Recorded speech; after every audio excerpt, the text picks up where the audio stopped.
I'm so ready. I'm seeing stars a little bit. Kind of like when you sneeze too hard.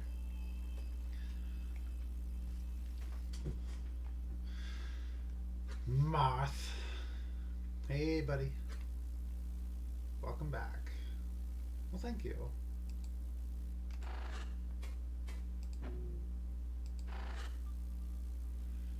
Nope. Get it.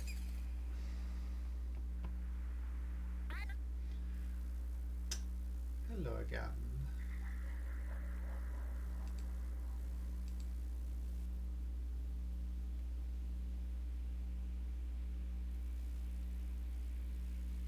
Meow.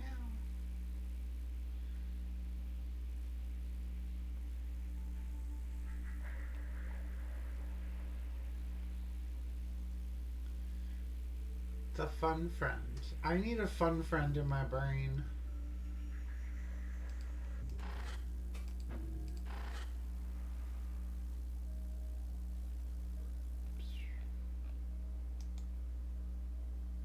Meow.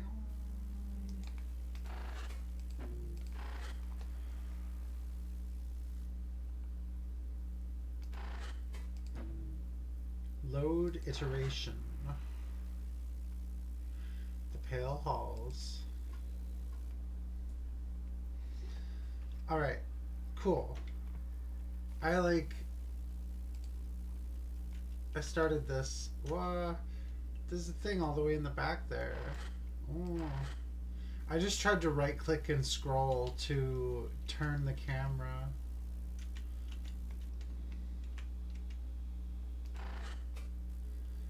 Spinal tether. Direct lift to base of archival system overhead. Used in delivery of heavy materials and knowledge. Potential escape route, if not for widespread archival system collapse. Malvi's body. The archivist. Wow. Despite my efforts, I cannot find a mind core in any component. Not the head, not the torso.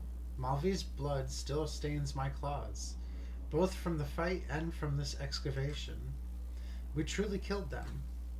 But possessed by a parasite as they were, there was no other way. A grim image of our larval past, a mirror of terrible life. None of us are strangers to this. We may grieve for Malvi's loss in time, but as they say in a true infestation, as long as it still festers, it is unwise to linger upon grief. Gakfu approaches me as I claw through the corpse. Gakfu, are you able to sense a mind core in any of this? She crouches nearby, tilting her head this way and that. Akazet, there is nothing in here. If there was a mind core, Gakfu's gaze drifts over the components I've removed in my search. Some are far larger than they should be. What we recognize to be internal regulators are fused, elongated, and many others are completely unfamiliar. Their appearance puts her receptors in a puzzled twist. It is not a mind core anymore. I do not recognize a single one of these. It is the same phenomenon that I saw in the golems. The same that Idril described with the affliction. She says no more, rising slowly and returning to the tether.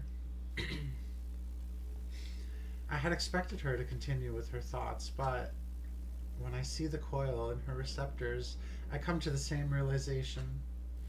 This is Tozik's future. Not much can be said.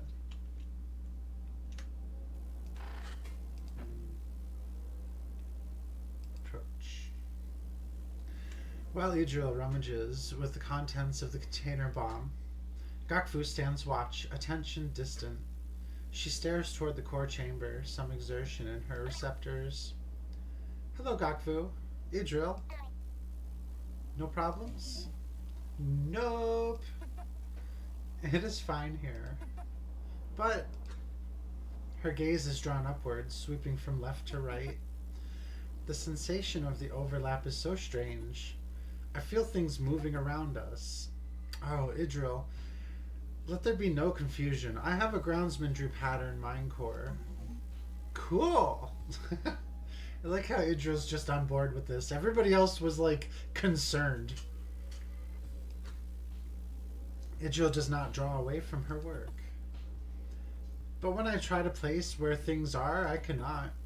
Like imagining a shape in my mind's eye and trying to track specifically where in my body I see it. As if I could pluck it from myself and have it vanish. I'm not certain what you mean, Gakfu. I am. You are probably feeling the tendrils of the ceremony grasping at the space. On the other side, the nearby overlap might be giving them some physicality in a way you can feel. They are technically made of Corru, though that is a whole different matter. Still, do not worry about them too much. They should be harmless. At least until the overlap closes in around us again, and they can come through. How is that possible, that the overlap can shift like this? Is it not simply an area around the ceremony? Well, it is more like, Idril withdraws from the box to think for a blink. Like prying open a very resilient gate. An incision is made, in this case by the core, and you stick something into it and pry one way or the other, sometimes with yield, sometimes without, requiring that you try elsewhere, and sometimes getting pushed back by someone on the other side. But eventually the gate is torn open. That is the ceremony. Yes. A many-limbed gate opener. The overlap really is just a place where the cracks have been pulled wider. You should read about ceremonial operations sometime. They are so fascinating. Idril returns to wiring her explosives, and Gakfu returns her gaze to me with a wry twist in her receptors. Well, that is my answer then. What about you, Akazet? Are you alright? I am so fixed upon our goals that the question staggers me. Am I alright? There is so much to process. Velzy twists our path so much. It is hard to even think. But for now, yes.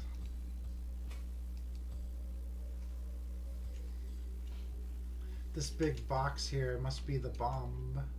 The bomba.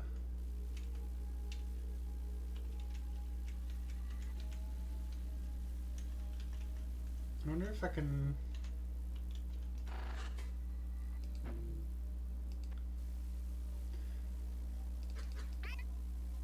Okay, yeah. Talking to either of them opens this dialogue.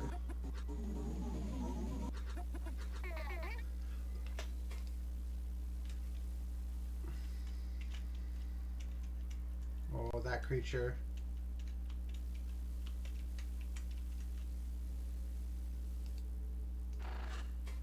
We have Kavik. And Knowledge Pool. Did I click on the wrong thing? Spinal roots provide direct system connection, managed reservoir of rich archival sludge, and countless groundsmanry connected cysts. Likely extends beneath entire segment, also likely being rapidly consumed by ceremony. Oh yes.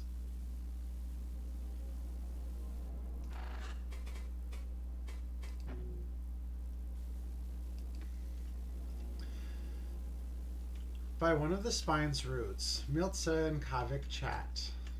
Kavik is speaking in a familiar way, intense curiosity, with the illusion of being hushed. But he has always had this habit of speaking too loud, so I hear anyway. I see, I see. It is such an interesting view. What if it is not an organic development, though? Perhaps an ancient construct. Surely you are familiar with the progenitor theory? Disputed theory of Corru origin supposes natural spires and Corru veins are not natural. Or Gakfu might be annoyed at what surely has been incessant questioning. Milza is clearly entertained, answering kindly. Despite the circumstances, she is without fear for the first time since we met. At least for this blink.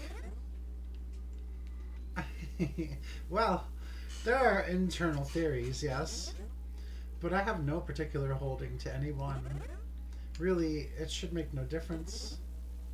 An ancient creature, a construct, some fragment of a greater origin. Regardless of any descriptor, should we not want to know what its purpose is? Though, if all of this is possible from only a briefly emitted signal from it. She shifts uncomfortably, looking away from Kavik towards my approach. For this line of thought has inspired me. Milza, Kavik. Hello. Milza, I wanted to ask, given what we just fought here and your unique knowledge, what do you make of these entities we face? I'm only a sculptor, Akazet, my involvement aside. But after all we have seen, I suspect that whatever directs the ceremony is absorbing any thought it can. Memories, images of self, schematics for golems from the spine's vast knowledge. After all, we stand atop a lake of memories and designs. To what end, I cannot say, really. But that is how it must be able to weave such familiar shapes. But this does line up with your expectations of awakening, right? Minds and thoughts. Best viewers ONON Oh my god. Remove the space at bridge 32M40F. How about instead you go fuck yourself?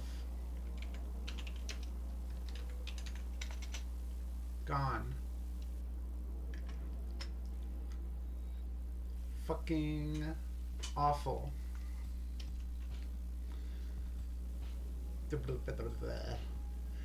But does this line up with your expectation of awakening?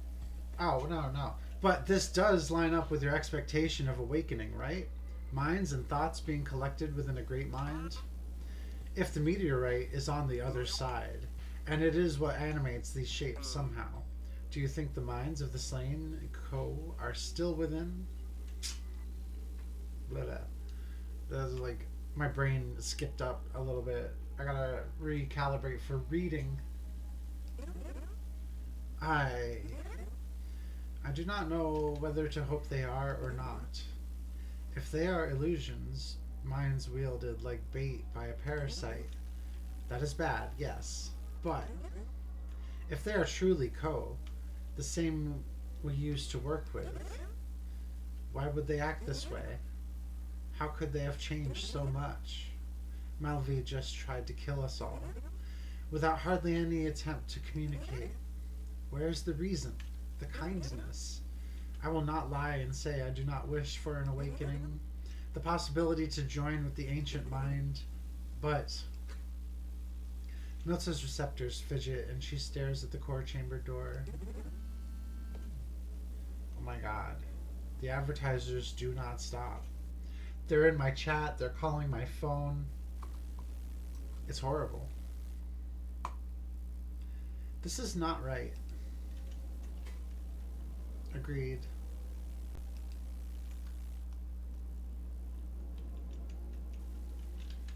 Have to be careful with this creature over here, because it worked its way into my brain. Oh my.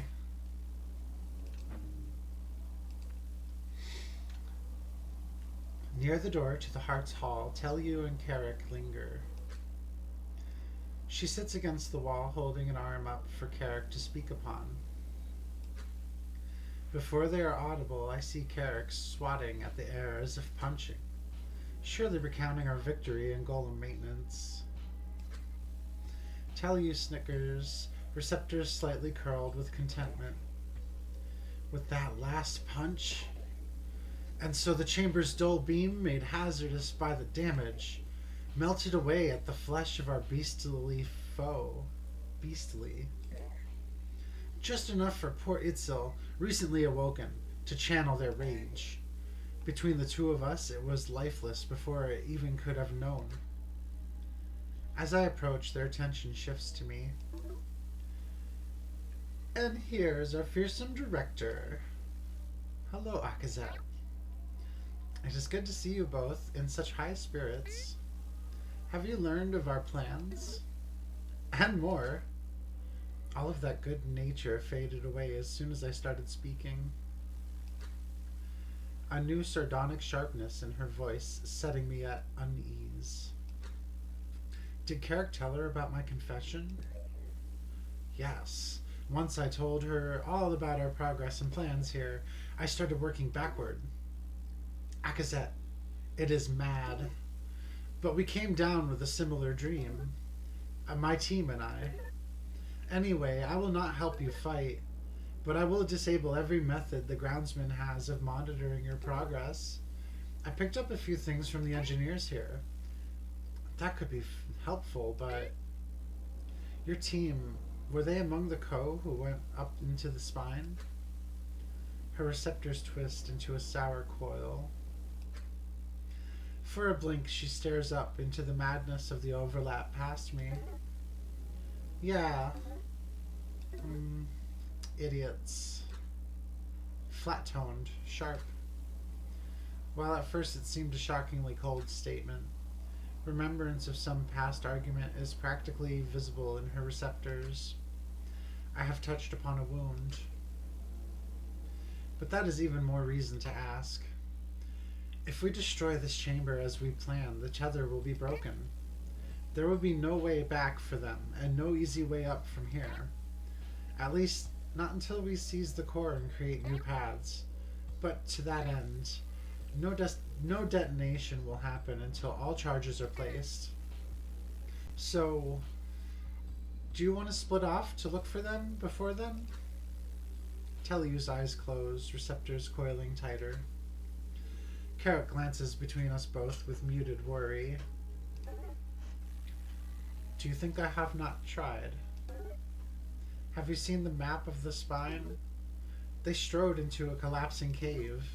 So no, Akazet. I will help here. And if any still live, your insane plan is the only chance I have to help them. Then be ready. Wah. Wah. I like her a lot. I can't.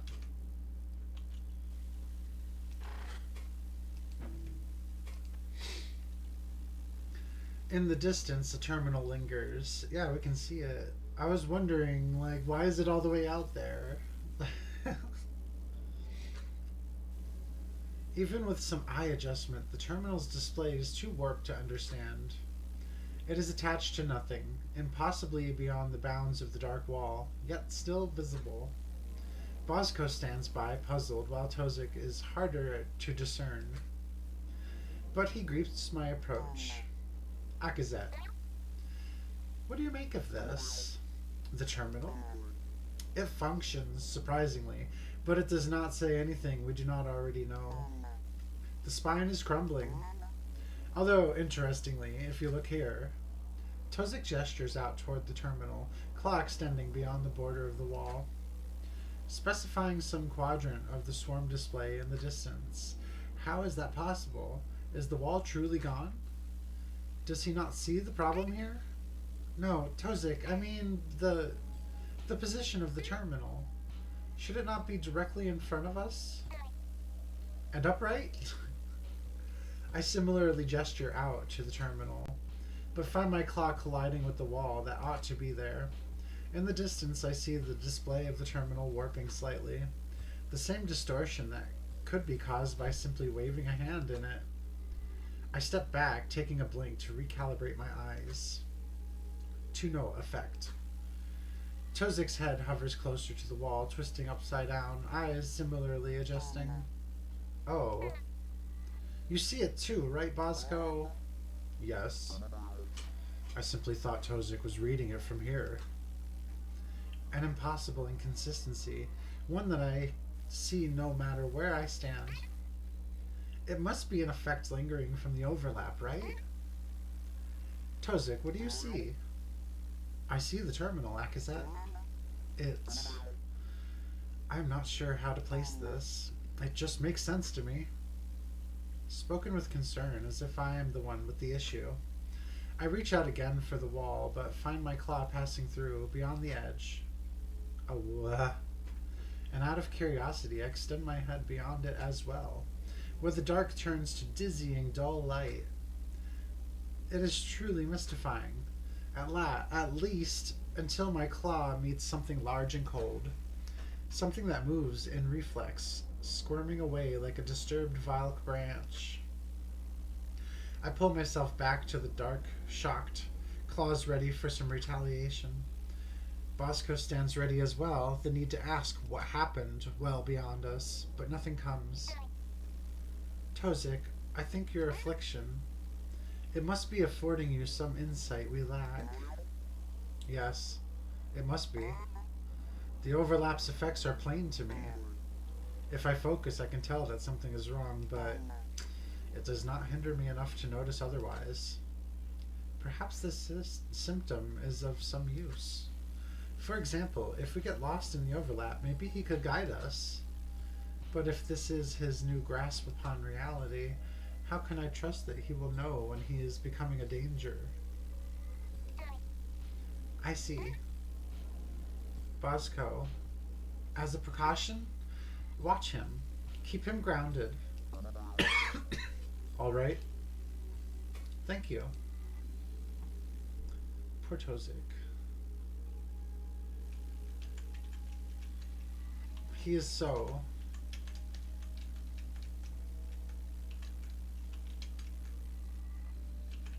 Alright, we should save the instance.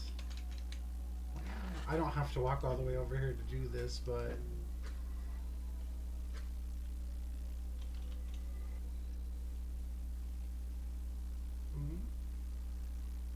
Consider refreshing. Positive performance impact. Interesting. Vekoa is surely still too strong for us to deal with directly yet.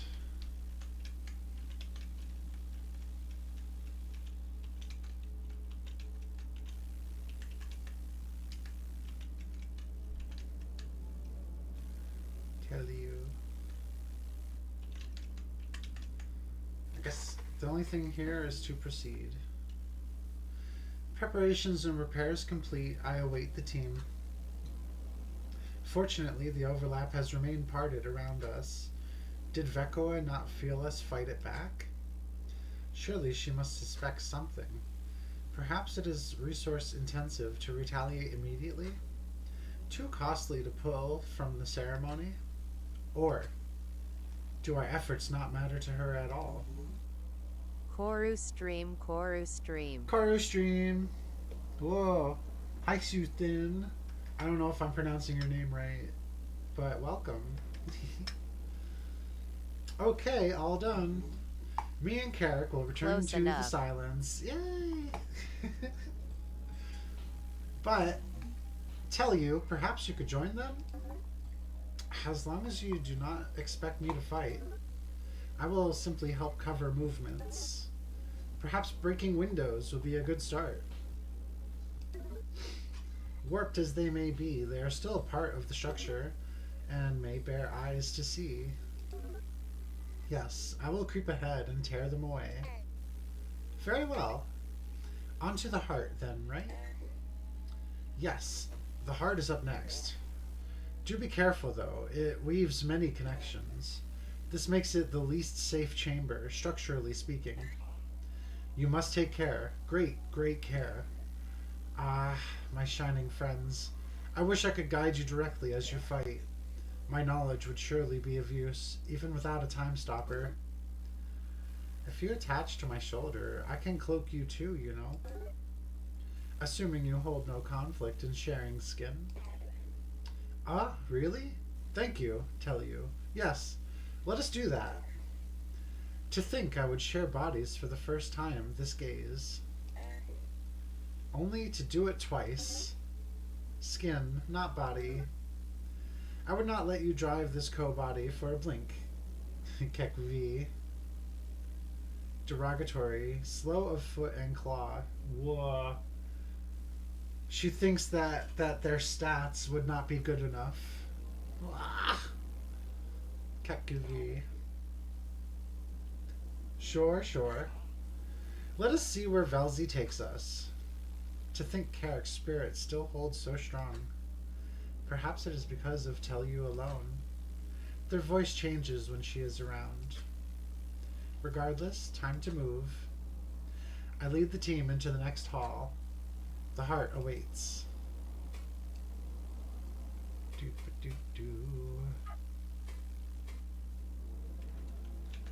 Gosh, I doubt I'll be able to get through, but we should check the doors. The door squirms away from us. Oh my. It's... Mapping this EP was a fucking nightmare. Meow. I'm starting to see this. Oh, okay. We could go behind...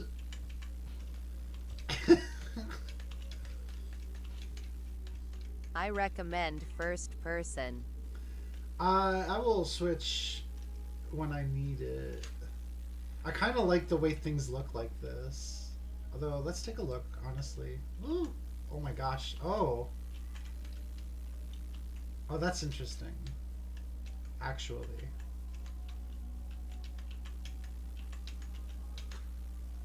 It is hidden from us in the coil of the ceremony. Woof. What does it look like back here? It doesn't have a form back here. This is so cool.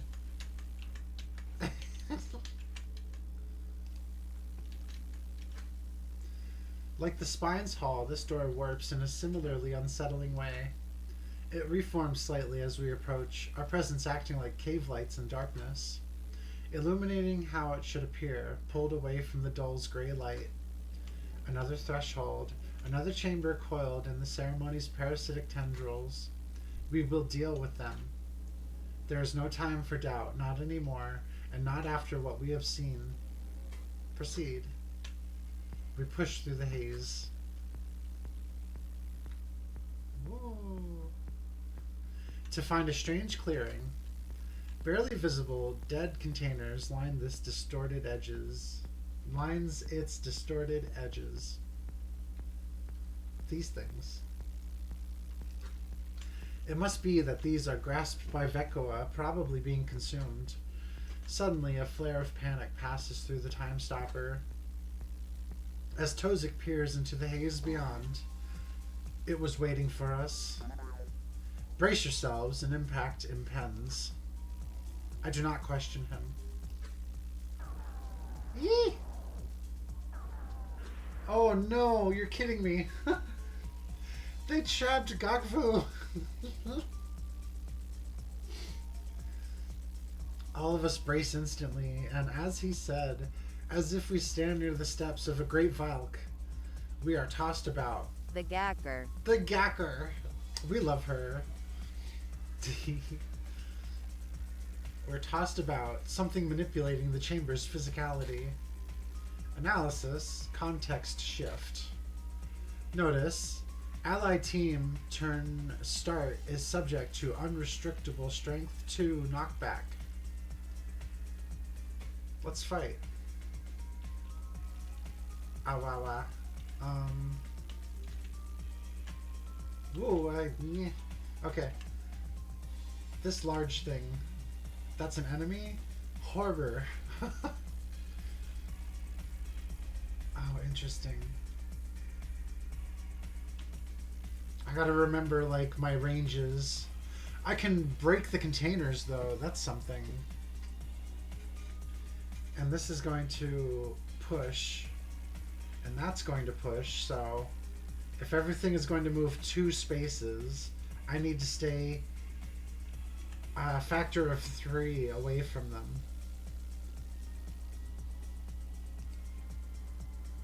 Like this? 1, 2. I don't think there's a thing there anyway. Let me try to attack this.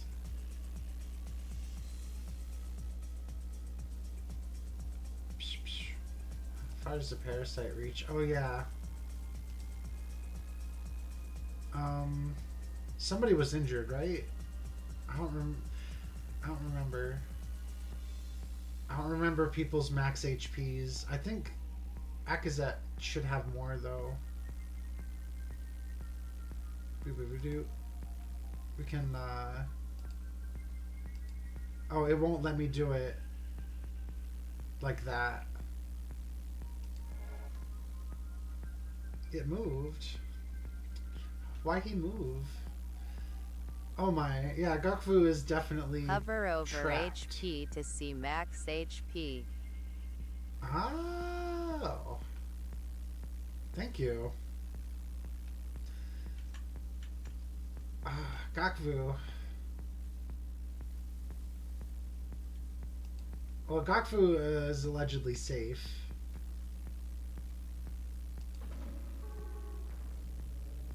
It moved!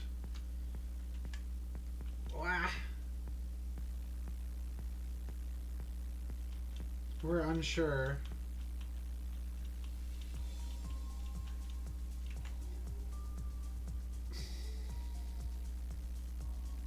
IED.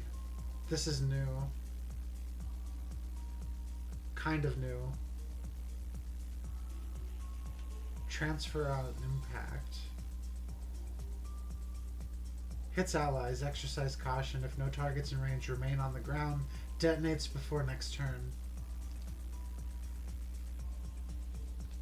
I see.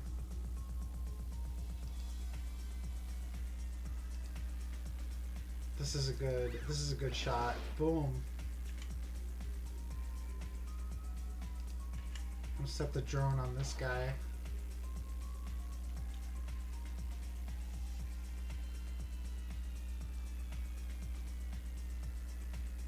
Things are moving that way.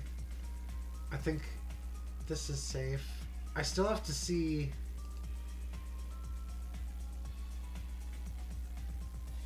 I could watch the enemy movement as well. To be sure of the physics of what's going on.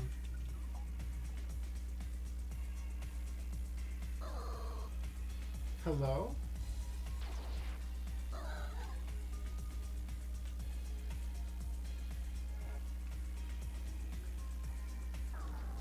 Yeah. On their turn, they seem to be moving at random. Or they just have really strong movement.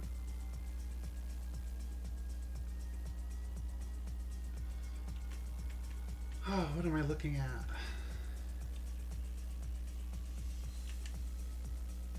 Effect. No.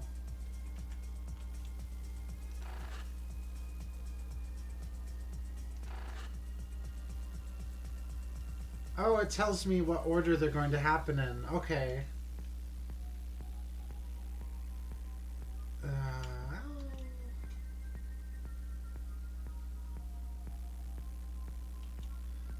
That's Tozik. Why does he look fucked up? He's being affected by something.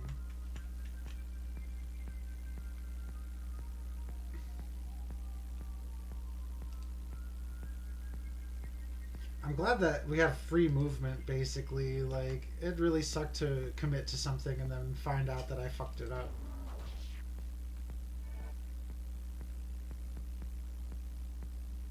Yeah.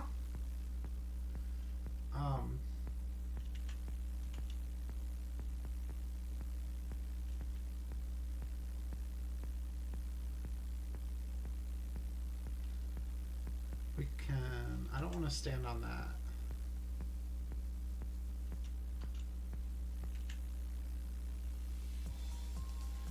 Or maybe we can get a broad healing effect going.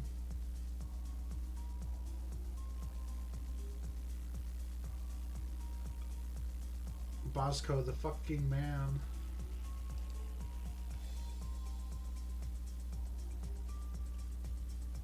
And this is out of range?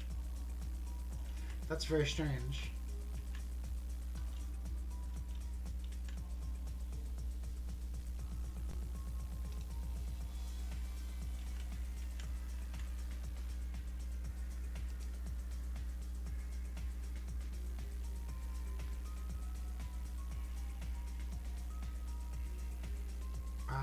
I want... That doesn't... Oh, okay, no, that's one of the enemies. I'm confused about my place in the world. If we move back...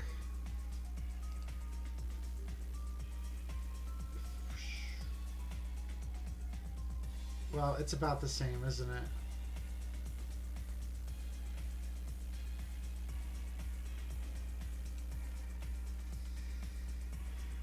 Something prevents me from affecting this area. Maybe it is... No. It doesn't really make sense.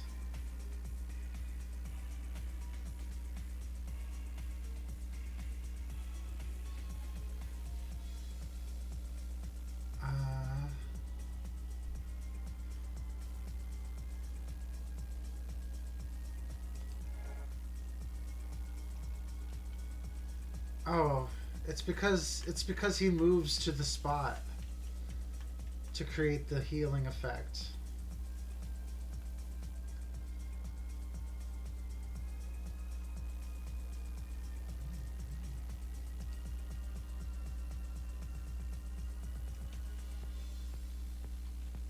I'm gonna put this in a place right about there.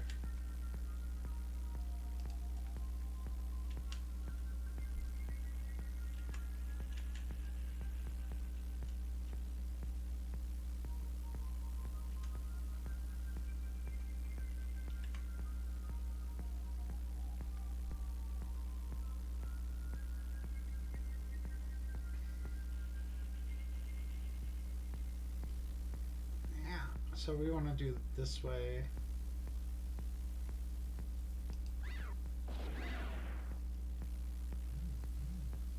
Woof.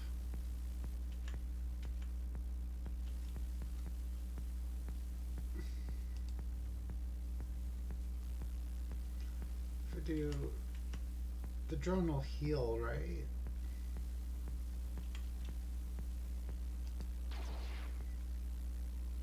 Oh, it doesn't heal. It creates a kind of effect. Ooh.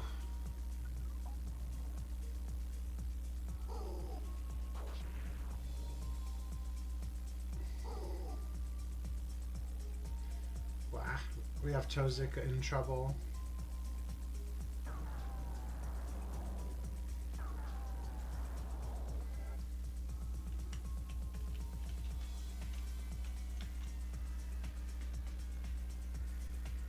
The attendant.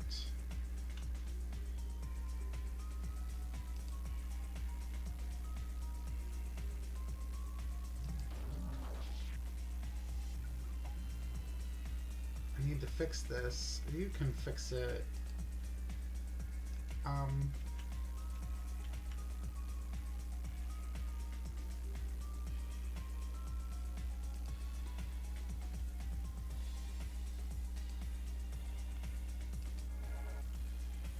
Good shit. Oh, wow.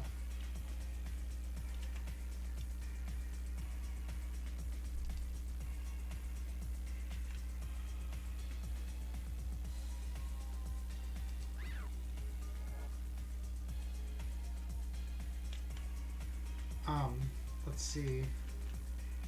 They're both about in the same area. So we move back. And then we can hit them both without hurting anybody.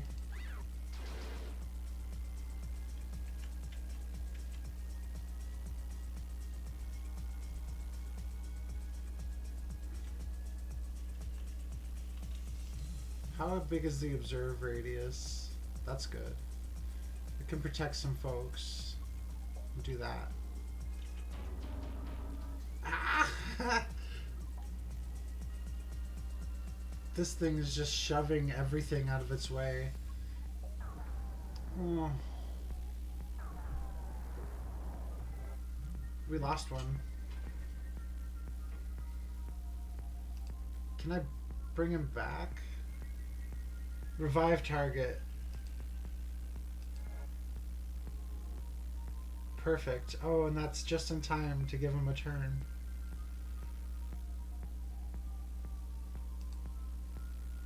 Urgent mend. Why can't I use it like this?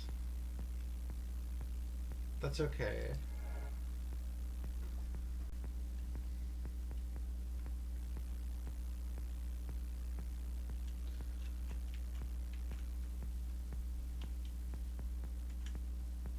Wow. The skin is in the way.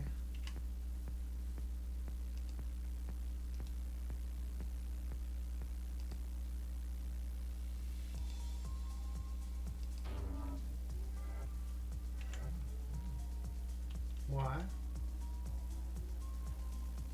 Kavik got their turn skipped. Woof.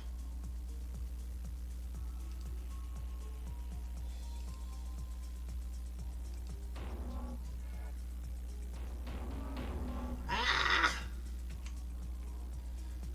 Bosco is just like, what? Like, literally, what the fuck just happened?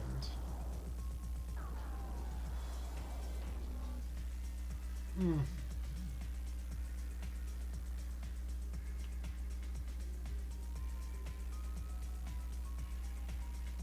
Alright, we just have the horror. Item carrier. Dropping 3 restorative assists on death. Oh yeah, I forgot about that.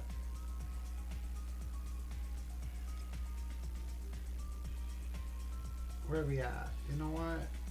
Move over here.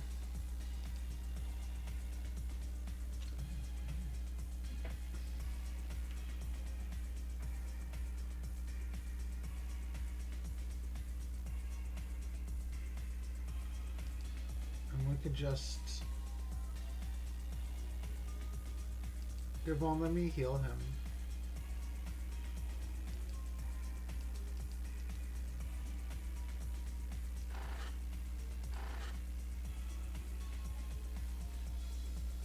It's very strange. I actually can't target people. I can't target anybody with this.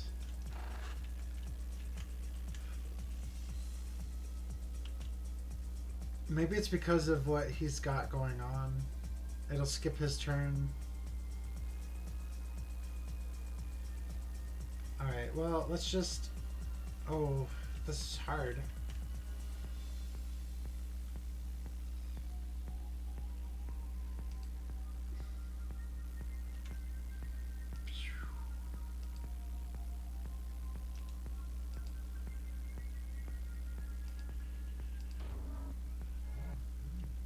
That kind of helps.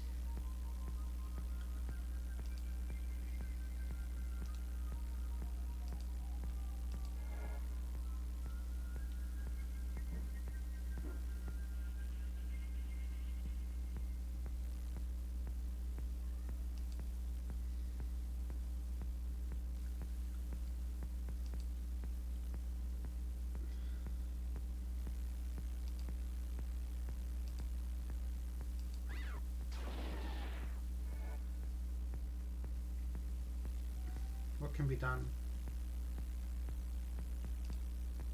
The drone is still on. But we can protect a lot of people just by putting that there.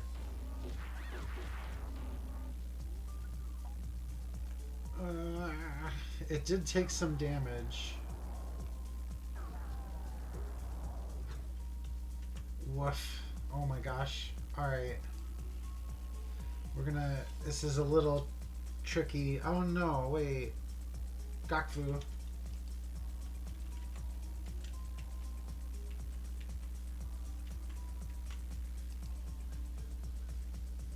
It won't show me.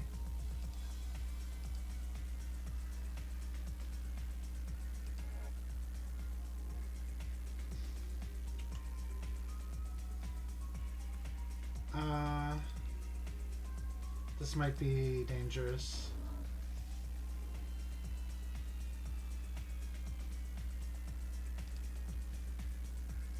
Everybody's gonna get hit. So we kind of have to go for it, right?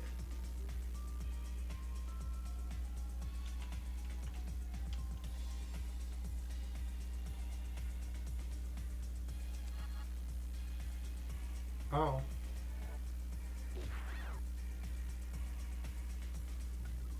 No. Poor Gaku. Okay, folks don't appear to be taking damage from all that.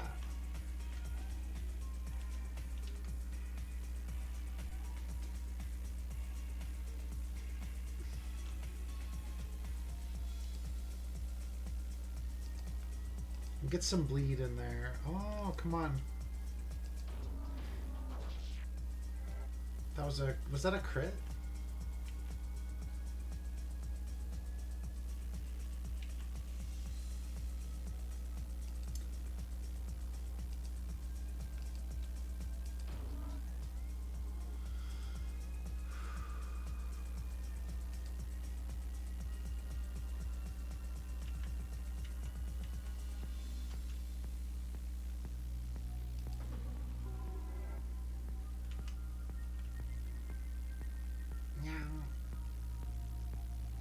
Accidentally hit Tozik with that.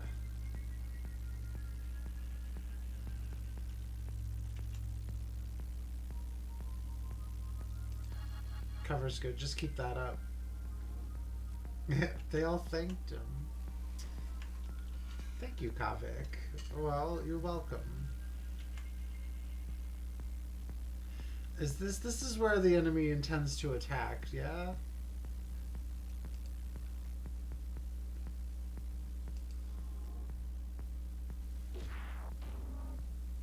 Okay. Starting to understand some things.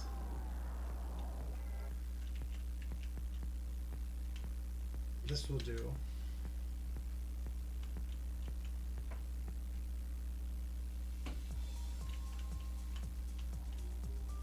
We can get inside this and then use overwhelm attack from a safe distance.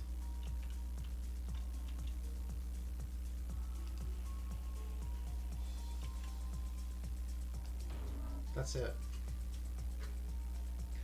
What a bizarre battle.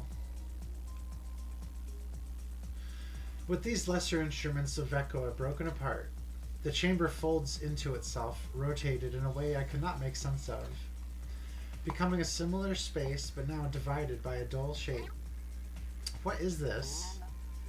Have you not been seeing these? He speaks as if we cannot see the ground beneath us. An impulse of confusion is all he needs to begin explaining. It is from these limbs that Veko's aggressors break off from. I have been noticing them all around us, above, in the distance.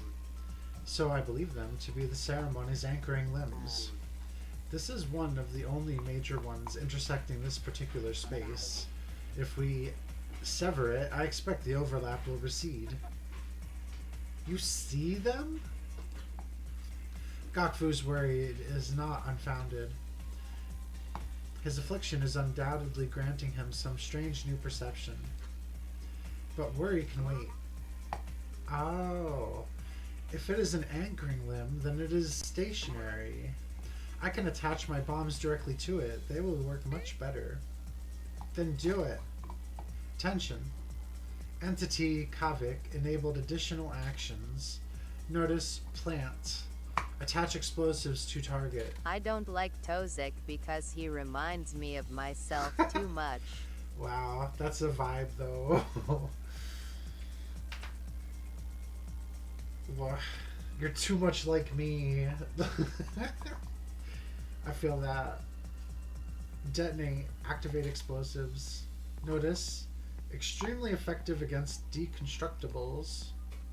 Proceed. Plant. Oh, we gotta get close. Whoop.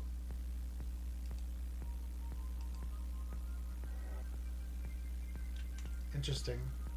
It explode in a particular way. Less of him being similar, thus making me upset, more making me scared. Oh.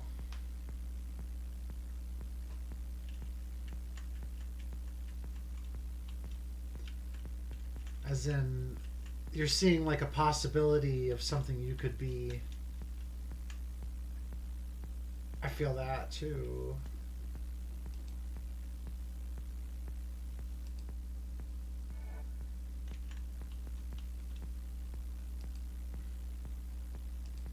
Just throw a punch at the wall. Donk. Formless shape emerges from the tendril. Oh, fucker. They couldn't just leave us be.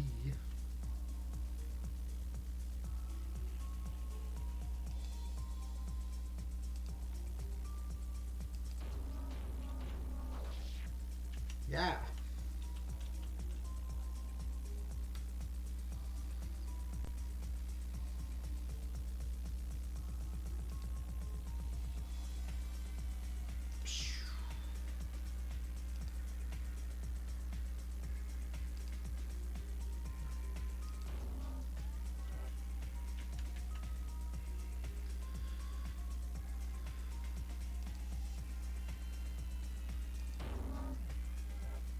Good.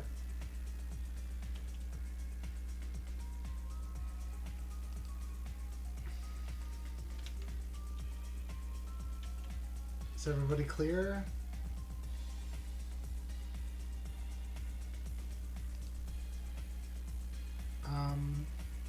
Should we plant another?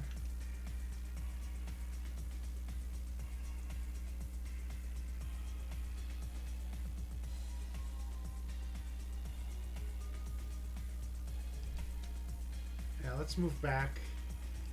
We'll just trigger.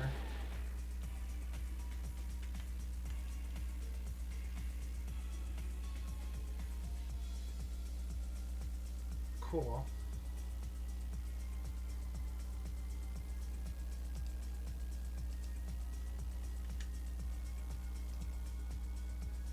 Let's get close.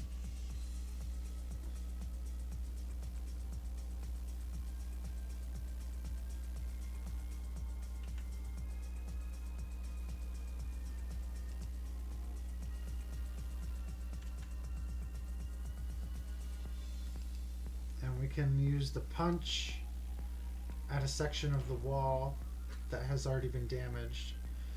With the last of our strikes, the vein splits apart under some incredible tension. The room's color and shape swirls back to its true form, or it should have.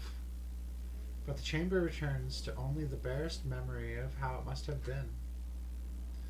The only sane part of this room is the portion of the spire heart that intersects with it. And what a wretched state it is in. Murky fluid pulls at our feet, flooding forth from invisible cracked veins. Spire blood, Corru.Observer, water, everything the heart circulates, cascading off into the madness of the overlap. I'm hesitant even to move, for it appears as though the floor has disappeared. But I force a step forward, finding my feet clicking against something. The pale Corru floor that this chamber once had, it must still be here, in some capacity. Simply destroying these creatures helped in the spine. If this chamber is not returning to normal after an even greater blow, what does that mean? Either we are running very low on time, for the ceremony has grown significantly, or the heart is one of the primary resource draws for this process. It is probably totally infested with smaller siphons. And that might explain why the upper hearts were damaged. Vekua could want the high pressure, forcing more resources down through the heart. The heart itself is unmoving, at least the parts we can see, but it still produces worrying groans. Yes, we will simply cut it off. I signal again to Bosco. It is time. Reach us through the time stopper if any threats are posed. We will guard this place. Understood. He recedes back through the way we came, along with Kavik. Carrick skitters after him as well. They must have leapt from Tellu at some point. I am sure they wish to guide the efforts carefully, especially given the heart's precarious state. It is maybe the chamber under the most pressure from my understanding. And as I turn back to investigate it further, the core window, barely visible through the distortion, flickers from damage. Tellu appears with a shimmer in the distant corner, a claw half dug in the window's malleable flesh. Or stuck?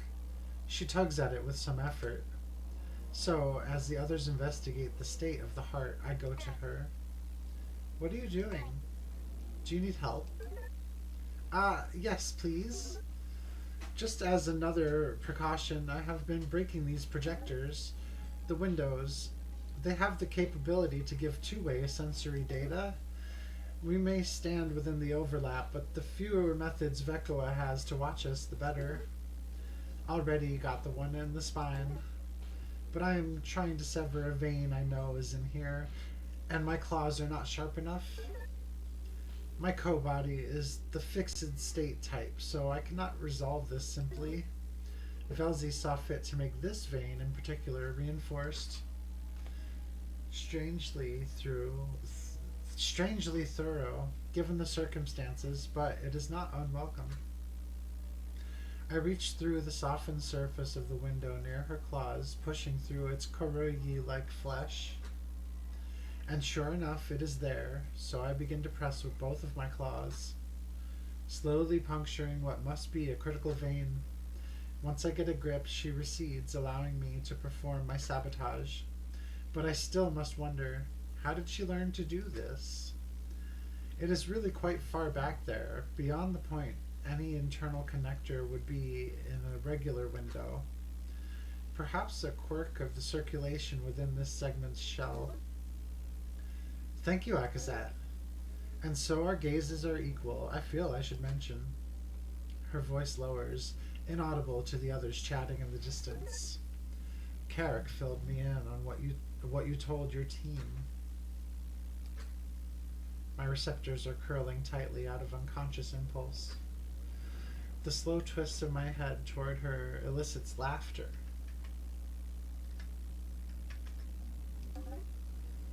Oh, do not look so shocked.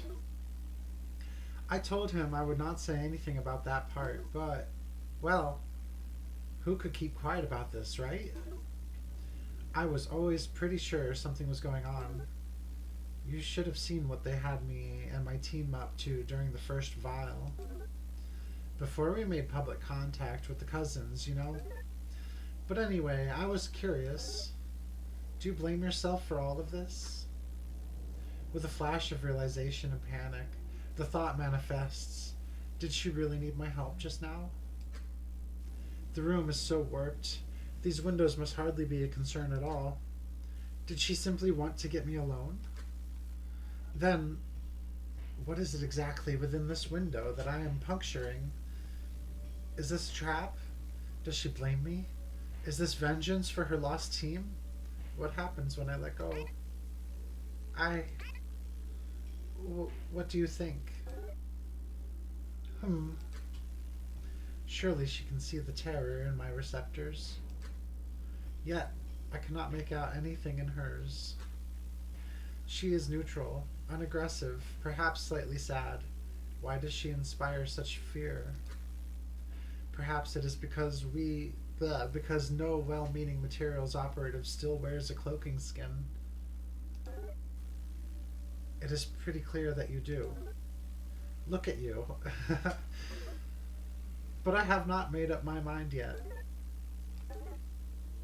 Really, to me, it sounds like you were used. Someone cut beneath Velzi and manipulated your role, making you do what they wanted, so they would not have to take the fall that you will. Your team can forgive you all they want, but it is all misplaced. For I am sure whoever truly set this trap for you is quietly celebrating, while all of my friends might be dead or worse. My gaze drifts away. This is something I had not truly considered. The conflict is real, as Miltza confirmed. After all, she was uninvolved in everything that came before, so she had no way of knowing. So what is Tellu really saying here? What does she know anyway? How could anyone have predicted I would reach for that converter to give to Gordon? It is impossible to have so much foresight. She glances toward my claws, still submerged in the window. Do you think it is a little strange how both of your uninvolved friends forgave you instantly? You probably know them better than me. Maybe it is not my place to say. I just wanted to let you know what I thought from my perch in the herd. And you can let go of that, you know? I'm sure it is good and dead now. Out of precaution, suspicion, I do. But I tear them suddenly, stepping back urgently, as if it might explode, but it does not. Tellu snickers again. Are you alright over there? Fuck.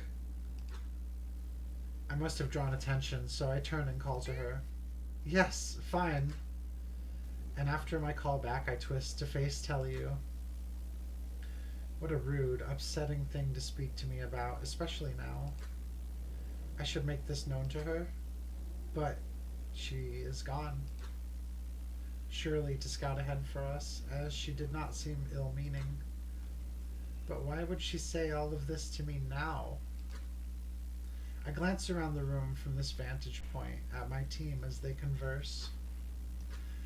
Who could gain anything from all of this happening? Should I even entertain the suspicion? No. No, we are all well beyond suspicion at this point, especially now. I know I can trust my team. We need only keep fighting. But for now, we must wait for the bomb to arrive. Notice, marked entities contain dialogue unique to this stream sequence. That's right. Let's stand watch. Whoa.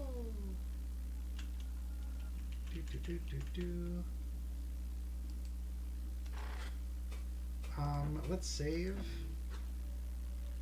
And then I've been neglecting to heal my team. So let's see who needs heals. Well,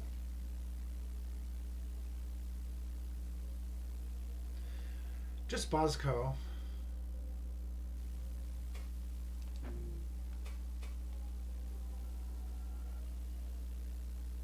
Oh, it restores to full health when we're not fighting. That's good.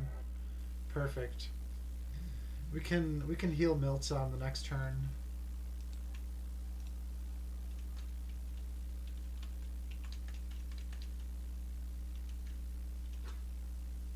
The others will be back in a blink.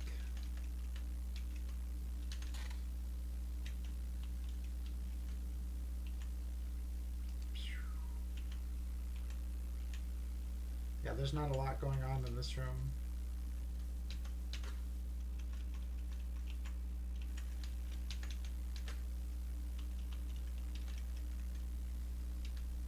Folks,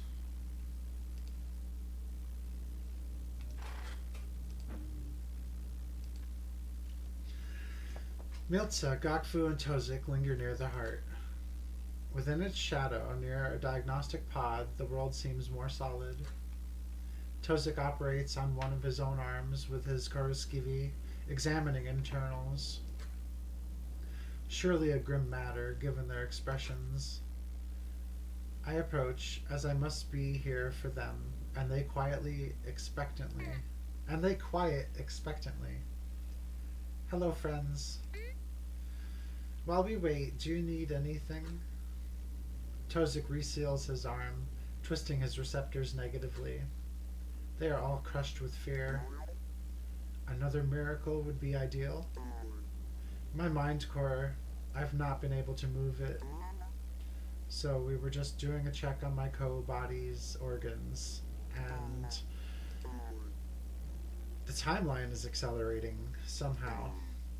Miltza and Gokfu suspect it is our exposure to the overlap. Yes, Idril implied to me that we had more time than this, but her afflicted friends had stayed in the silence of the dull mind. Maybe that is why it took so long to affect them. Are you fit to continue using the time stopper? Yes, but not for much longer. I feel. I feel something. Tozik is silent. After a blink, he merely stares. He merely starts to shake his head, struggling to place words. And I think this affliction is a result of what I saw when I connected. Or what saw me. What was it? You keep avoiding the subject. Miltza is quick to press the matter. I.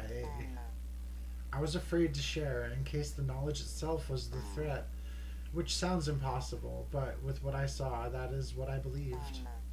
And now, with how little I even remember, I do not think that it is the case. I saw another place. It might have been the dull, but the haze, the solid light that clouds it, was gone. My sight went on forever. And it is like a vanishing dream now. It began to fade after I disconnected.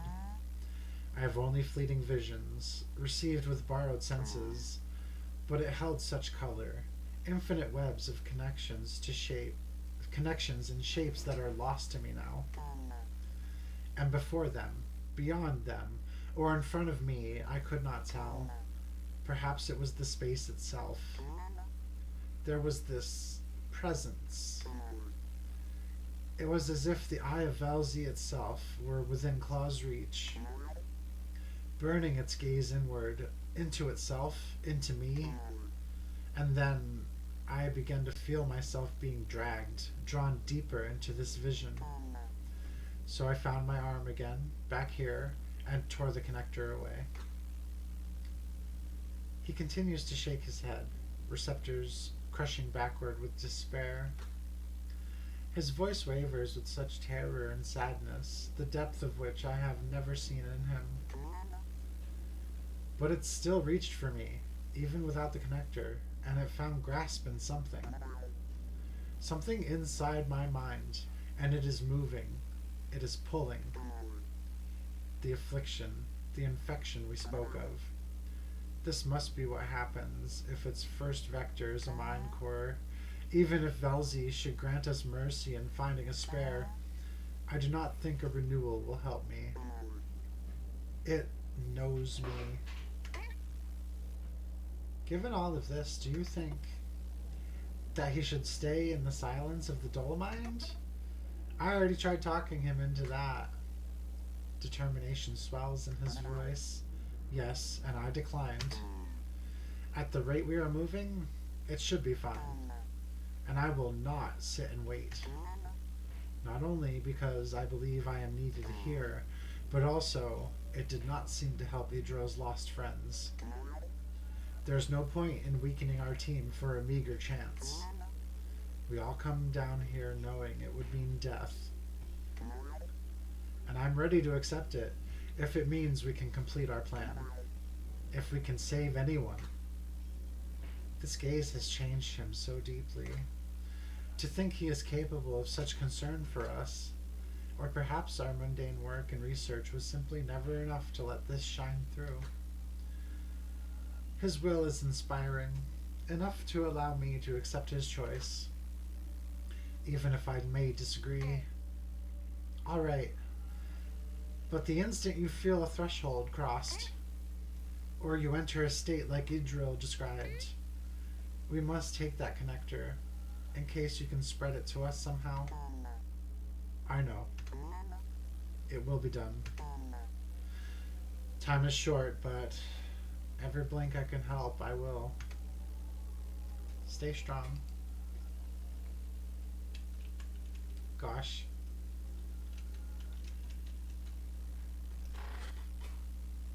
Heart terminal. Broad view of major Corru and spire blood resource veins, with associated lesser hearts. Downward pressure becoming major issue. implies other specialized terminals and connection points should be visible in room. Where are they?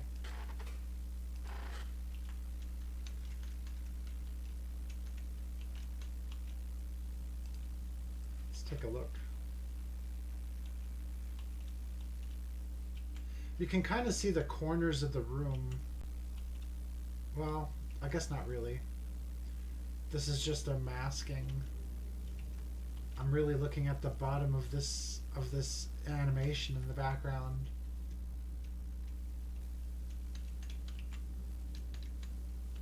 Like this is a corner.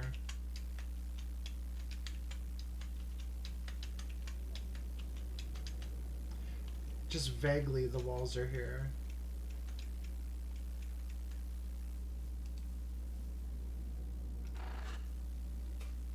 We're going to save again.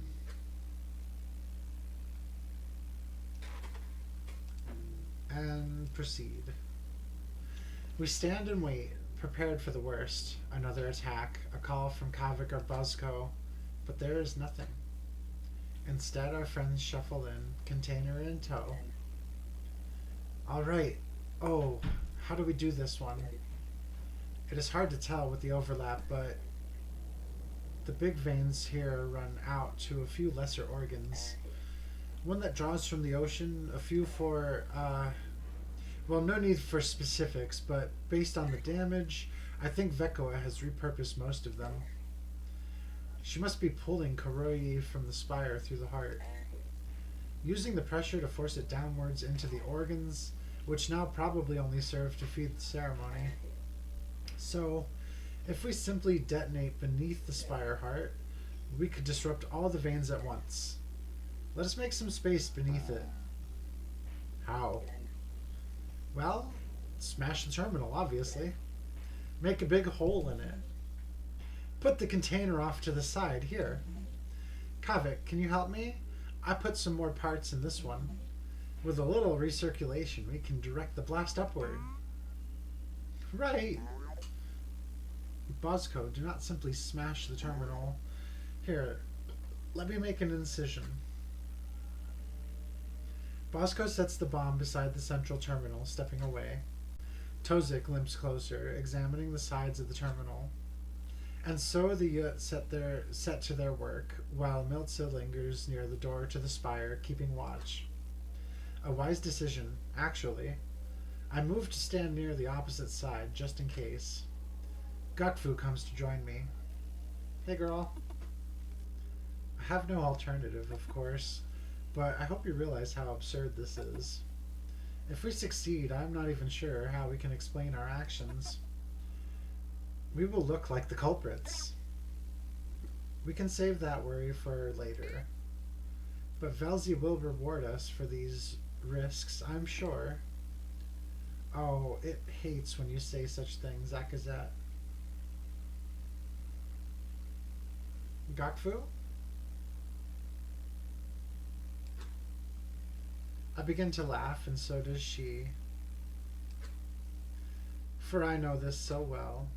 But our laughter is cut short when the Yut begin to shout. Ah, careful! Back up! Come quickly, everyone. What? I redirect my attention too late. Something explodes.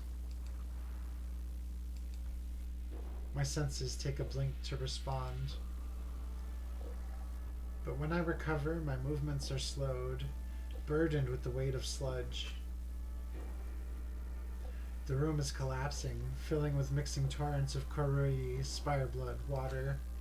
They hang in the air, forming pools that warp up past the ceiling, then flood onto the floor.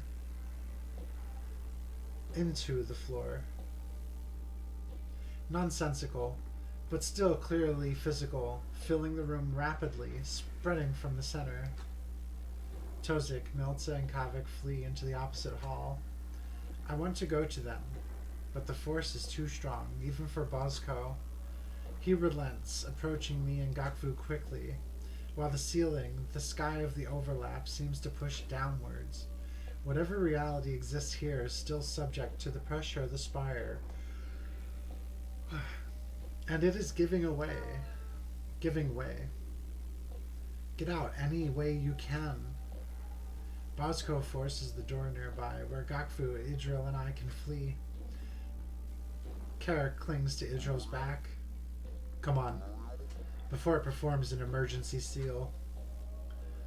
I follow without question to the next hall, and the door closes quickly behind us. The chamber is out of sight, yet murky water still twists and fades in the void beyond the walls. Our door begins to bulge outward, slight lights fading away, but it holds. I get a good look at the others here. We are separated. Idril is deeply wounded and bleeding Corru, but immediately tending to herself. The hall here is split apart, twisted like all else, but certainly more real than the heart was. A good sign? What happened? Ah! Some of the veins came loose when we tried to shift the container. I thought they had settled and connected, but maybe some more care was needed. There was also a malformed dull node, which we thought would be okay. Ah, well, this is just a little giggle of LZ. Nothing major, but I lost the detonator. We could have lost everyone. My heart swells with rage at her carelessness. No, she said we. It was not only her. This is just how Meow. she seems to act. Hi, Moss. It was an accident anyway. And she's right. We can recover. That must be our focus. Alright, we must draw a new path. Let me contact the others. Hello? Kavik, Tozik, team? Speak distinctly. We are on the opposite side from you, Akazet. Milta and I are alright, mostly. Tozik is looking pretty bad, though. I can still move and fight. Let me do this until we reunite. You may not need to if you move quickly enough, but the detonator is lost, so we must improvise. On your way back around in the spine, manually set the bomb to detonate, preferably with you not in the chamber. Then follow the path back to the lesser mind and meet us there. Oh, alright. We can do that. Suddenly, the Okidoya makes itself known again. The voice, the sensation, the ceremony's ethereal tendrils. Its scream passes through us, and at once, the room distorts further, space stretching and warping, never tearing. Suddenly, the Okidoya makes itself known again. Truly. Great line to walk in for. Something is occurring in my brain. It's good to see you, lass. Greater than. Yeah. The room distorts further, space stretching and warping, never tearing, and down the hall, twisted shapes appear to us. More foes to be dealt with, slowly forming. Shit. Vekua must know we are attempting something drastic. Our advantage is lost. And worse still, the least experienced of our team are alone. This is surely happening on their side too. But curiously, the distortion recoils, some entities flickering away before they form fully. Unable to press through the overlap to become physical, something is failing in Vekua's side. Is our plan working? Is the ceremony starving? Is the overlap shrinking? Aki, they are here, and we really do not have, I know. Do not worry, Kavik. I speak outwardly to Bosco and Gakvu, already standing ready to fight. Gakvu, Bosco, cover me. I must lend my mind and expertise to the others if they have any hope of survival, just until I can get them to the silence. You will be safe. Gakvu, stay behind me. And to the others, I extend my mind across our connection. Kavik, Tozik, Milza, I may not be there with you, but grant me your senses, and I will guide you. I feel an impulse of approval from them through the time stalker, but no speech, for they must have already started fighting. I must act now. Notice? Continuous combat segment approaching. Pausing stream to offer save point. Advise. Save before advancing. Utilize proceed entity to save or advance stream. Prepare to connect. Alright. I can't move past this point. Which makes sense. I accidentally clicked on Bosco. Save. Proceed. Notice, resuming stream. Having the permission I need from the split team. Good. Having the permission I need from the split team, I disconnect from my external stances, focusing entirely on the connection. I cannot mess this up. No more mistakes. Connect or delay. I don't really see a reason not to continue from here.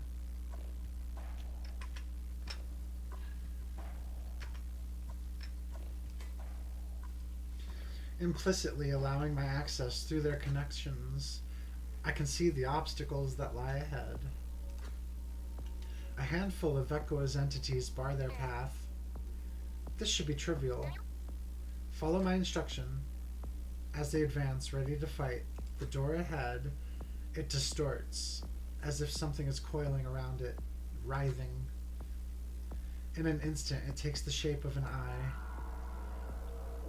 The hall shakes, lengthens, splitting apart the clear path ahead. While I try to think out what to do, their panic eats at my focus. How? This cannot be where we die. No, it will be okay. We just need to hold them off. Akazet, it moved us somehow. Yes, Nothing moved. There's just something in the way. Do you not see it? Tozik directs my attention with a thought. The gaps. They are not gaps. His altered sight affords us worrying clarity of the situation. Distorted barricades stand ahead. Like fallen branches stretched out from the dull haze. There are large tendrils from the ceremony, coiling around the hall, interfering with physical space. I can see it, bending, folding it into itself. Do you see it? No, just the outline. Vekua must be diverting focus to deal with us directly. If they are close enough to be physical, they are close enough to destroy. Kavik, your explosives? Yeah. If I can get close enough, I can place them directly. That should work. Good eye, Tozik. It is not mine.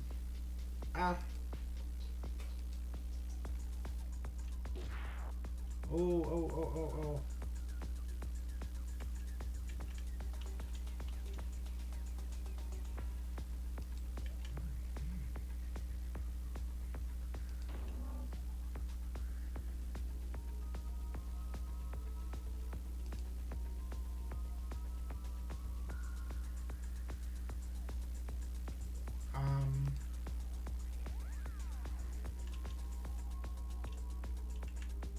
Are these things enemies? No.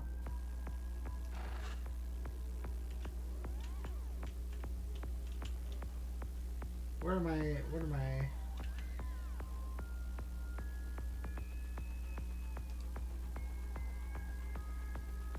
Okay. This is good.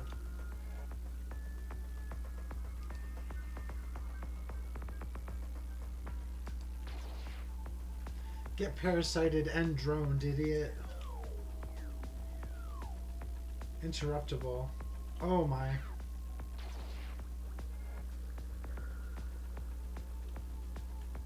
Coiling.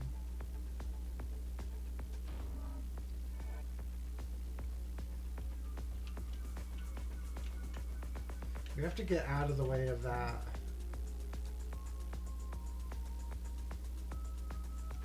is the effect here? Strikes host if hostile to Miltza per turn. Strikes vulnerable foes. +1 turn evasion per turn to Miltza's allies. Okay.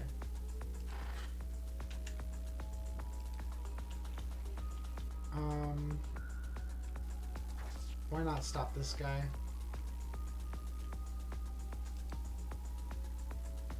Plant.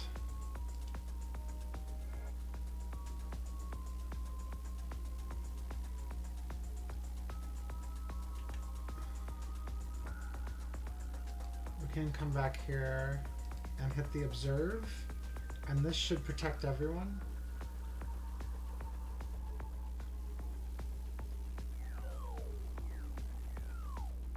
Hello? You just change your pattern like that? What happened to the previous thing?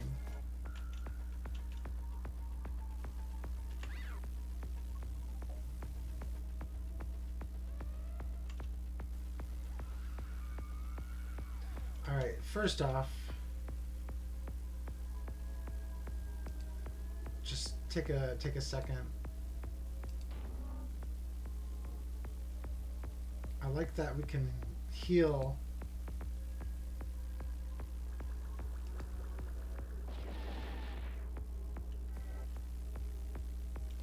Oh, cool. Did this just fuck us up, though? Now we're all in different locations, and there's more enemies in this area.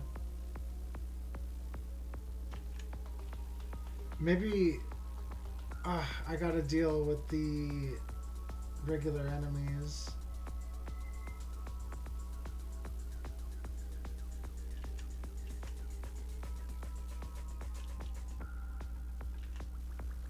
Right here. I have to click on a creature. Okay.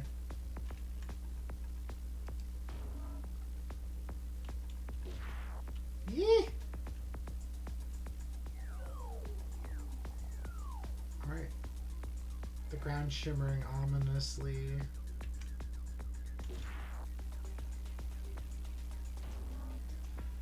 Oh, okay.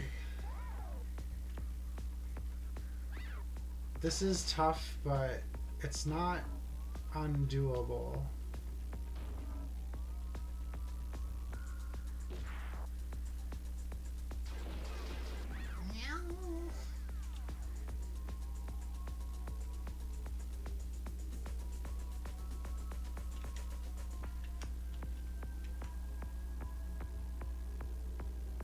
All right.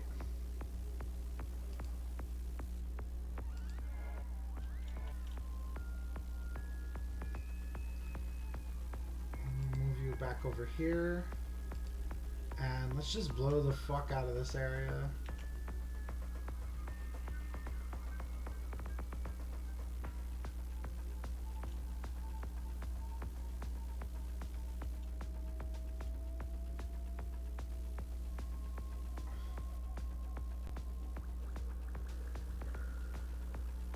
Okay, I got a little confused because those things have 10 HP. But they're not combatants. This helps. What is... Well, we got the eye. Yutskin. Yutskin's probably the most concerning foe at this point.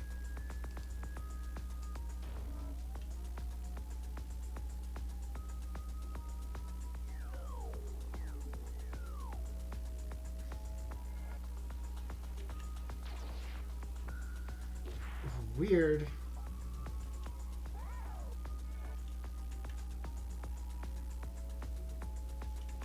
Meltzer got pushed.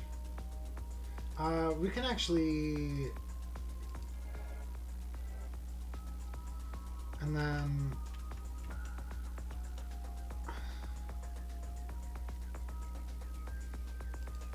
Just move over here. Perfect placement. Very nice.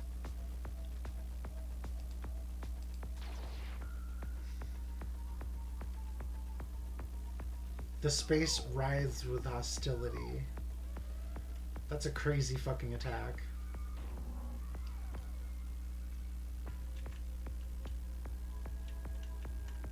Oh, the thing fucking died. Okay.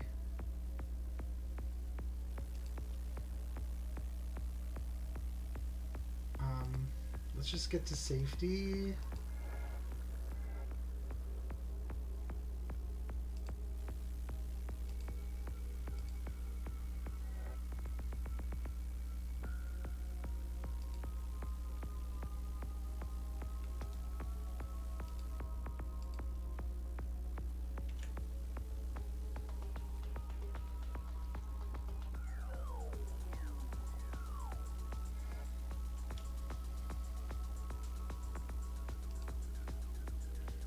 Oh, I see. Okay. So then let's move here.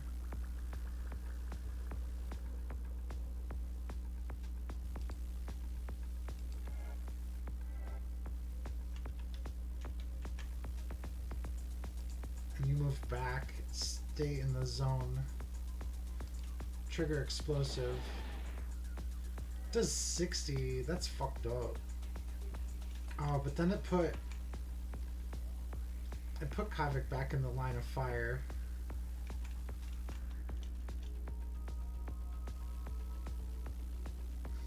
How far can the drone reach? Pretty fucking far.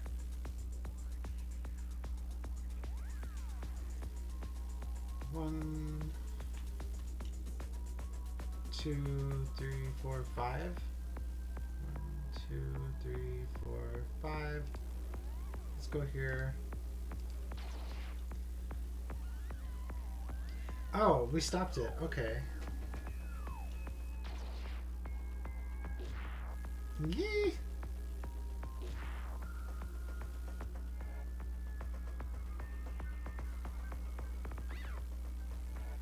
Why you got bombs? Oh my gosh.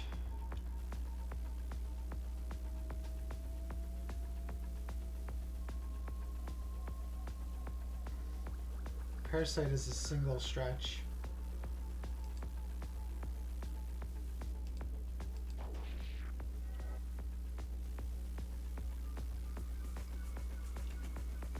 We have a good vantage over here.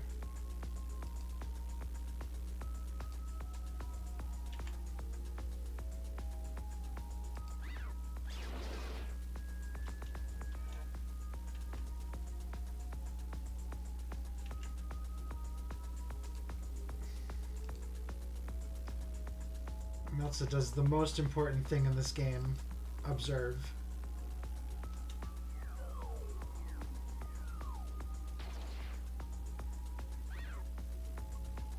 It granted the other thing item carry. That's weird.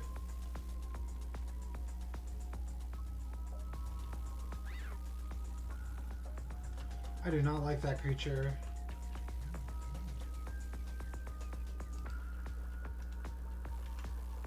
What is this? No. Go back. Strike host if hostile to Meltza. Oh, right, because of the parasite. Okay. Or whatever. Corru.Observer.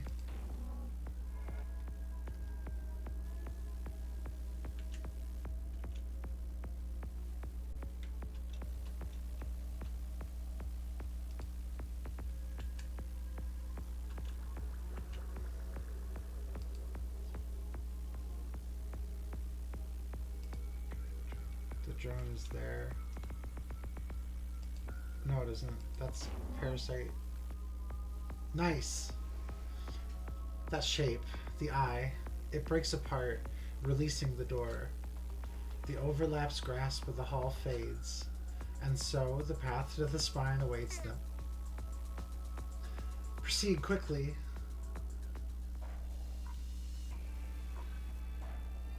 No time is wasted as they enter. The spine is far more incoherent than before. Vekoa is surely grasping at it.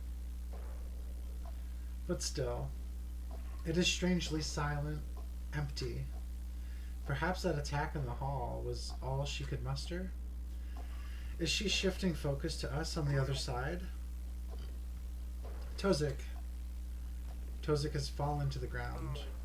Tozik! Kavik runs to Tozik's side, helping him up to his feet again. His body is shifting in ways that Kavik tactfully avoids perceiving. It is in here. Akazet, I do not know how much time I have left. I can hardly tell what is real. Focus on what must be done, Tozik. And keep in mind how much we need you. Just a little further. With Kavik's help, the three proceed to the spinal tether, lingering out of its silencing range. You are all doing so well. Once the explosive is ready, flee through the lesser mind as planned. And Tozik, once it is done, take off your connector. Right. Heading into the silence now. I'm setting it up to detonate as soon as we are out of range. Yes, Milta and I will keep watch. Akazet, Bosco, Gakfu, how is it going on your side? It is not as bad here, but we are still making little progress. I keep them afar. Gakfu picks them off, though she is hurt, and they keep coming. Akazet, we really need you here as soon as you are able. I know. Just a little longer, and that is it. Oh, I am smiling so wide already. Terror rips through the connection. The grand door in the spine, it has opened, and a familiar shape is forming in the space before it. What's your status? Tozik is Aki. He is saying there's a problem with the setup. It probably would not have gone off if we had not returned, but I do not think we have enough time. It is Vekua. Wait. There's something that I can try. No, I have to try. Keep working on the explosive. Try what? Miltza? Yes, Miltza. Yes, Miltza. My love. Aww. Suddenly, her senses disappear from the time stopper. Kavik is my only active connection now, and I see she has shoved her connector in his confused claws and stormed toward Vekua. Aki, she took off the connector. She's shouting at Vekua, hold on, let me try and feed this through. Miltza is calling to Vekua, challenging her. But Vekua's form is flickering and twitching, unsteady. The color bleeds from the world around her in radiating waves. With all we have seen, Miltza still tries to reason. I focus through Kavik's senses until she becomes clear. No more. I cannot. This was doomed from the start. I have always felt it. And for what? This must be it. This must be the moment. Vekua, please. If this is an awakening, if it is finally here, even imperfect, I have to know. From Kavik's view, I can hardly see, but I think Vekua's stance softened. She's actually listening. Whatever may come, this is delaying her, for Tozik at least. I've labored so long, done so much in their name, yet I have never had any answers, only worthless faith. Please, show me. Say anything. The sorrow in her voice is striking. There's no readiness in her stance. This is not just some deception. Miltza's drone is inactive, disconnected, lying on the tether. She truly intends to. Miltza, just get away from her. Come on. You have seen what happens. From within the bomb's silence, Tozik speaks to Kavik. Kavik, go. I will activate the charge manually. What? No, Tozik, I'm not doing that. This will take too long. We have one chance, Kavik. Just focus on the bomb. Miltza storms closer to Vekua, surely to make more demands. But to my surprise, Vekua does not strike. She reaches out and grasps Miltza in a kind embrace, one that silences Miltza's cries. Dull light distorts around them, and Kavik must look away. I cannot make out the details, but something horrific is happening to her. Kavik, forget it. You My need dear. to move. Now! Get Tozik. Go to the door and...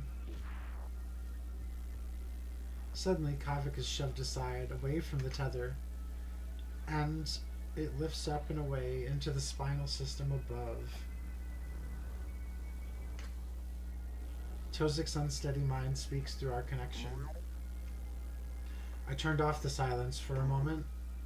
There's no room for error here. Once you are out, I'm going to force this down and detonate it. So leave.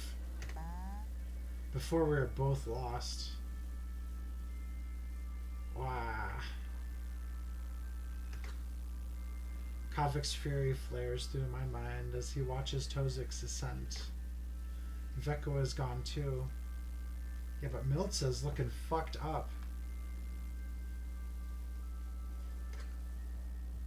But Miltza begins to stand, tearing Kavik's attention back to her.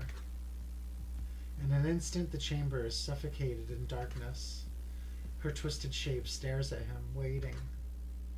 But he calls up to Tozik. I'm not leaving you. No, Tozik, Kavik is right. This bomb is critical, but so are you. Reactivate the silence and continue fixing it. And Kavik, Tozik's affliction may be too far progressed. He must stay disconnected. We need you to stop her. That is not Miltza. Tozik needs no further instruction, his connection disappearing into silence. Kavik's anxiety crumbles before his determination, and I feel his confirmation. With careful aim, Kavik pitches an improvised explosive at Miltza. But she's hardly affected, stepping forward through the blast. I am here. There's still time. Fear what must be done.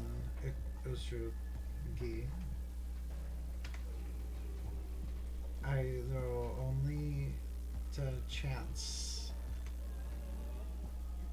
So come with me. Aki.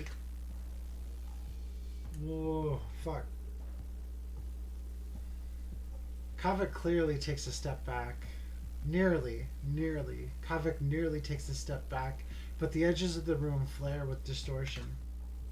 Vekwa is gripping this place, wielding Miltza like a weapon. If Kavik gets too close to her, she will surely tear him apart. Do you have anything stronger? There is a spark of realization. I may. My explosives have much more substantial blast if they have more material to use. Kavik directs my attention to the spinal root nearby. The roots, yes, I can lodge some explosives in them. And then when she gets close, you know what must be done. I will guide you, my friend. All right, I can do this. We can do this. Notice, repeat applications of plant increase radius. Yeah! This is tough.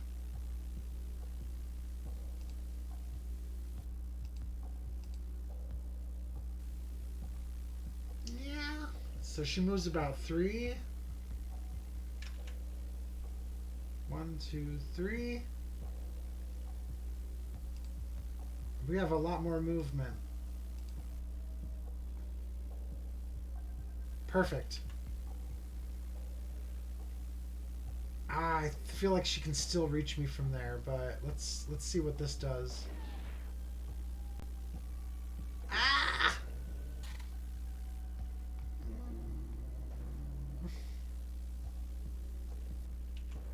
I don't even know what this thing is.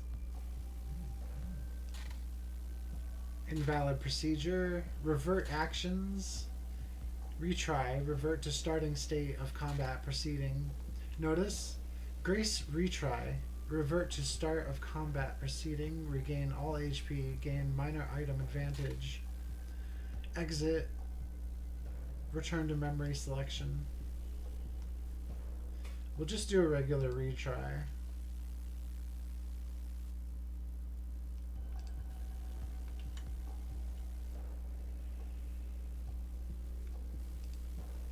So instead, what I have to do is plant and move, because if she gets 2 moves on me...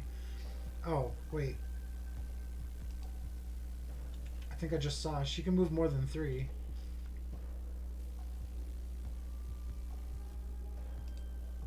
I should be okay here.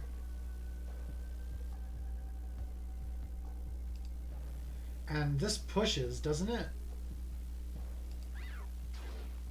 No. Ah, she's right fucking here. Let's see what this thing is. Like, what is that thing?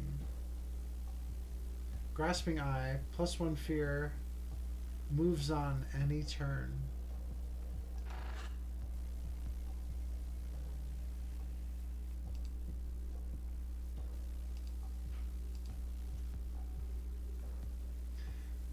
Yeah.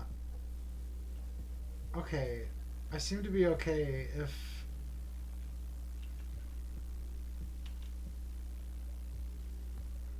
I don't.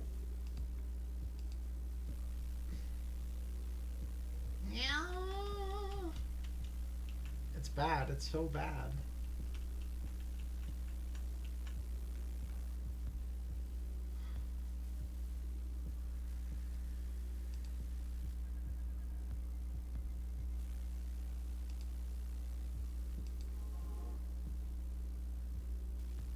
Oh, you fucker. Good evade.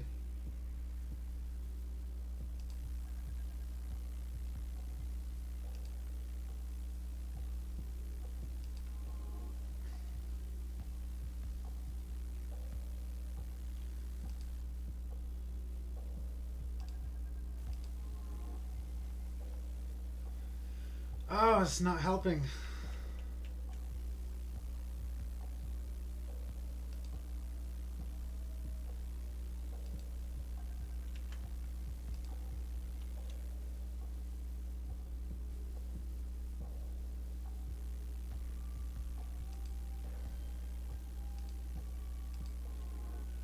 We gotta stay away from the edge at least. Ow!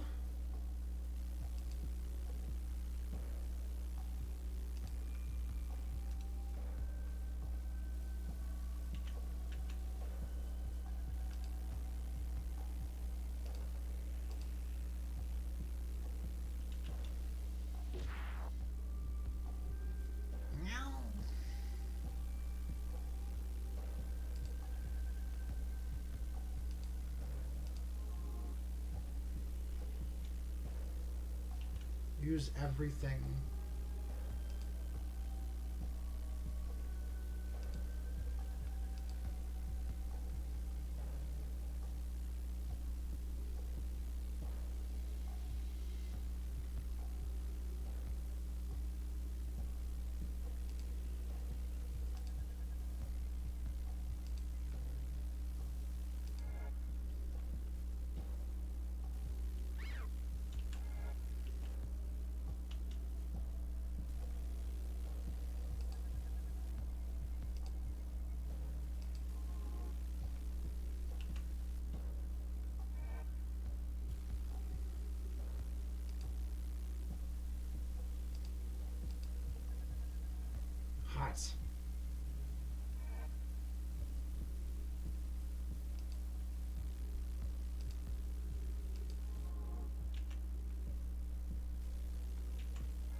I'm definitely faster.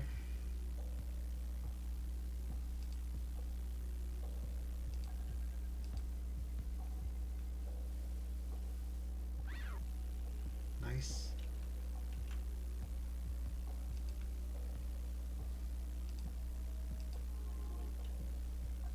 If I move diagonally, she has trouble keeping up as well.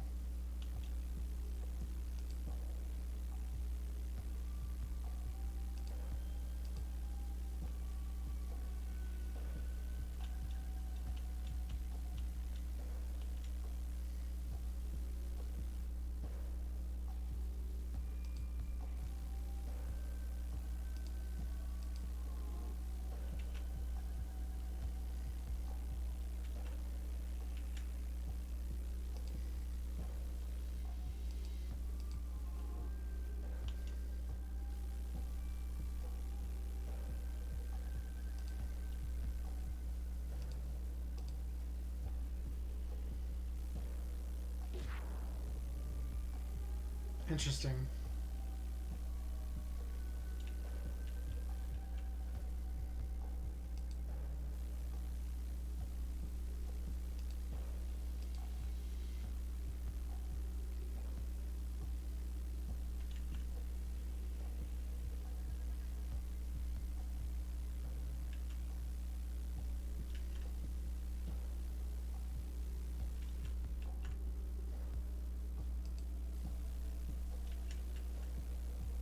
I can hit her with the blast here.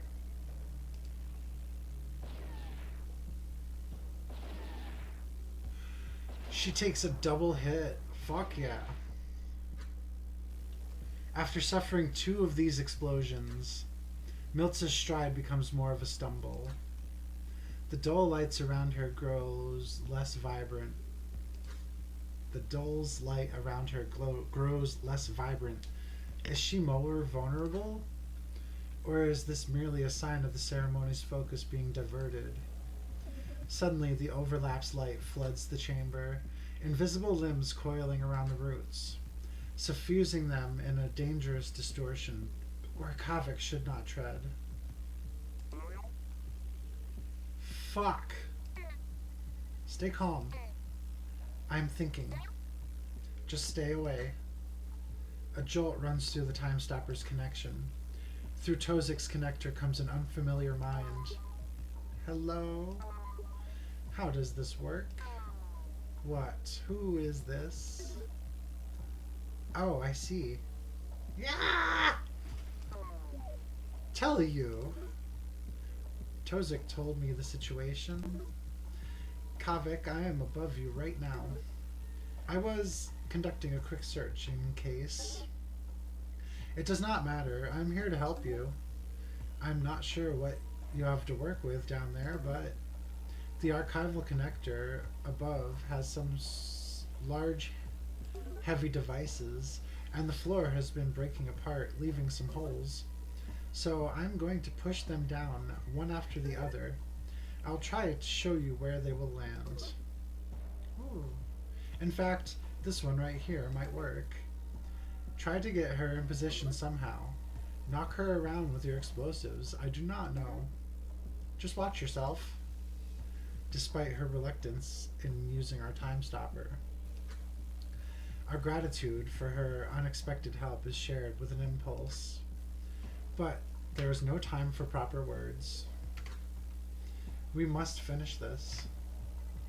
Guide the fight.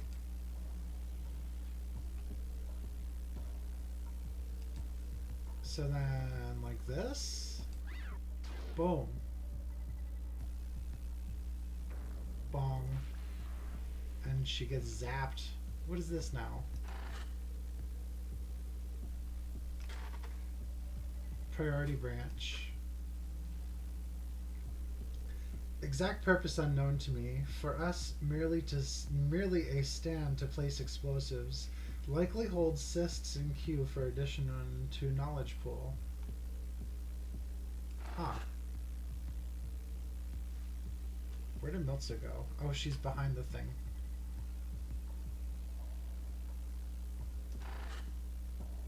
Chemical fire. Unresistible, minus 10% HP per turn, minimum 1 at the spinal root. We can cure ourselves. Thank you, said Kavik to himself.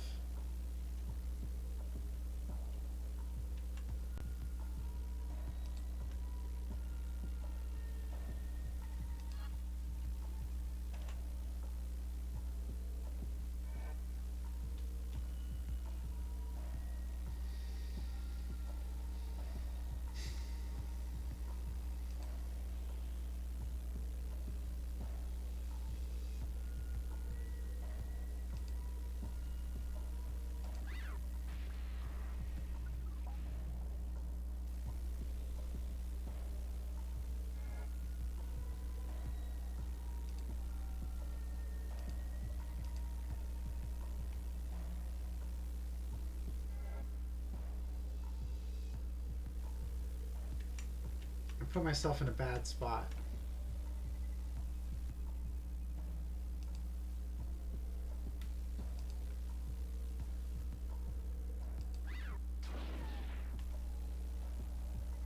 Ah! That sucks.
This goes off next turn.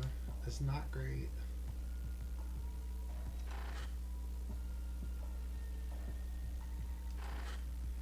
I will have to endure the fear. Oh, that's not good.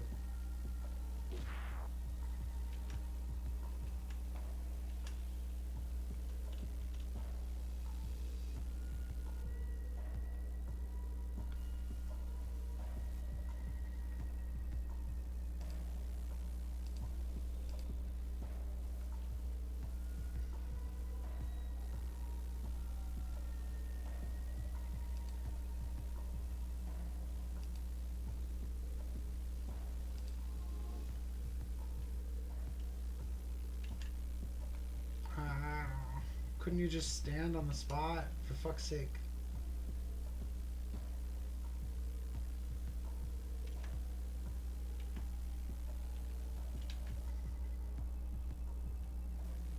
Prohibited by fear. Interesting.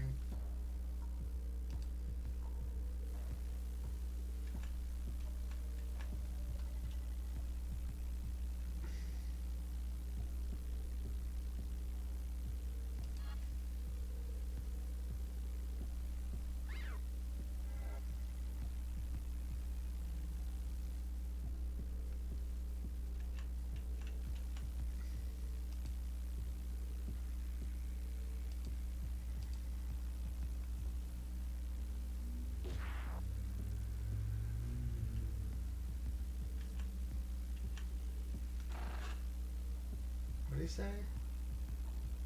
I need to seal this.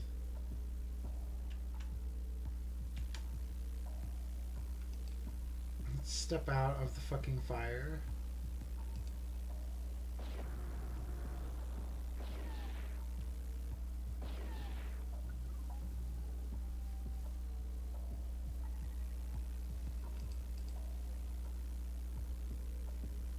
Can't dash, can't trigger. Let's just heal.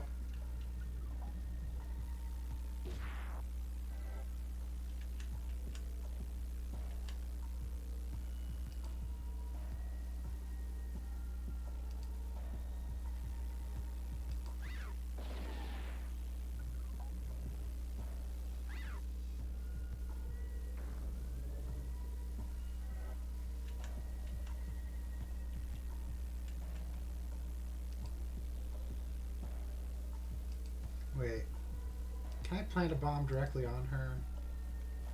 I think it'll just sit on the ground. No, it is on her.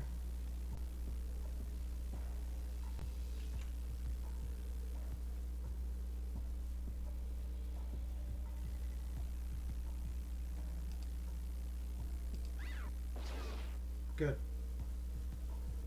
Oh.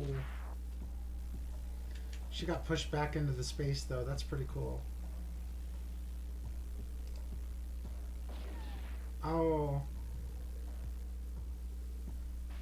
She's only got 8 hit points, though.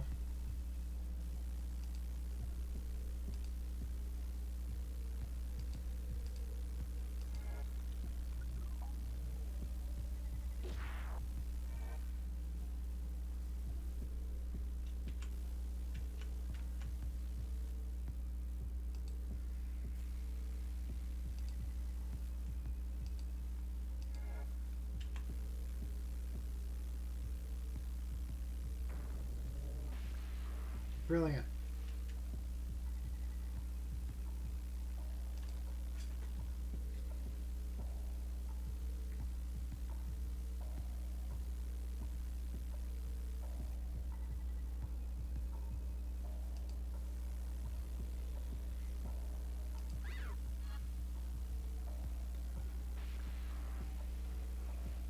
One HP more.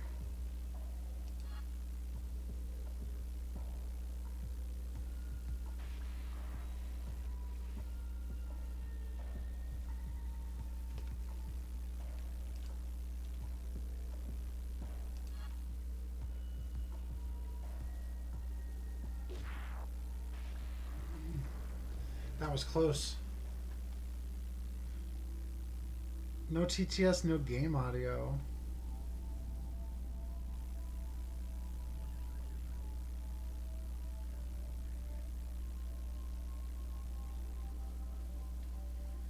Do you want to hear backseating advice or none of this? On my side, it appears that I still have audio. I'm not dropping frames.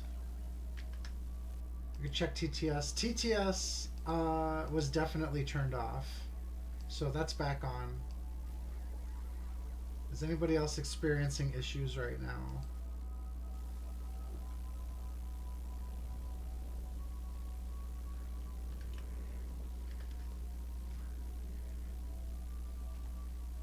Maybe my audio broke. I don't know about that. But I can actually check.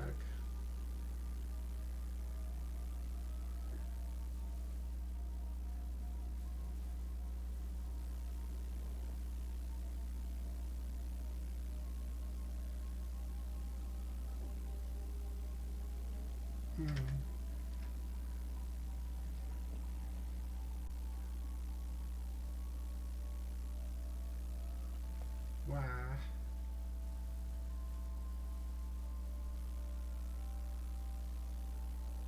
At the very least, it's still recording, and it says it's still streaming.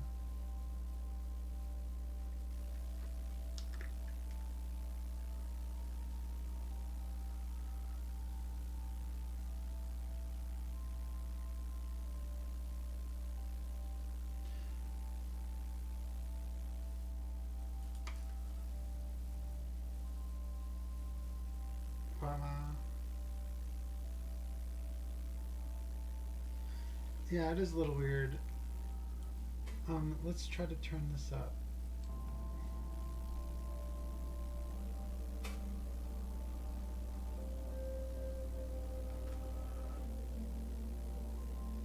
Yeah.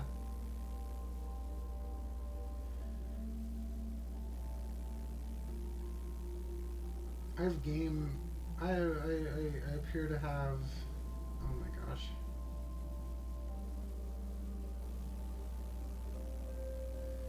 I appear to have game audio.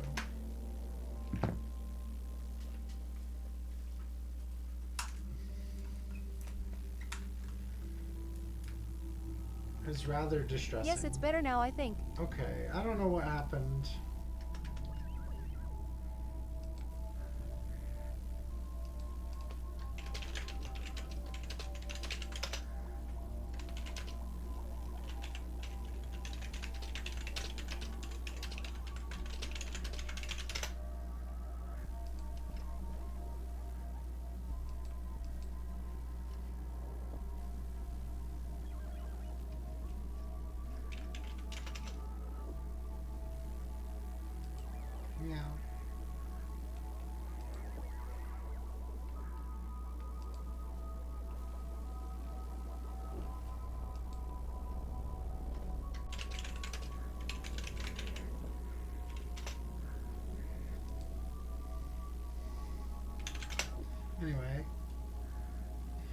Miltz's flickering form drops to the ground motionless.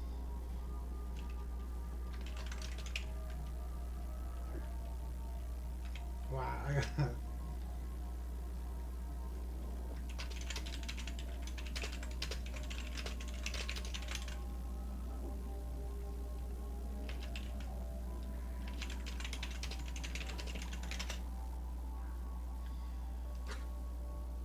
Kavik has approached, hesitantly. She is in a strange state. The Corru of her material body melded with the almost imperceptible tendrils of the ceremony. Here, but not here. Kavik nearly says something. An apology, maybe? His despair is overpowering. But Miltz's arm shifts, claws pressing against the ground, attempting to push herself up again. Miltza, are you still...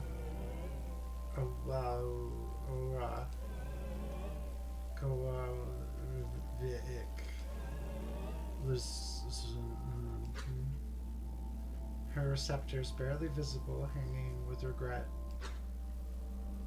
Nonsense, delaying him to harm us. Compassion is only ever exploited by parasites.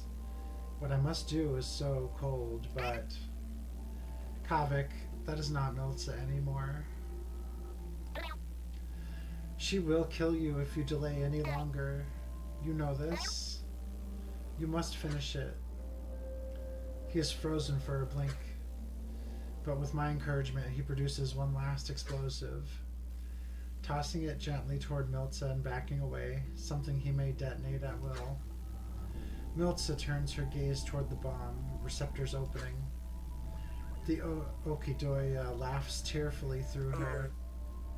Miltza, I hope... Oetkia Dorosin Onoti Our Isri. Its senseless signal gives him some pause, but when she moves again, he does not hesitate any longer. I am so sorry. Then a blast. Kavik refuses to look at the remains. It is done. Kavik, you did what you had to. You know it was the only way after her choice. There will be time to mourn later. Tozik and I are going to descend with the tether. Get out of the way. He says the bomb is ready, and once it is down, I am disconnecting. The sharpness of her thoughts is striking, like she is stabbing my mind core with every word. Does she hate us? Me? But she did try to help Kavik. There's no time to process this. Fine. Proceed back through the dull mind. We are going to finish this in the lesser mind. Meet us there. Understood? Kavik? Aside from backing away from Miltza, he has sparsely made a thought. Yeah. May you slip Falzi's eye.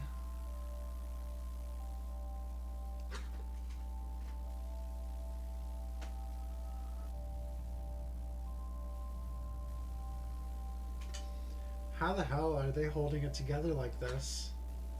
I feel like I'm gonna be sick, dude. Just, man, they really just killed her. Just like that. It seemed to me like she was trying to say something, too. I gotta wonder how much they were able to understand at the time. Maybe something with the voice they're hearing wasn't like... I don't know. I'm just trying to figure out what they were thinking.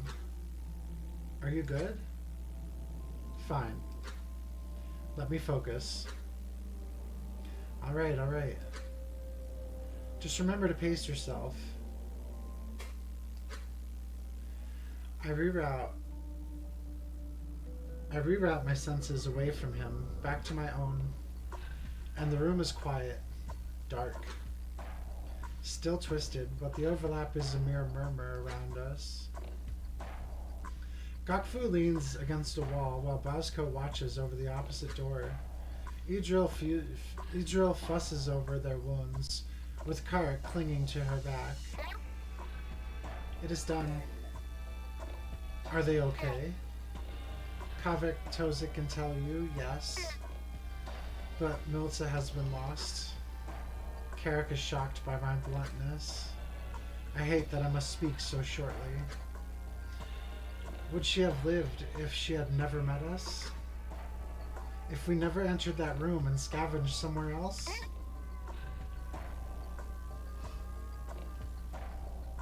She knew the risks. We all do. She confronted Vekoa directly to buy them time. Buzzco, Gokfu, how are you faring? Still living. Her body is barely held together, marked all over with half-melted wounds from the creature's blows, and a deep gloom hangs over her. Clearly having observed through the time stopper, Bosco remains immovable, mostly unreadable. But his claws are curled with tension. Fine. Focus must have been drawn away from us. They disappeared. Yeah. They were unstable. Some of them I did not even need to attack. They just broke apart. I could feel them, even as they disappeared from sight, drifting away. That is a good sign, then. It sounds like the ceremony is recoiling. She is probably trying to scale it down. These creatures, tendrils of the ceremony as they are, probably snapped while the overlap was shrinking. A great rumble shakes the groundsmanry.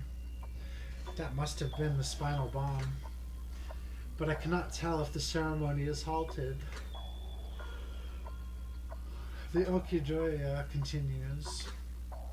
Gakfu looks up, then at the wall to the core. It does feel like it is growing more distant. Blink by blink, I suspect the ceremony is drawing from the lesser mind, and thought that the primary organs would be enough. Oh well. Vekoa always was a stubborn groundsman. We have enough in the dull mind to sever the rest of the connections. I see. If Vekoa is still attempting to form a contrivance, then it must mean that any size contrivance will do for her purposes, yes? Not just one that consumes the entire embassy, and there must still be some chance that she can succeed. I doubt she would make such a gamble with the core otherwise. So we should hurry. And so I led the way back to the... I expected to hear more steps behind me. With a glance back, I see that Gakfu is not following me. She must be more deeply wounded than I thought. Gakfu, can you... Yeah, just give me a blink, would you? We do not have a blink, Gakfu. If you cannot move with us, then... Bosco suddenly raises Gakfu into his floating gauntlets, carrying her toward the entrance. Ah! She is alright. There is no time. She is right. There is no time. You attack with your mind. You need only be present. Akazet, lead the way. So demanding. Am I back home? Laboring upon the Akazika? I thought Vaznians loved their breaks. Her little jab, ill-timed as they always are, elicits a single exasperated chuckle from Bosco. Alright, follow me. Idril follows, Karak still clinging to her. While we move, I can do a little patchwork. Let me take a look at those hits. Let us move. The entry. It almost looks as if it is melting. Whether this is the overlap or the breaking down of pale Corru, I cannot tell. Let's take a sip.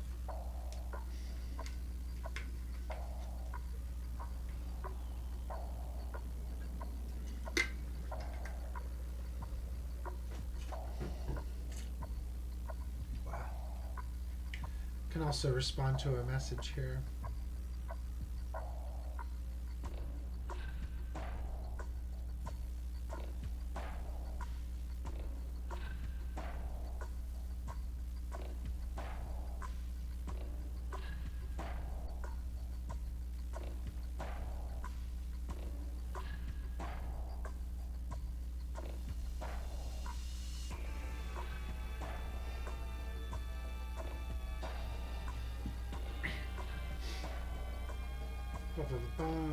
But with the team as prepared as we can manage, all that remains is for us to move to the lesser mind. The path to the move, friend, still stands, and I'm sure it is still there.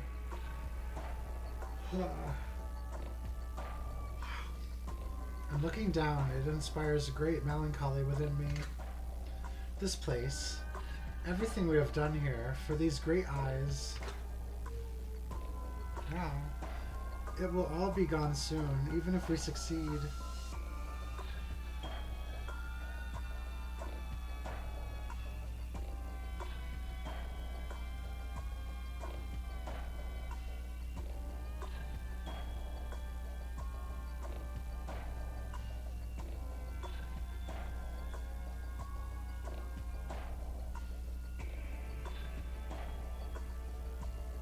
Yeah.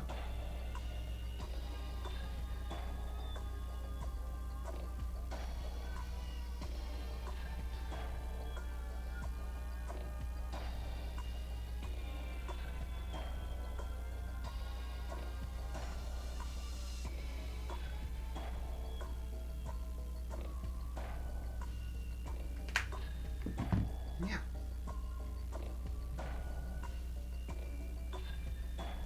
It will all be gone soon, even if we succeed. This moment is the end of everything as it was. But I must not let myself be distracted.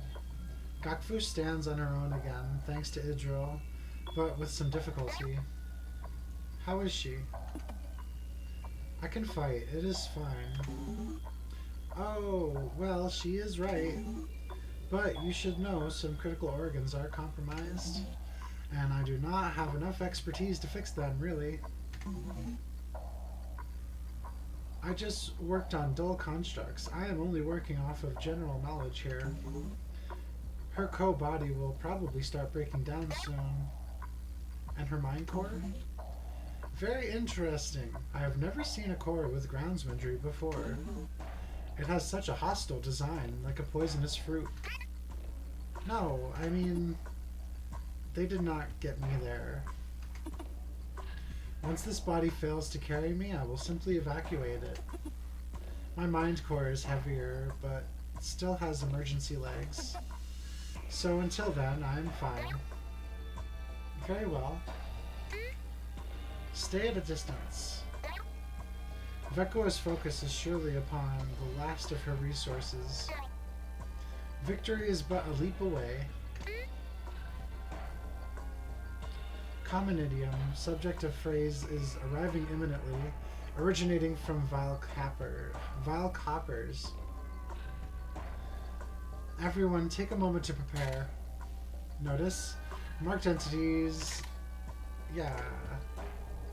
We get to chat with some folks.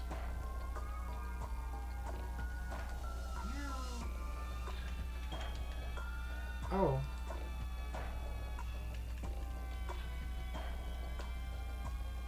Wow. There's no turning back now.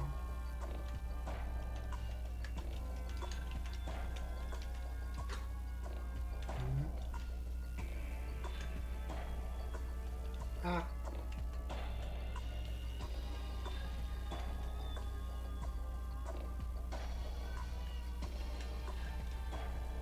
I didn't want to leave the room. I just wanted to check the door.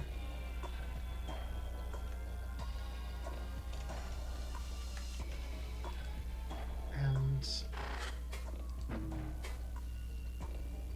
Akazet has time to think.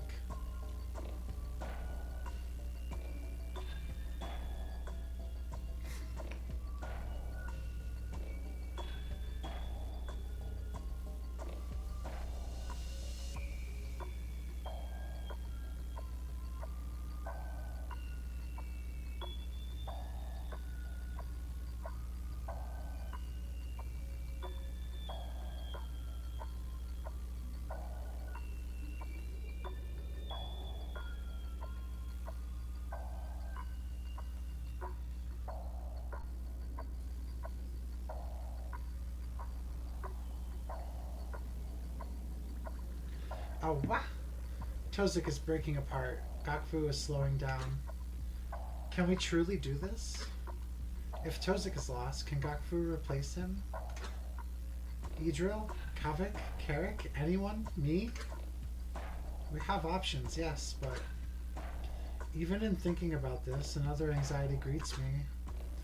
That this ceremony is being grown at all must mean something else is happening here.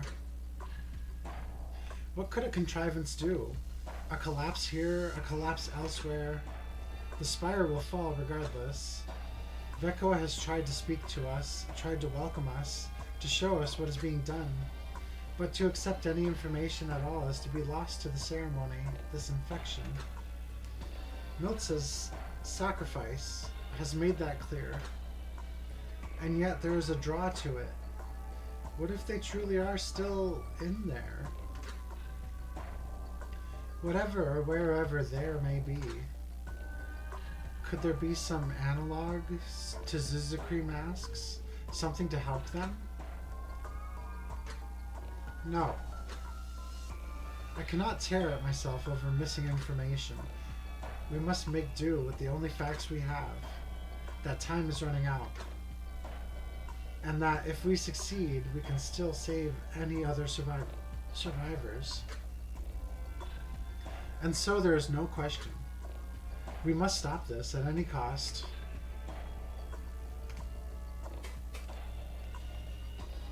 Is there another thing? I can use Unity on Akazatesh. No response.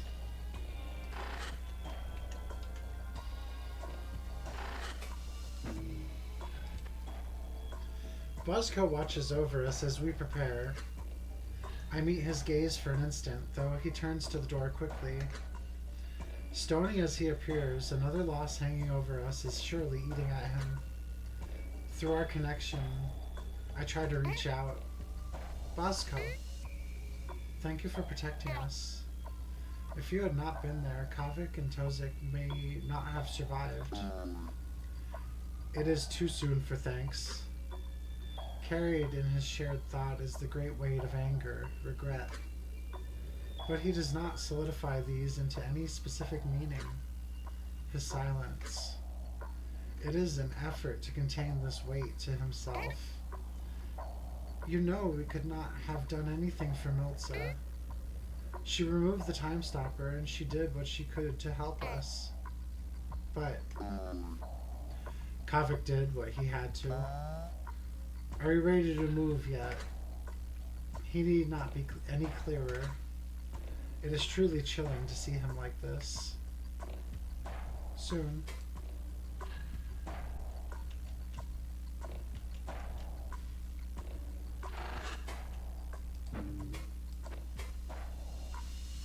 Her work complete, our impromptu mender now examines the distorted melting wall.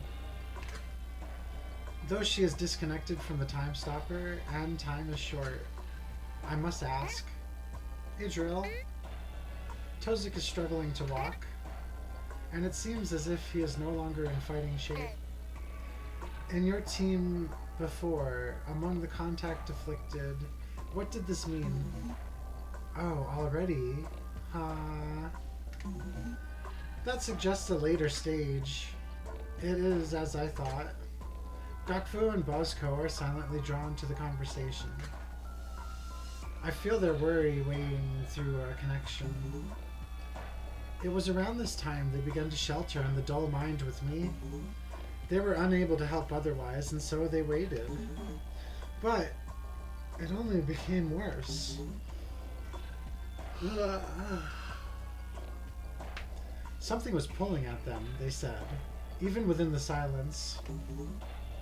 One even evacuated their body, thinking it would help, but no. Actually, their decline became even more rapid. There was one case, a Yut who was able to stand again, who went out to help the others, but according to them, she was not like this for long.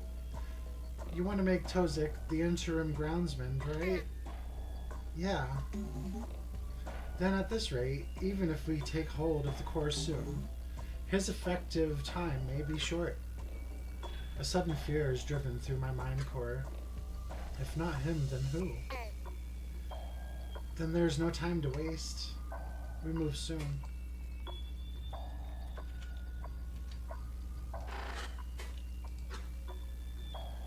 The map. Layout is 5 major chambers, including this one, surrounding the core. Connective halls lined with personnel and lesser operation chambers appear distorted around the core.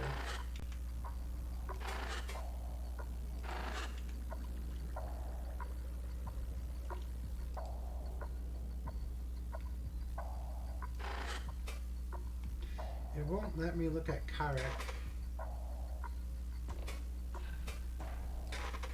There we go. Kark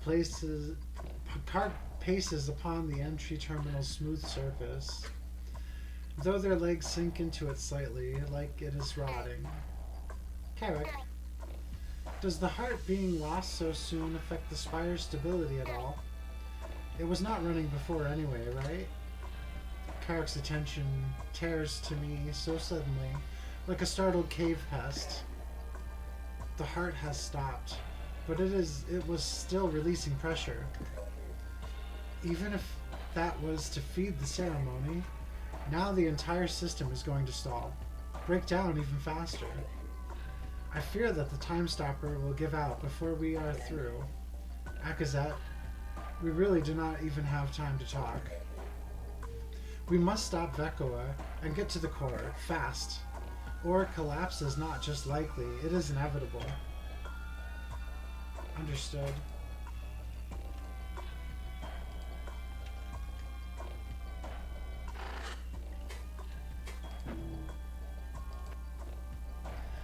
Lingering near the terminal, Gokvu examines a repair made on her arm.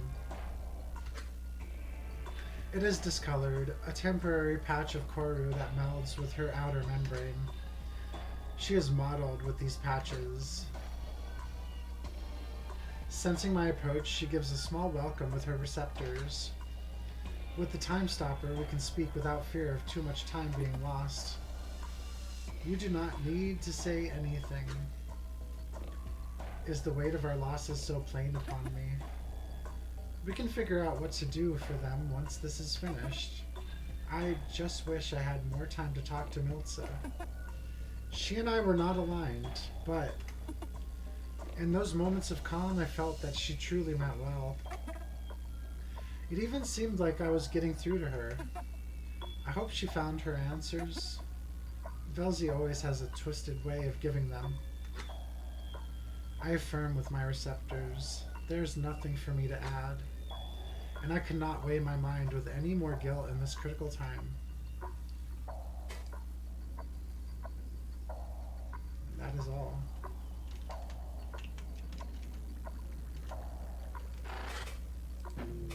Save.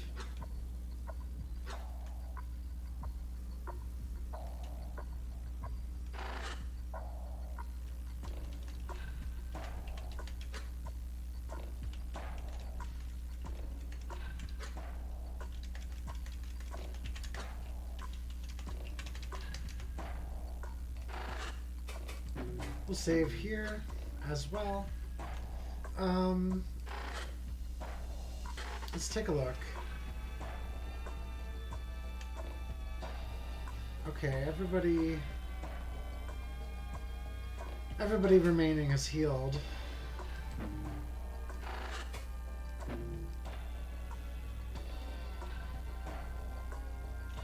It is hard to believe this is the same hall we walked before. We stay closely grouped together as we advance, prepared for the worst. Oh.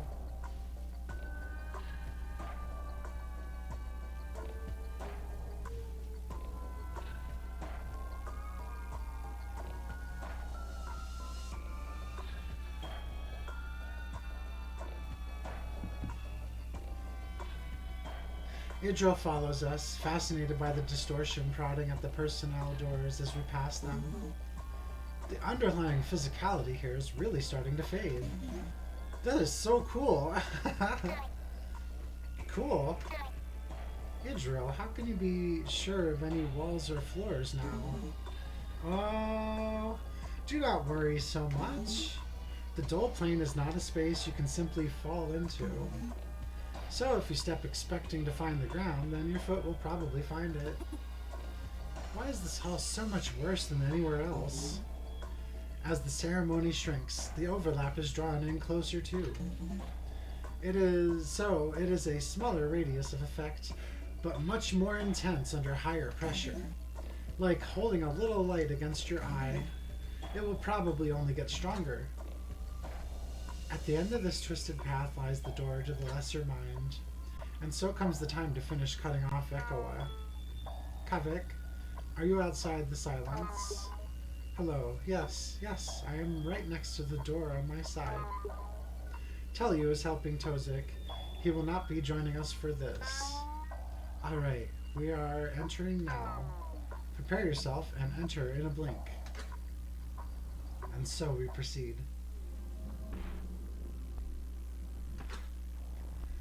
To find Idril's expectation correct.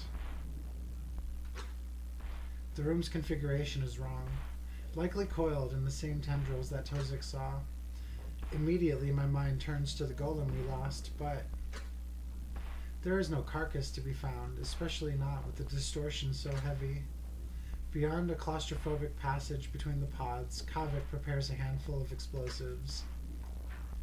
I step forward to begin searching for any foes, but the instant I do, Bozko pulls me back. A powerful dull pulse blasted through the corridor, one that could only have come from our golem. There it is, hovering. Not exactly repaired, but unbroken, an amalgamation animated by the ceremony.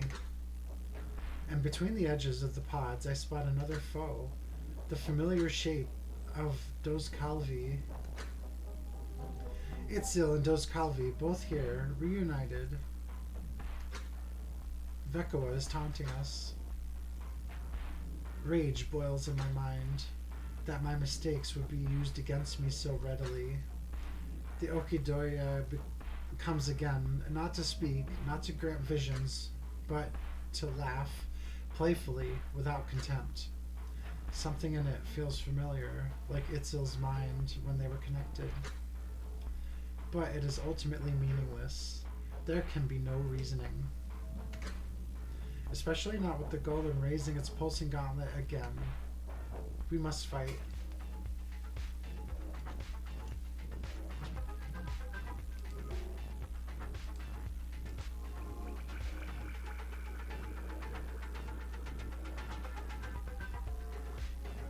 One, two, three, four, five, six.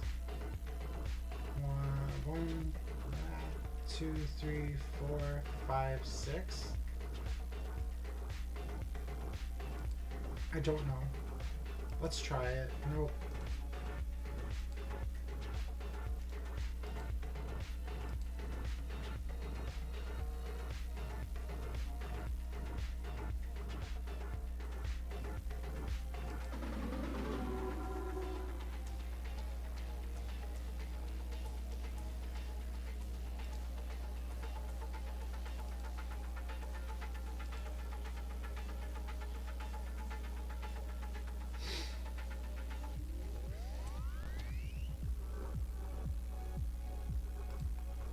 We can actually protect here, so...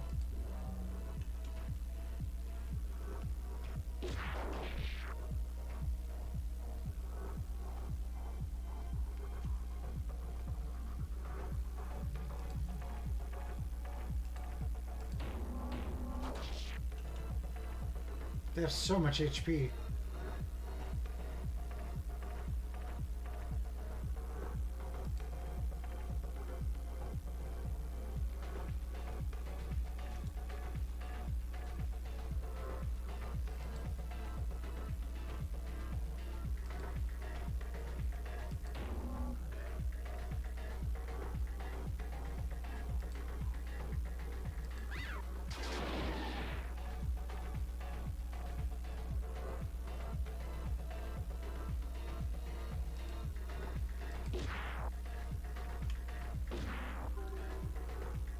Eep.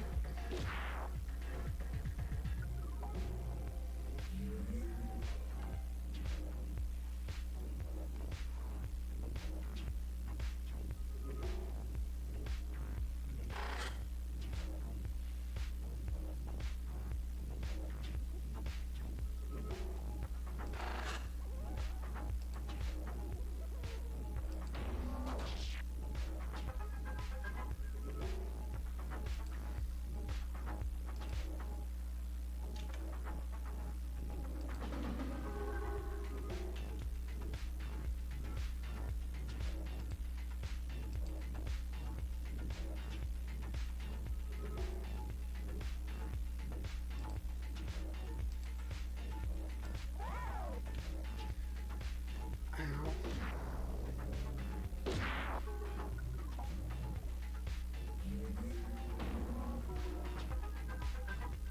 Shit.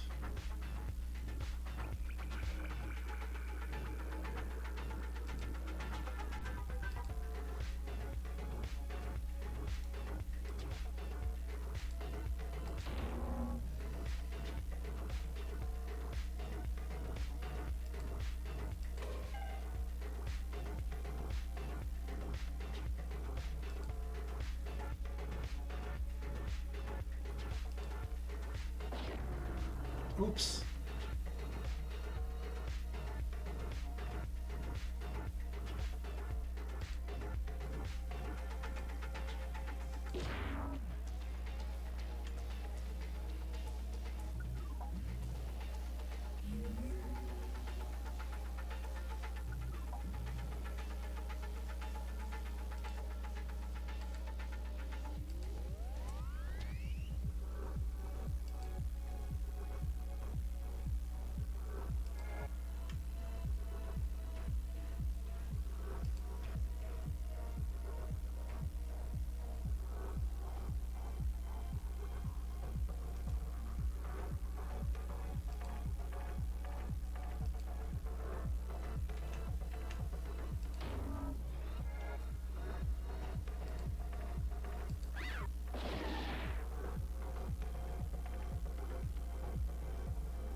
Eep.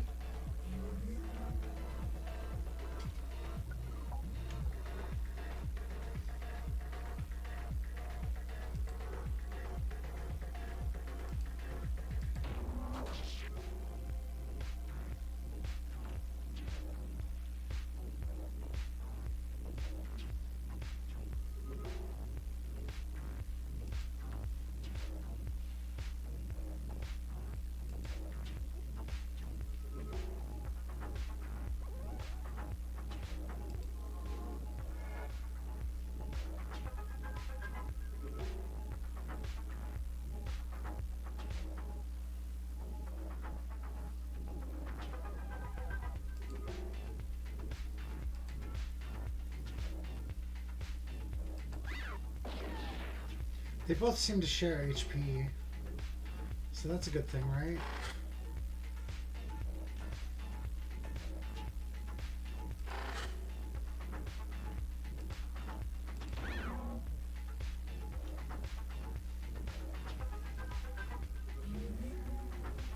Yeet.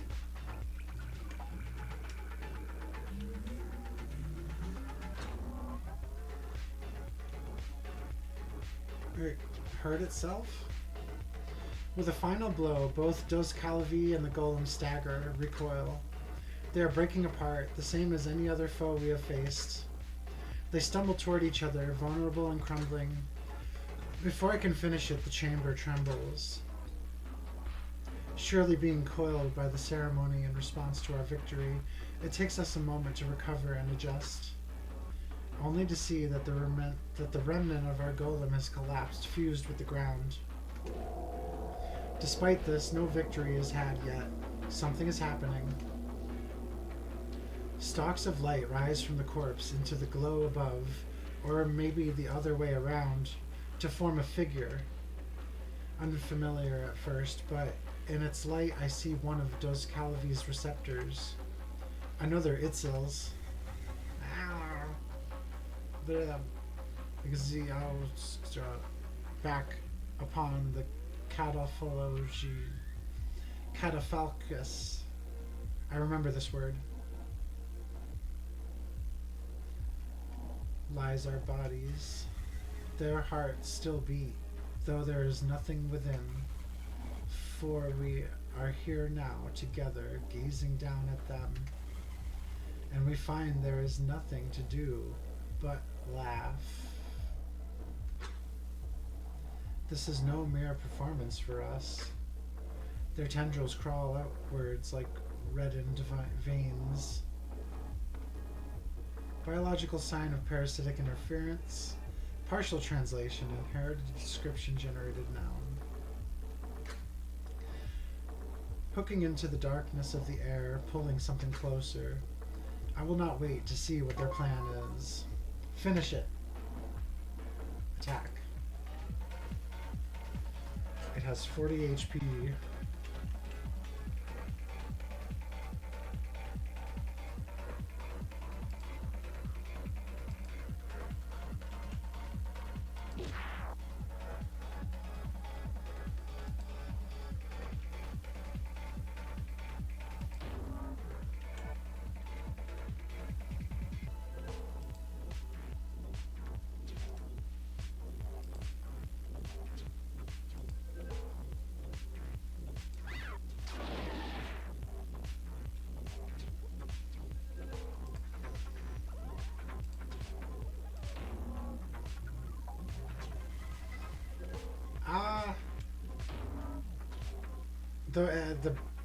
The borders got tighter.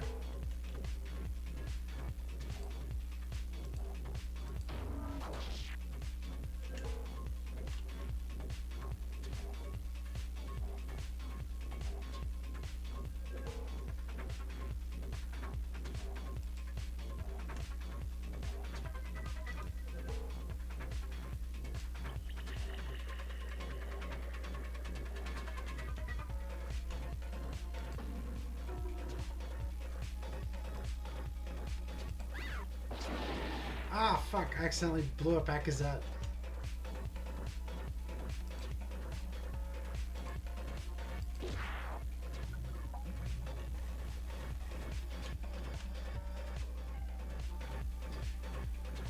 With our attacks, the tendrils forming this illusion finally break apart, losing shape.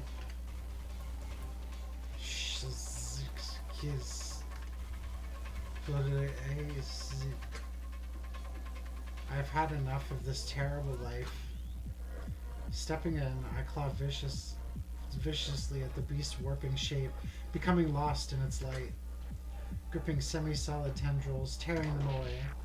Rending the flesh of this now unfamiliar monster mercilessly. It may try to speak, but I do not listen. We are beyond that now. Eventually, with enough broken, some threshold is passed. A snap beyond physicality, the shifting of some weight within the dull plane as it draws from this place. And as it does, the world shifts around us again. Vekoa's hold on the chamber is weakened, returning echoes of its true shape. My claws, my robe, all stained deep with dark sludge. Idril and Carrick hurry in once the area seems clear. Kavik, over... Carrick had immediately begun to call out our next steps, but now seems distracted by the remnants of our foe, which I stand atop. With an urgent gesture from myself, they continue. Over here. Yes, the pods drew from both above and below. We must detonate these final connections, but this room is our last way out, so they must be focused. We need only destroy the downward veins along the far wall. You are sure it will not collapse upon us? If we do this right, it will be safe. Ah, okay. Show me the positions. Here, I will help. Kavik, Carrick, and Idril set to their work. But my mind is drawn to the Dolmine's door. Tozik is alright, yes? Kavik speaks between hasty applications of his devices. He is in good claws. Telliu was helping him fix some internals because he found that there were the grand door to the core parts, and immediately we stand at the ready. Bosco and I guard the others. The light within the core chamber is flickering unsteady, clearly on the verge of collapse. Whether the ceremony is failing or the contrivance is nearly upon us, I cannot tell. But the unmistakable shape of Vekoa is still here, shifting chaotically. Hi, Vekoa! I can see something different in her stance, even in this state. The serenity that persisted when we first saw her. It has given way to fury. After a pause, she takes a step forward, and we prepare to fight again. I'm chilly. We've put on my jacket.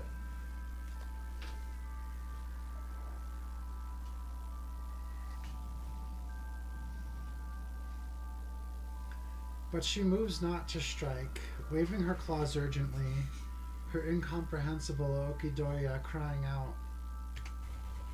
Pleading? Ignorant of the apparition's interruption, Kavik calls out. Get away from the walls, it is time. We split in different directions as the first of the detonations flashes through the room. The Okidoya begins to roar again, desperate and afraid for the first time. It causes a terrified despair to ring through me. A feeling that demands I should be crying, screaming, as if what we are doing is... Before it can convey any tangible meaning to us, my sight, my mind, they clear, like waking from a dream. Her shape simply vanished. The chamber holds strong, no doubt due to the strategic detonations, but it is frighteningly dark. The Okidoya, the overlaps distortion. It is dim, distant, but not gone. The door to the groundsmanry chamber stands open, ready for us to proceed. Wow! Yes, yes! We did it! Ha ha ha! Yay! Though, actually, not yet. I just wanted to have a moment of false celebration, too. Idril, what the fuck? The ceremony and its overlap are still in there. All we did was break the last of its grasp outside of the core. What? Did you not say this would stop it? It will! It is not an immediate process. A crucial detail she failed to share. Vekoa, trying to grow it again, would just pointlessly starve the core to death. Like I said, even if this is only an imitation of her, that would be stupid. So the last structures it uses to hold open the overlap are probably snapping right now, freeing up the core. Anyway, it could be a few blinks, or... We do not have a few blinks. Tozik earns all our gazes, emerged from the Dolomine's hall, supported by Telliu. His body is in worse condition than when I last saw him through Kavik's vision. Judging by the clean lines, he must have cut out some portion of his organs. He speaks urgently, sparing details. My affliction is progressing, and I have done what I can to stall it. I still feel it, something connecting to me. And when you detonate that last bomb, I felt it, I think. An intention from the voice, the one that Vekoa spoke with, burning with desperation. She is trying to form a lesser contrivance with what is left. If she does that, the core is gone. Tozik, you trust this feeling? It is no hallucination? He dips his head, affirming with his receptors. Well, the overlap is still there. And that means we can still interact with the ceremony. So, if it is breaking apart, we just have to go in there and destroy what's left. Oh, yes! And since the overlap is so small now, the critical veins of the ceremony will probably be visible. If we attack them, will the core be harmed? No! While the core is being used as a catalyst, it is technically separate from the ceremony. It is more like an entrance. It created the small cut that the ceremony was formed through. So if you sever the ceremony's organs, the tendrils that widen it will snap even more. And if enough gives way, it should give out all at once. Entirely cleaving the ceremony from material reality and leaving the core for us. Sure, it may have a few extra organs and appendages, but everything should still be there. Then we have our path forward. And so the time comes at last. We can end this slaughter. But why is Vekua even still trying? Anytime I think of what her plan could be, there's this quiet doubt within, one that has grown as we have seen more. A suspicion that slaughter is not the right word. But no, the horror in the segments above are plain reminders. What we are doing is right, and we must press on, for the sake of any who still live. There is a moment of heavy silence as I look amongst the team. Gakvu's body is giving way. It is clear to see. But she fights with her mind core, so that is not a great hindrance. Bosco must remain intact if we are to use his chassis for emergency survival. Though that greater emergency remains than stopping the ceremony. Though, what greater emergency remains than stopping the ceremony? And Tozik, we cannot afford to risk exposure to his affliction. Teliu will not fight, and I feel I simply cannot rely on Idril. They all stare back at me as I survey them. We are in a bad state. But Kavik, Gakvu, Bosco, are you all still able to fight? Of course. This is it. Yeah, I can manage. Just cover me when you can. It is getting hard to move. I, only have a handful of explosives left.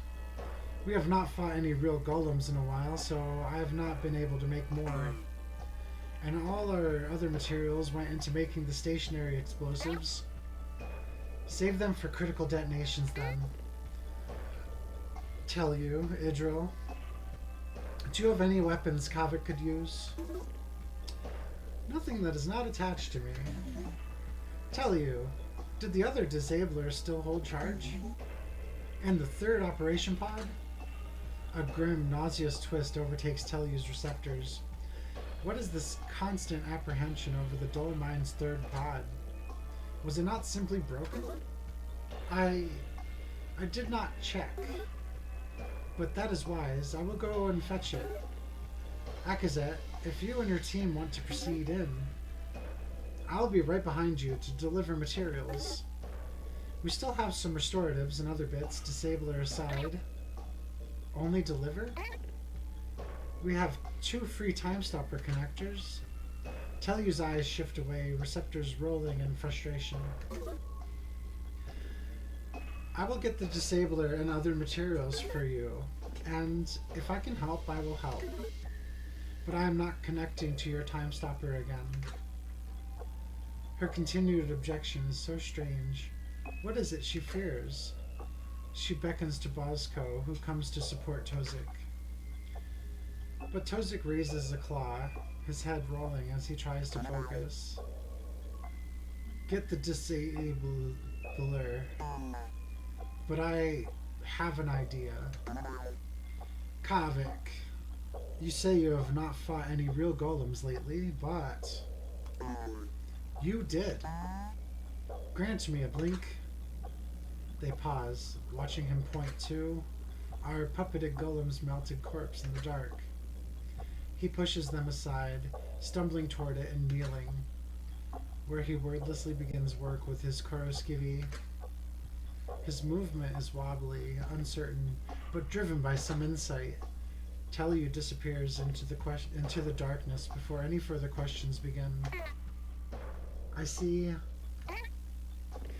Everyone ready yourselves. We must stop this now.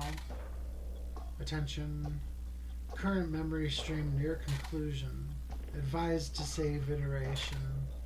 Notice marked entities contain dialogue in this segment.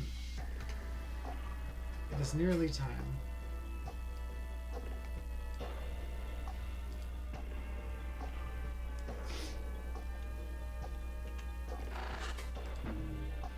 Calls?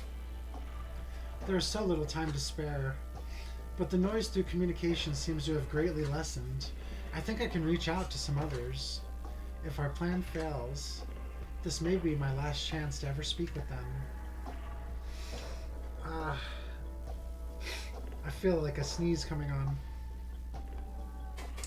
Call Kazuki. Fun friend, try Kazuki. Okay. Do. Connection established, I think. Akazet, there was an acknowledgement, but our connection is terrible.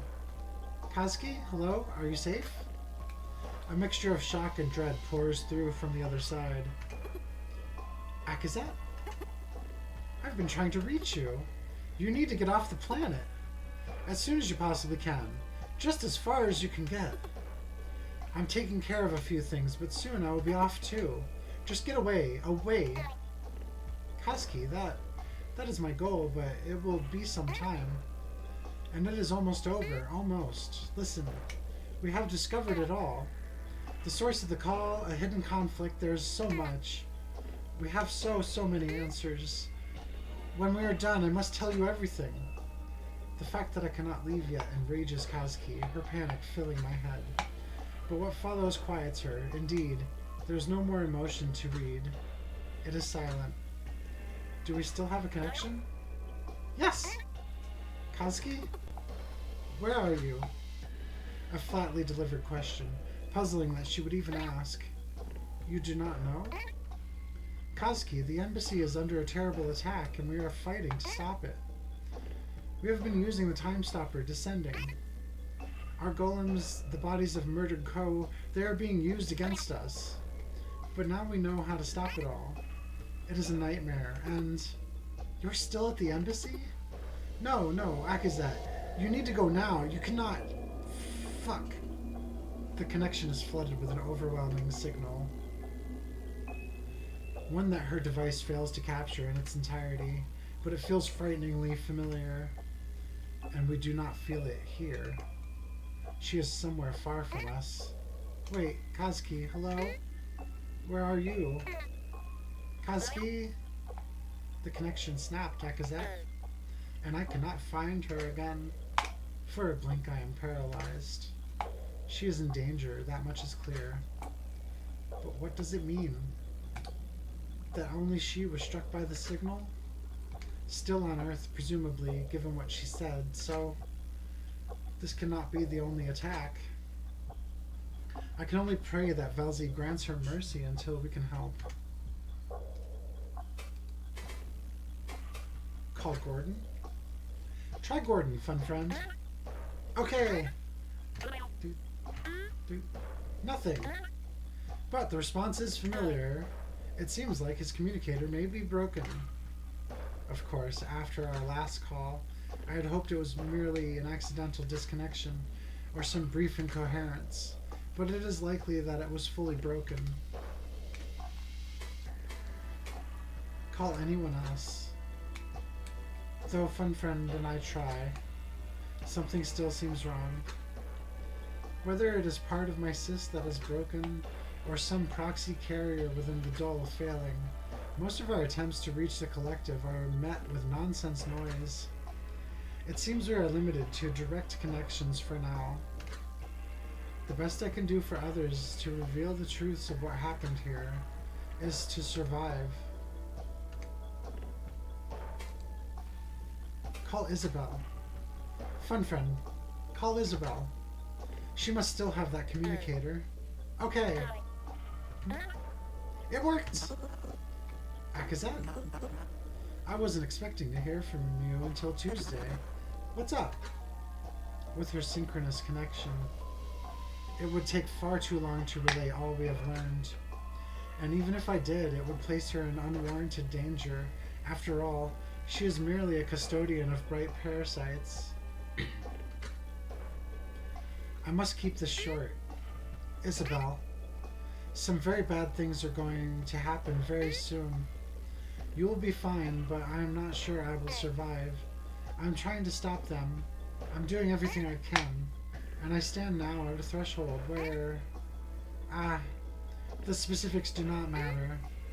But before I cross, I wanted to say I'm so happy that I... Wait, what are you talking about? Akazet, what's happening? Is there any way I could help? No, Isabel. This is beyond you, even beyond me. And even if I survive... I glance around the darkened chamber, to Kavik, to Gokfu. It is likely I will need to hide for some time. Isabel is silent, but I must allow this. A short time passes, trimming our window to stop Vekua even further. Audio communication has never felt so frustratingly slow. So, I don't know what to say. Is this goodbye? Her voice wavers, confused, burdened by a quiet welling of unexpected tears. I should be feeling the same, but my mind is already so scared by all we have lost, and it surely must show in my blunt speech. It might be, yes. Isabel, I do not have much time. Already have I endangered myself by spending this blink to call you. But I could not leave you without this closure. You've been such a kind light in my death. Thank you for everything. One way or another, we will meet again in time. Another pause, a sniffle, while she finds the words. I feel the expectant eyes of the others within the chamber. To them, I have been silent this whole time, attention quickly building over my idleness. I must end this. Akazet. I'll miss you. And if you need somewhere to hide, you know where to find me. Good luck, okay?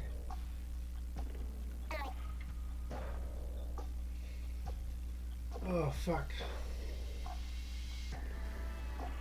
That really hurts. I'll miss you as well. Keep Velzy entertained for me.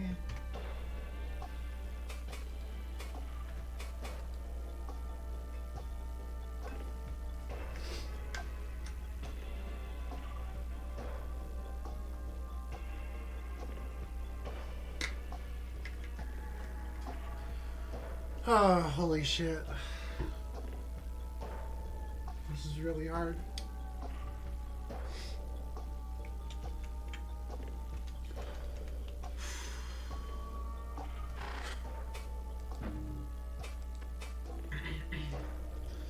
Kavik lingers near the entrance, taking inventory of his explosives and our resources. Though I sense uncertainty, he is rightly shaken after what happened with Melta and Itzil. But I feel I should not agitate this. His faith in the plan has been unwavering. It is no time to muddy his thoughts. We must focus. Kavik, my friend, are you ready? Akazet. I'm down to my last mending applicators, and similarly, I will have to be very careful with my explosives. I fear that I will not be enough to help. I will not be enough help. And with Chozik out and Gokfu so wounded, I just hope Telliu can find something to work with. Do not worry. Buzzco and I will lead the way. If we stay together, it will be fine. Whatever you bring will be enough, I am certain. Vekua will surely try to distract us with false foes, but we need only harm the ceremony enough for it to give way. Kavik nods a receptor, my words inspiring some determination. Okay. I trust you, Akazet. You know I do. And I want you to know, I've been thinking about what you said, no matter what happens.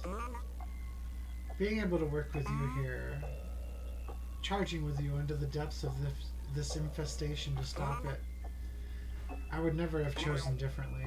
You never failed me. That message completely slipped my mind. But hearing him say this, it loosened the coil of my receptors. Thank you, Kavik.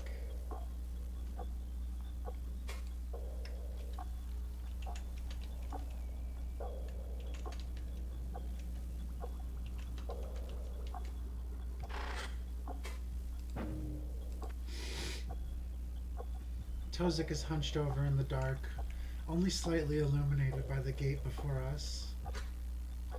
He cuts into the golem's obscured melting mass, drawing out small components. A gauntlet is set aside, hollowed out veins pulled from it to form new connections. Though his feverish work is fascinating, his muttering inspires more worry. Surface mist condensing on the sentries. Vile crawl by. They avoid the gate. The pulse. The smoke. Matter inverted. Each phrase starts and ends with a strange distortion. Words mixing together, a sound like labored breath. He does not stop, even as I approach. Tozik, are you imploded by the pulse? Without a pause, his voice rises to greet me. Akazet, hello. I understand your concern. I am not lost, merely reviewing memory. It seems to be helping me stay present. And the pulse drew more of them. Akazet, there is no time to speak. But I know you. And I know you will hold my death as your fault. Dispersed, sliced apart to their cheers. But know that I am so happy to have learned the truth. If you carry it to everyone else, covering the entry of a surface runner, there will be nothing to forgive.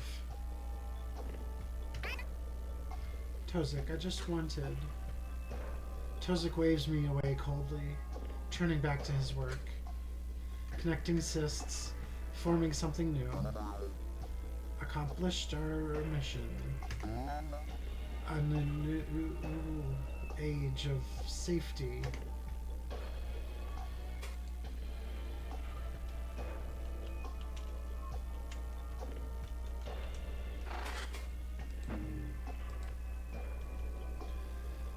Bosco stands from the door, staring into it, and as I approach, I feel his rage. With the slightest turn of his head, he acknowledges me. All of this. Our mission, our entire future, everyone. So many lost. So much truly lost. So much we can never recover. And we still do not even know why. His gaze turns to me slowly. Vekua is a monster. When we are done, let there be nothing left of her. I dip my receptors affirmatively.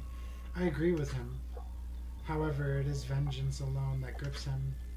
I understand. I feel it too. But vengeance so easily spirals into unwise decisions. Bosco, just remember, you must survive if we are to endure a collapse. We will stop Vekua. We will have our answers. But promise you will stay with us and protect us. Do not rush ahead or grasp at false opportunities. The notion that he might even consider doing this inspires a sharp twist in his receptors. For an instant, in his instability, I fear he may lash out, but he softens. I promise.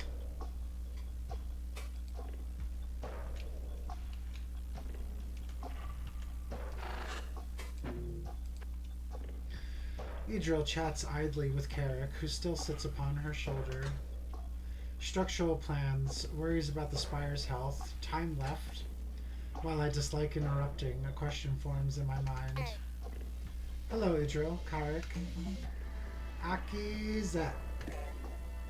Is there a problem? No. Oh, no. We are about to move in. I wanted to ask Idril, do you have any idea how this all connects? The signal that warped the golems, the ceremony, the contact affliction, Vekoa. The meteorite, the Bright Cousins probe. All of these events are conjoined. They have to be. Carrick knows I am leaving out those details, visible in the pulling back of their receptors. But there are so many variables, but I will spare her involvement. What a funny question. I really have no idea at all. That signal, or scream, as my other friends called it, that easily could have been a product of the groundsmanry core being misused. Our mind cores are often ignorant of groundsmanry signals, though. So it was as if Vekoa were sending something else through the broadcast relays. That aside, groundsmanry is a ceremony alone. Groundsmanry and a ceremony alone would not cause the strange affliction we have seen, which is something entirely new. Really, Akazet, it is all so fascinating and unprecedented. I am sure I will be studying this for eyes and eyes. Assuming we survive, of course. Still so detached. There's a significant chance that we all perish, and yet she snickers. This could be the last time we speak. I will not withhold my curiosity any longer. One more thing. Your behavior, Idril, is it self-modification? Forgive the accusation, but Akazet? Carrick is practically in shock at my bluntness. Wow! Well, I did not realize I appeared that way. No, I have not self-modified. It is true that my mind core is a little unusual, but that is because I am starving it. It is common for extended study dull engineers like myself, a very standard practice and mostly harmless. It may seem strange, but it makes the dull plane easier to understand. I can tell you more if we live. Detached as she is not blind to our Zenruka. And Akazet, I am confident we still have time. I have been reviewing every piece of knowledge about the Spire I have, brainstorming with Idril too, who has some secondary knowledge. And I have some theories on how we can still save it, but you have to act fast. Once it is clear, I will come help. Very well. Take a moment to look around, just to make sure that there's nothing I'm missing.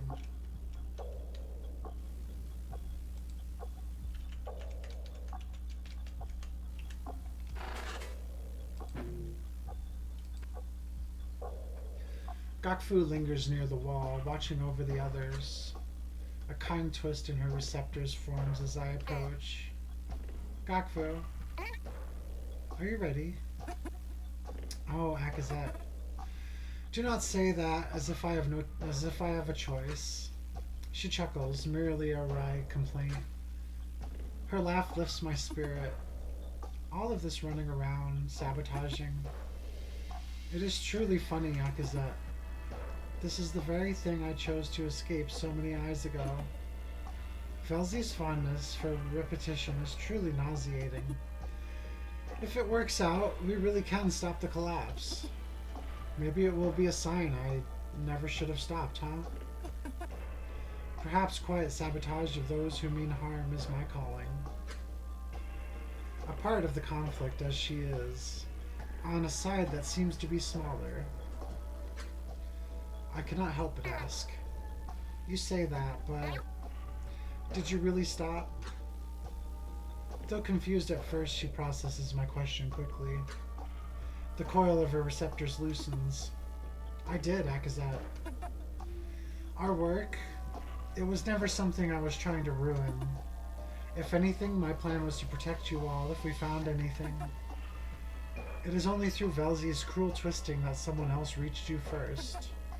And so brazenly.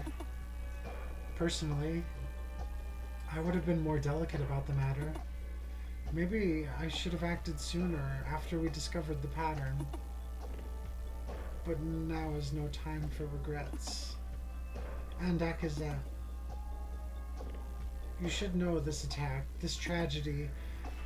If we are not careful, even if we succeed, it could be for nothing. Survivors could be picked up, recruited, suppressed. Despite everything, the conflict could stay in the dark, while those who seek awakening entrench themselves further. Outside of just helping survivors and escaping, that has been my greatest concern.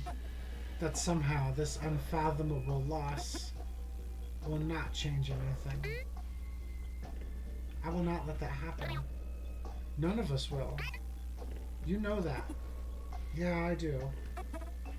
I suppose what I'm trying to say is, if something does not seem right, do not rush to share the truth you have learned. Not until you know not until you know it cannot be silenced. Understand? A strange demand, some sort of precaution.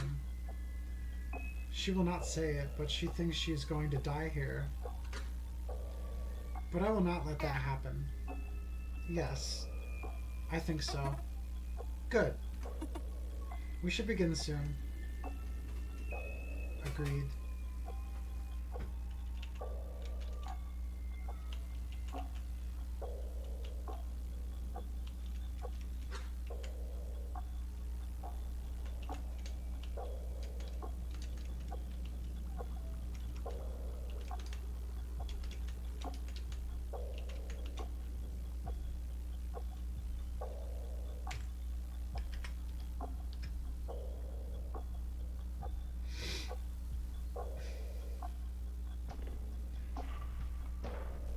I'm taking a screenshot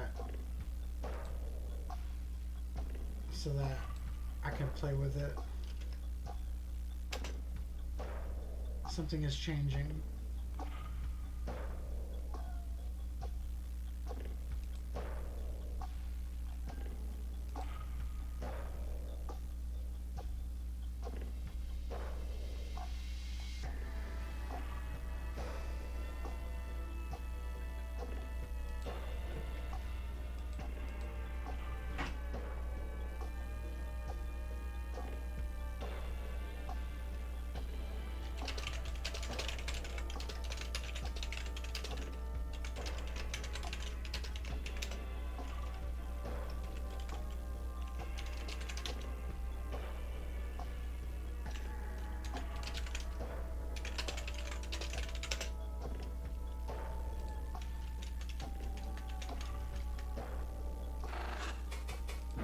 Save and heal. Check the party. I don't think anything happened. Bosco has 1 damage. Oh, Kavik. I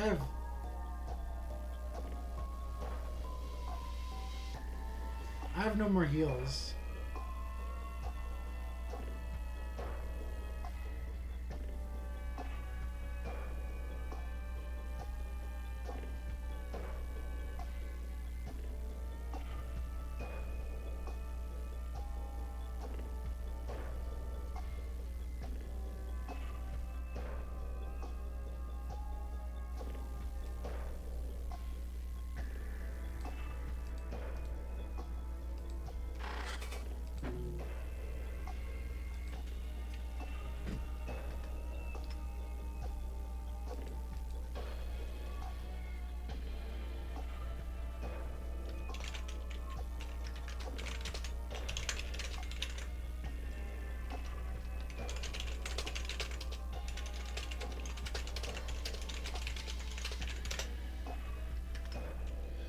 Standing before the door,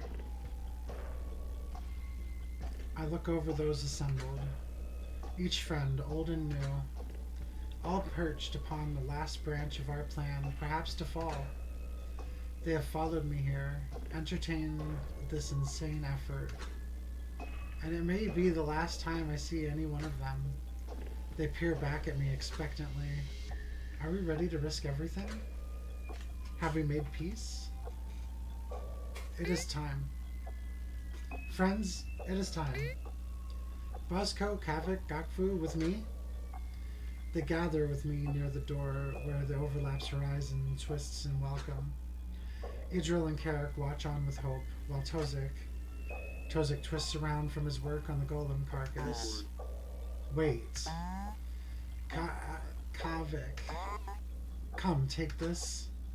With shaky claws he holds up one of the golem's gauntlets. Half hollowed out, one side glimmering with the doll's gray light. It is safe to handle, do not worry. Twice shot, shell parted. Kavik comes to take it, though it does not seem to be as light as Tozik made it appear. It takes some balancing before Kavik is able to hold it effectively.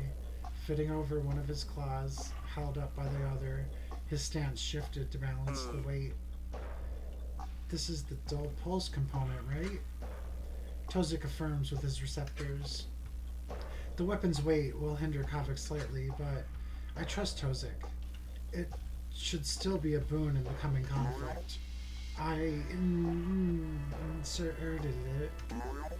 It should only affect the ceremony. Belmonts! Hi, Belmonts! Wait for the note. Wait for the note. Where is it? There it is. It's like right there. Welcome. Firaga. Oh, you fucker. I can't believe you come in here and just throw Firaga around.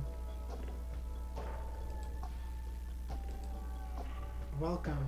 We are in the middle of Corru.Observer. How was your stream? Feel free to tell me what's up.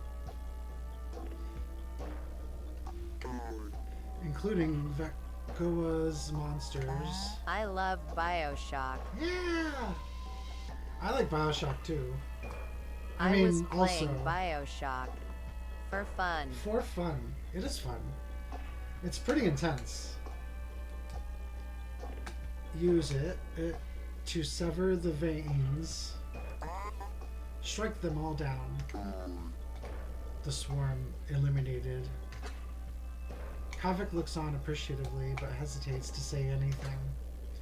What he feels is shared by all of us. Tozik is nearing a critical state, never having received that resurgence that Idril mentioned. Perhaps the affliction is not so predictable, and Velzi has simply chosen this path. It feels wrong. Tozik, thank you.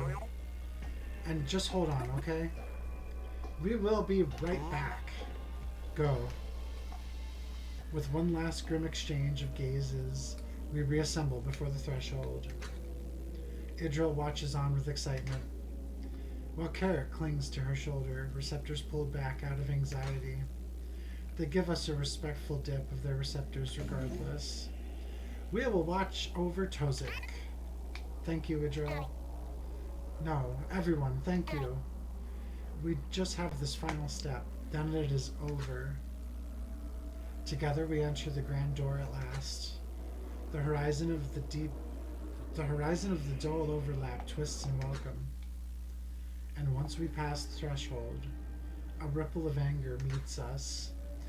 The chamber's color burns, bathed in dull light from the groundsmanry core. Wow, that does not look good. A blinding shape, this nightmare made physical. From it stems a writhing mass of veins that disappears in all directions. And our foes, instruments of the ceremony, await us. Vekkoa is not present. Surely, still within the core, attempting to direct what remains. We cannot force her out, not yet. The core is too entwined with the ceremony to risk harming directly, but we will not need it. For some of the ceremony's veins coil around the chamber tightly, plainly visible. Pulled close and pressed into physicality, likely because of our efforts. The smaller it becomes, the more we'll be forced into physicality, and the easier it will be to break apart. The Okidoya speaks to us, like sobbing, surely wielded by Vekoa. Shit. It's,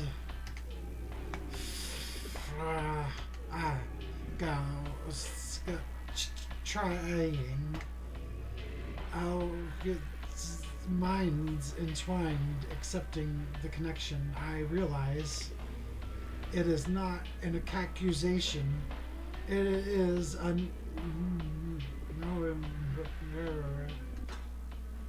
desperate, fragmented words. If there were ever a point to reason, it is long past. Whether it is truly her or a parasite grasping at emotions it does not understand. What she has done is unforgivable, and what she intends to do will kill even more. The overlap pulses, tendrils shifting, the world distorting. Distantly, something within the embassy snaps, causing a great rumble. Time is running out, but we are ready. Still, as much as we have pushed Vekoa onto her back foot, we are in a bad shape too. Ignore the voice, listen to me. Where the veins appear most physical, we must strike. Clear a path, but do not become distracted. The organs of the ceremony are our only target. Any strength, any tools, anything you have, we spend it all here. This is our last stand. An impulse of understanding passes through the time stopper.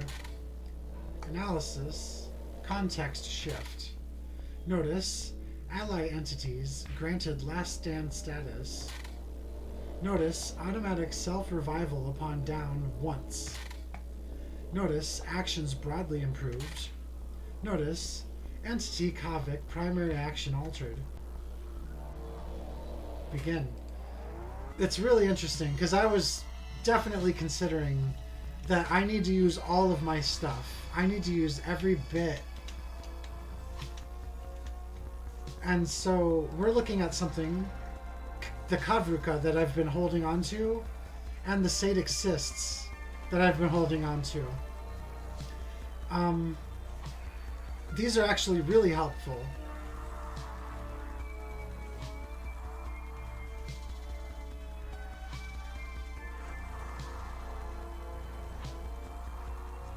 How far can the Kavruka reach?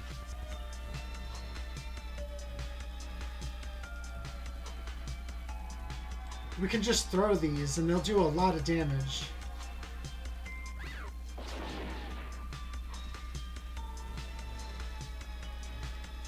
Can actually scramble this guy.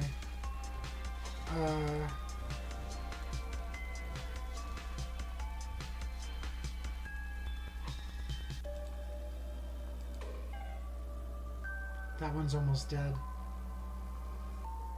And here we can move in, and now we can use the Sadic Cyst to cover everybody, which will give us some shields. Oh, it has a range. Well, whatever.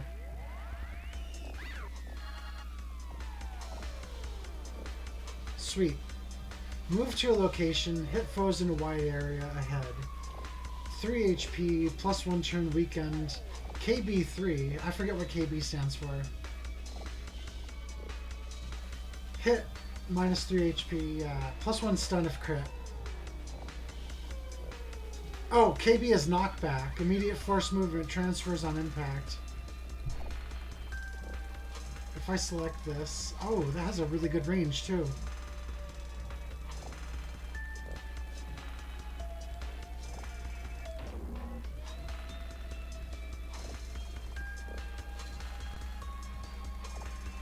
We're fortunate. They can't really reach us, and I think they're going to group up here. And I'm going to have everybody throw a bomb. Attendant flickers away. Oh, damn.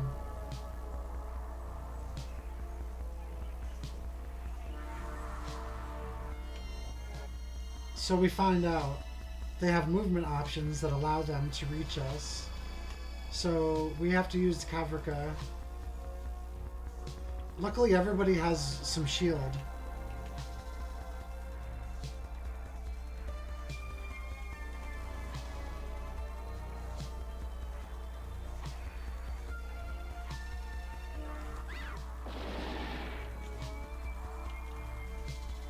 Gokfu can scramble on this.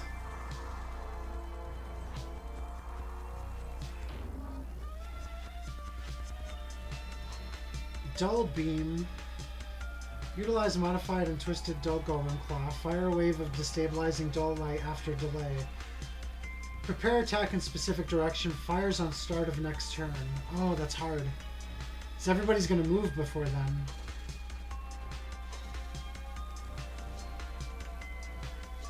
So we could use a Kavrika. I'm really glad that I held on to these.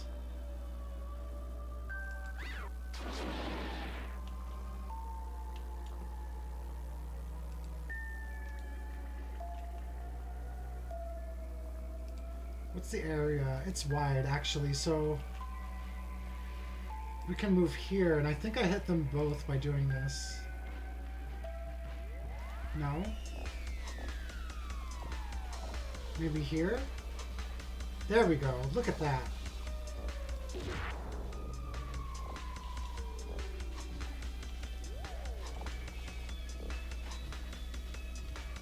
I think we stopped the attacks, too. Whatever was going to happen, it got interrupted.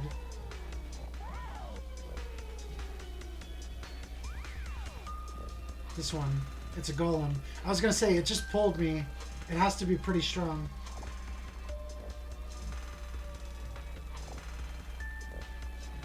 This one is almost hurt. It was almost done.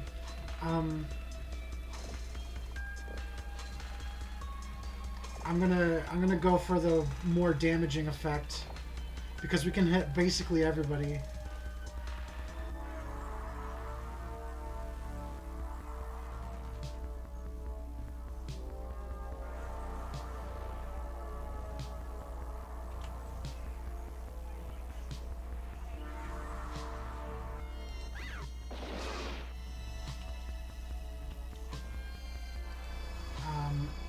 We need Gokfu to move up and then can scramble behind. There we go.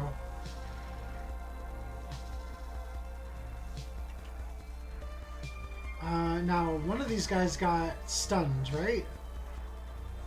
This guy. Move over here. Dull Beam in this direction.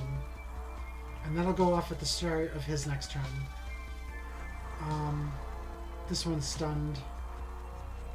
That one is just called a mass?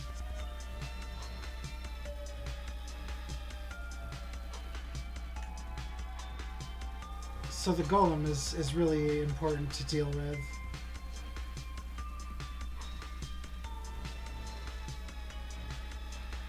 It's weakened and destabilized.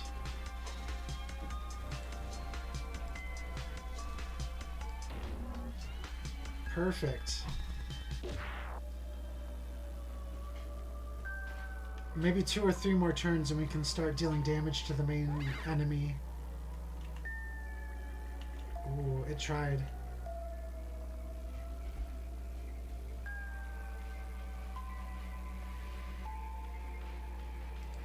We can move in.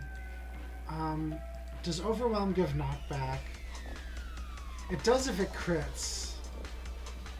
So we'll just do this to cause some bleed. Oh, and it dies. Perfect. Gokfu is doing really good at handling people following, so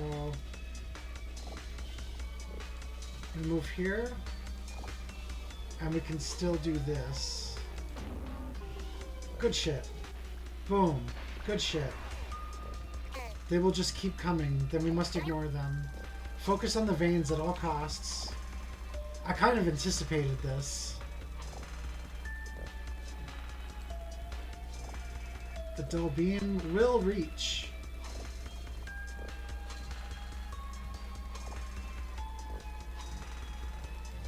If we just send an attack back, we can hit both of these, killing them both. Ah!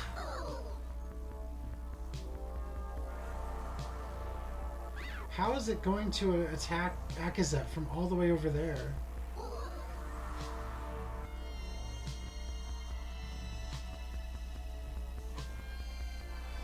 Akazet has shields on though, so we don't have to worry too much.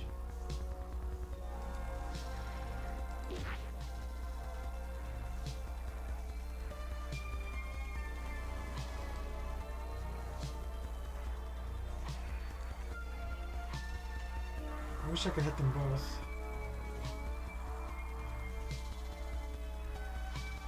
Almost.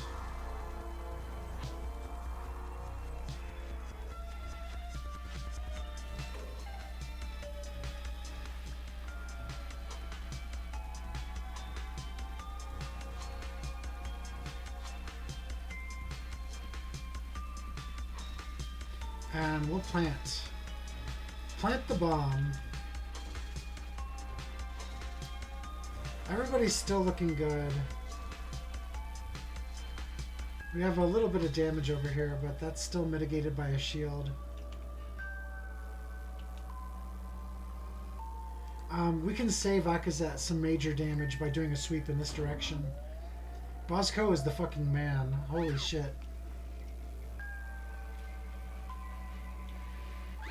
Wow.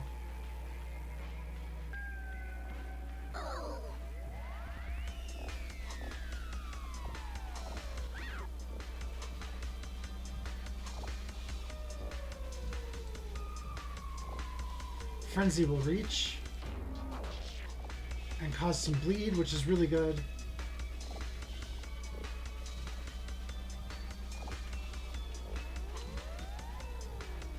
Right there.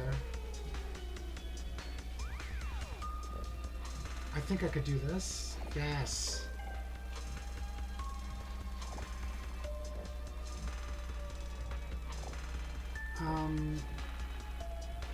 We just take a step back and trigger a bomb. That's that. Fuck yeah. The veins split apart across both planes, bleeding color into the air, and the overlap ripples destabilized. Something about it feels smaller, under higher pressure, as Idril said. The ceremony is failing. This is working. And there, across the path, our efforts have brought the ceremony's dull organs ever closer, exposing our next target. Oh, will I could know what must be done. The only way Vekua's illusions around us have broken apart, splitting into countless minute strands, and have instead formed into a protective membrane. She has caught onto our plans. It writhes, forming offensive appendages, seemingly stationary, but no less of a threat. But in order to defend, it too must be physical. We will tear it all down. Attack. Alright. And Bosco is already in line. What do we got? Wall, tendril, vein. The tendrils.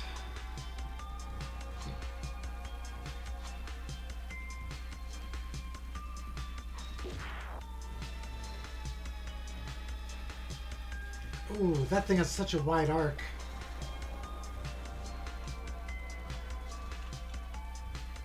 Ah, there's just things appearing.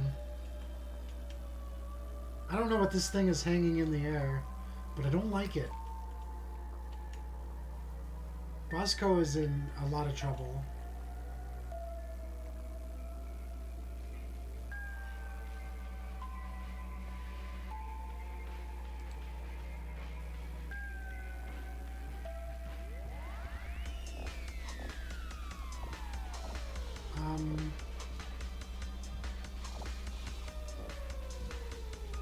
Here, we can actually take a turn to heal.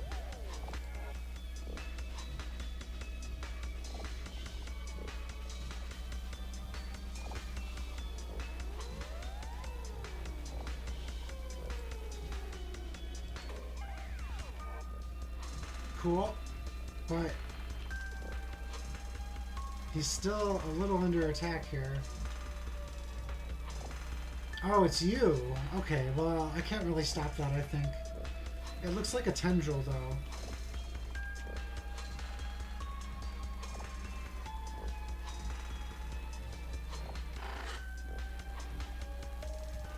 Executing action upon expiration from the tendril. Oh. So, like, it's a retributive attack.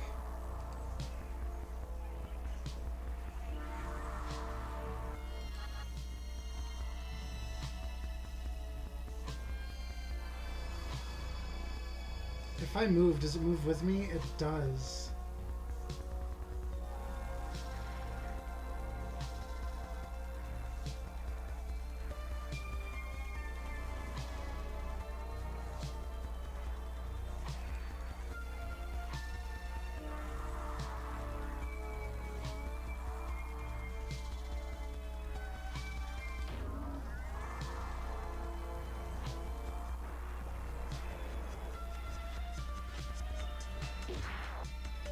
Wow, that didn't really do much.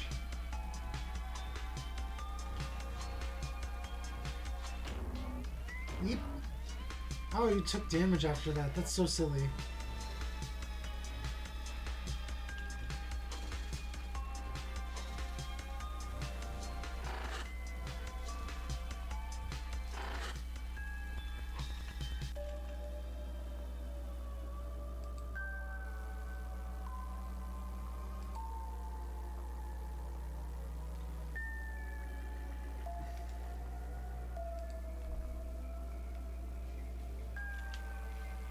Can I hit more than one?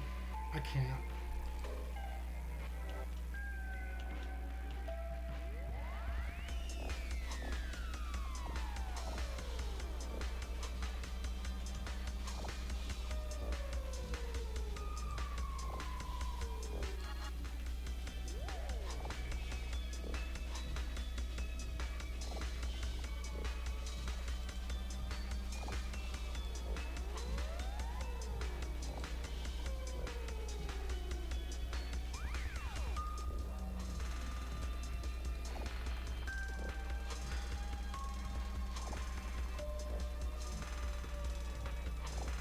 Eep.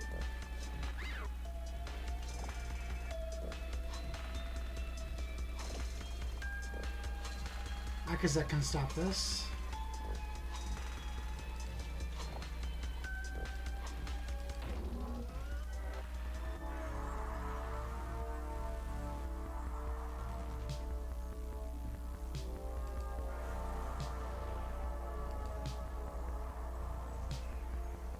If I can hit all three, that would be cool. It's set up in such a way that I won't be able to.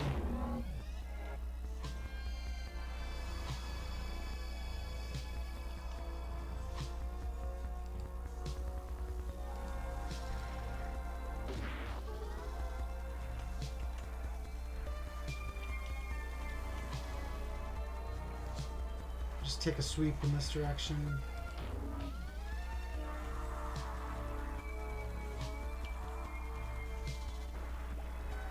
Oh, they push back. Ah!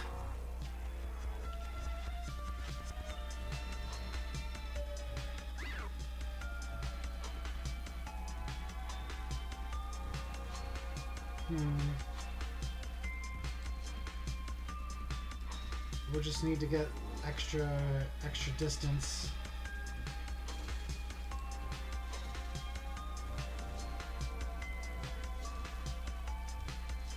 Well, first, let's try to step back. And actually right here would be safer.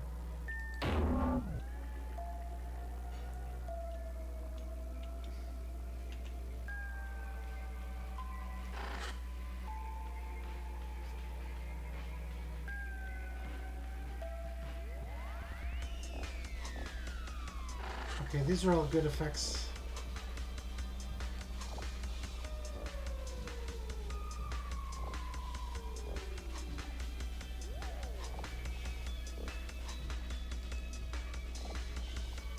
If I can survive, this will be a really good shot.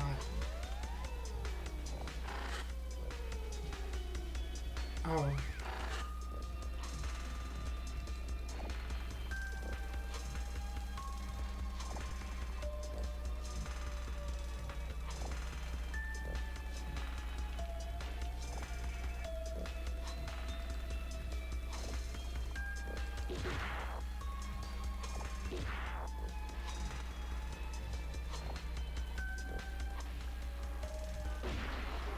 Ow!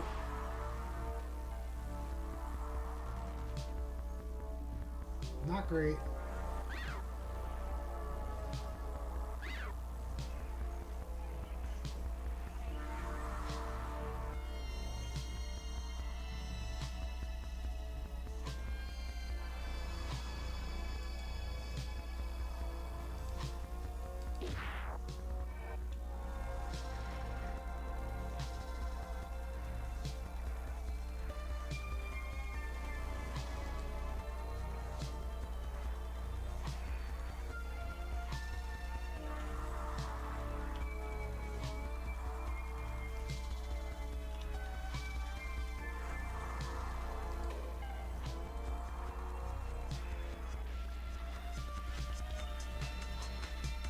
He missed. But that's okay. Let's move in. We could just plant the bomb. This is very effective. Oh! Oh, because it was standing in the destabilize effect. The protective wall collapses into itself, tendrils breaking apart. And with this opening, I nearly call for Kavik to rush in. But he is already there, wielding the modified dull pulse, firing it continuously into the veins at close range, severing them all. And it is done, the overlap rippling as the ceremony beyond is crippled further.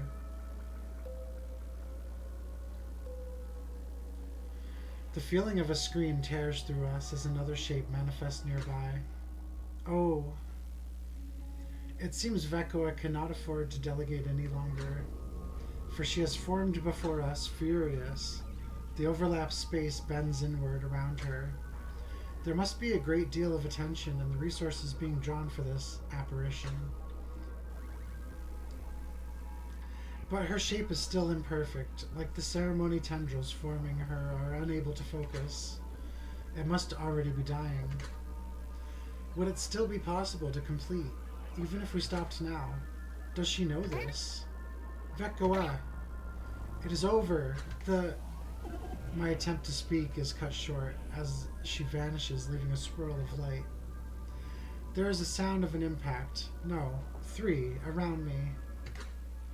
My friends are thrown away by sudden fierce strikes.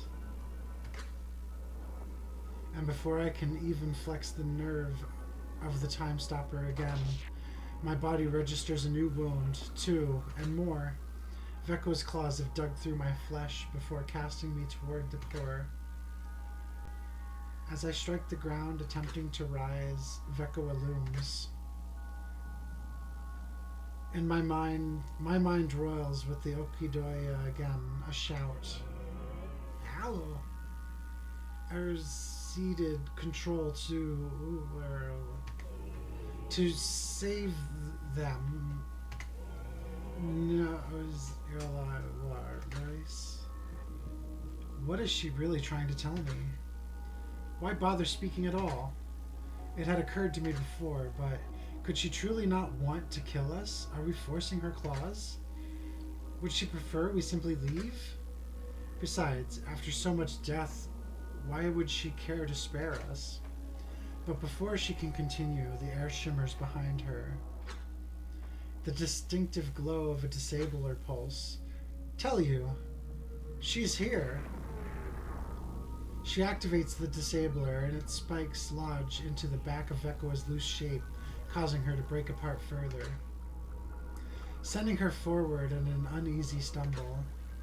I scramble away while her conjured form writhes, struggling to hold shape.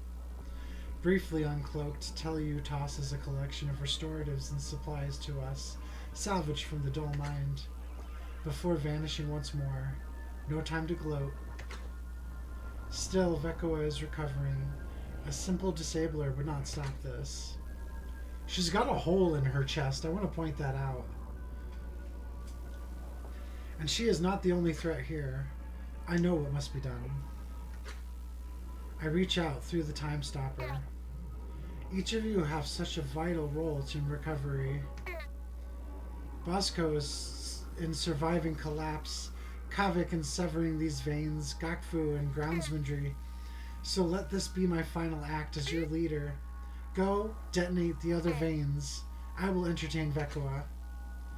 There is a rise from all of them across our connection. The impulse that they may protest, that what I am doing is unwise. Bosco most of all.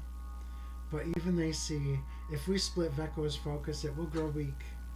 And so, in wordless compliance, they collect Teleu's resources, preparing to charge ahead, to sever the other veins, while I advance upon Vekua, striking her and sending us both into the blinding vortex around the core. Analysis context shift. Notice entities Vekua, Akazet act twice. Notice actions altered. Warning, items disabled. This close to the core, the overlap is even more oppressive. It is impossible to see outside. Like the eye of a great storm, the ceremony claws at the gate that is the core, arcing with dangerous, uncontrolled, dull light. I must take care as I deal with Vekua, sparse in resources as I am. And it may be impossible to truly kill her like this, but all I must do is keep her busy. Begin.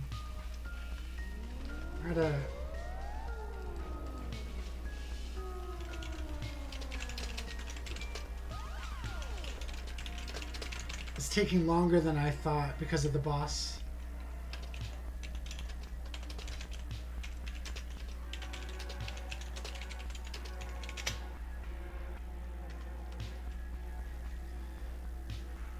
Assault. Move to the closest open tile near the target, if not adjacent. Hit for 2 HP, knockback 3. Crit gives 1 turn of stun. And then rush. Move quickly, overexert cognitive faculties. Consider all immediate possibilities. Use for 1 turn of hyperfocus. Move to target location. Select current tile to avoid movement. Okay. We can't move very far here either. Akazet's movement is limited.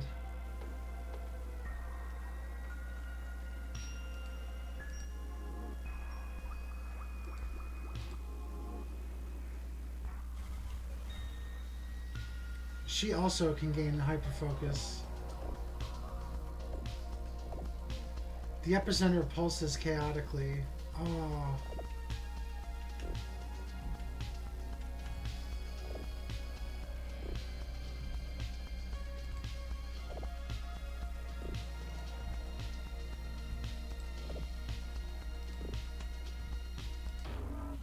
I didn't want to go there. I wanted to go somewhere else entirely.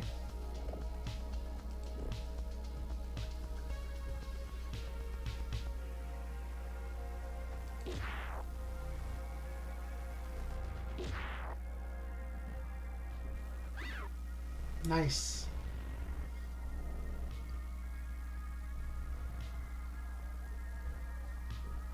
How do I read this? 1 turn, 2 turns, okay.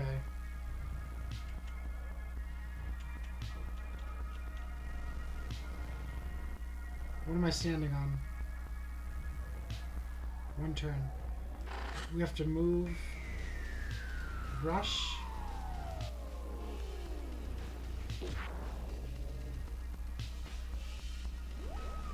I can rush again.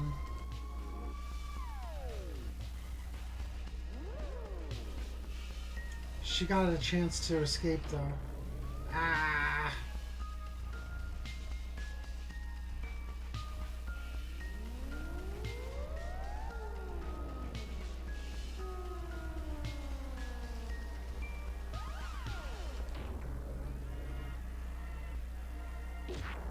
Ah, fucking bullshit. What healed me?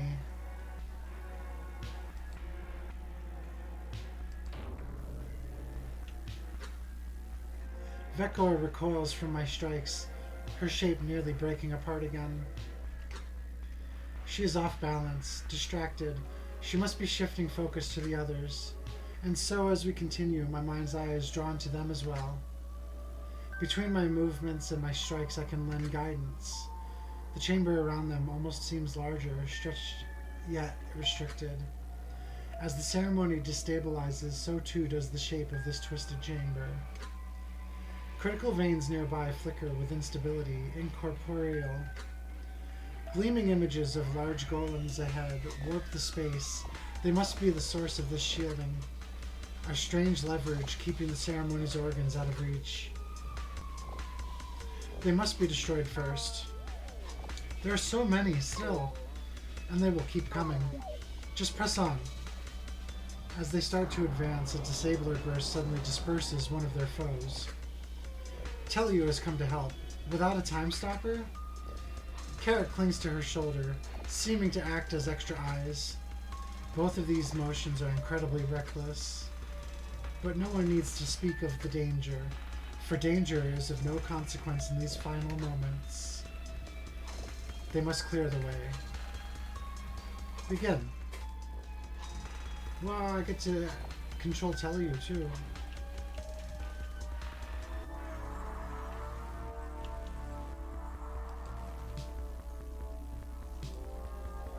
We still have Kavrika to utilize.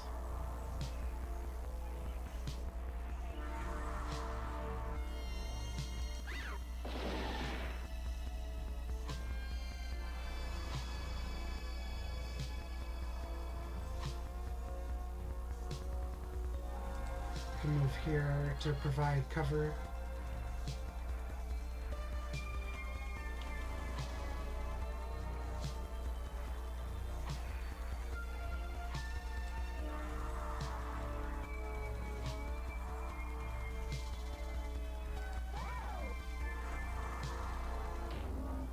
Oh, we don't control her. Because she's disconnected, I see. She acts on her own because she doesn't have a time stopper.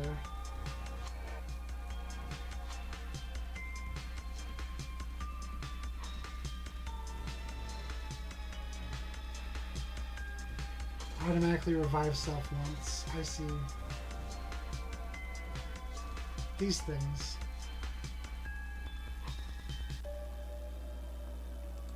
Since I can't control her, we have to use the Sadik.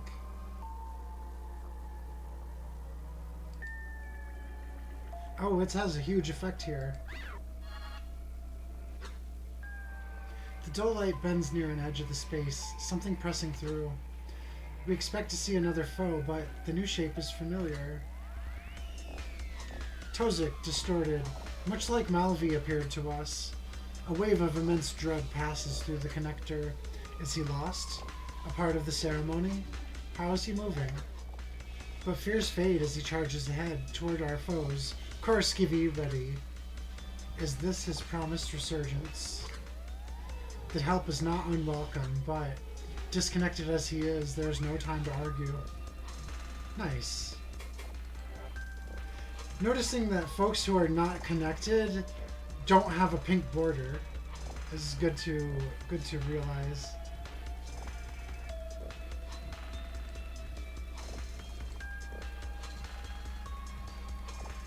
If we move here and try to protect, then we can get that shot off. Oh, nice.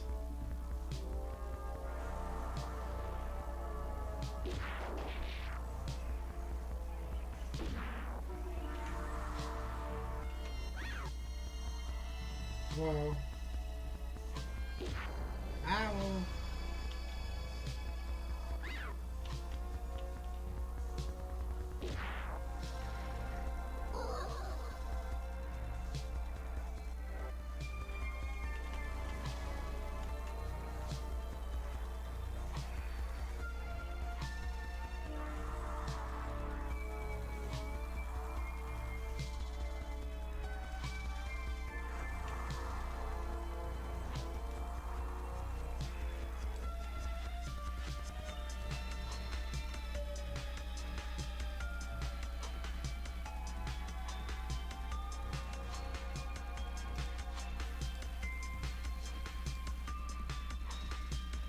Perfect.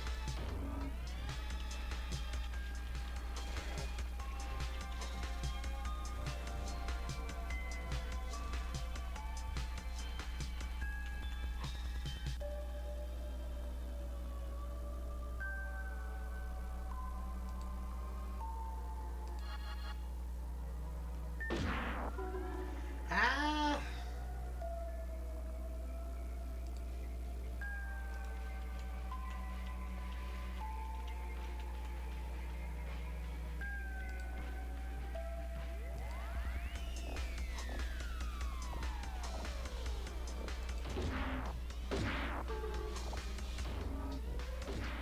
Wow.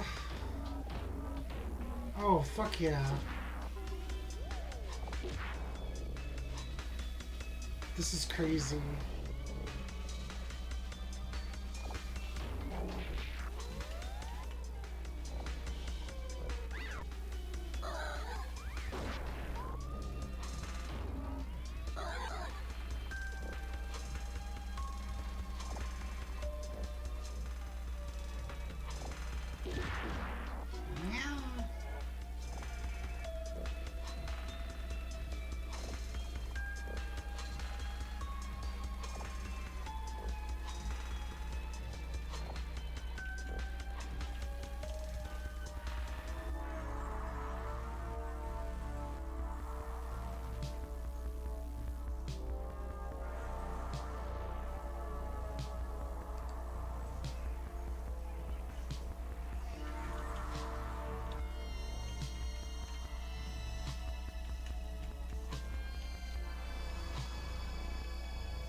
Oh, I hit myself.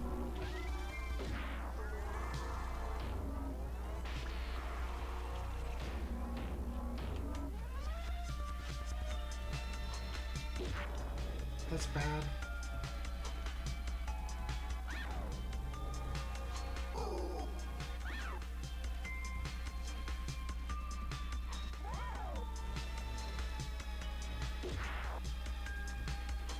Everyone got separated.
Very good.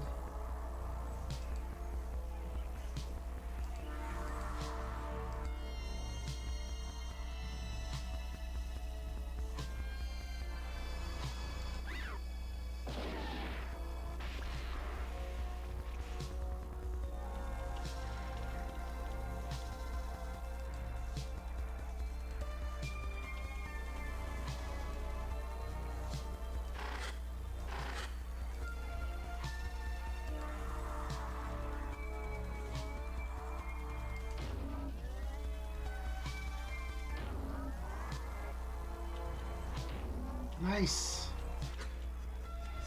As the protectors snap apart, the overlap constricts.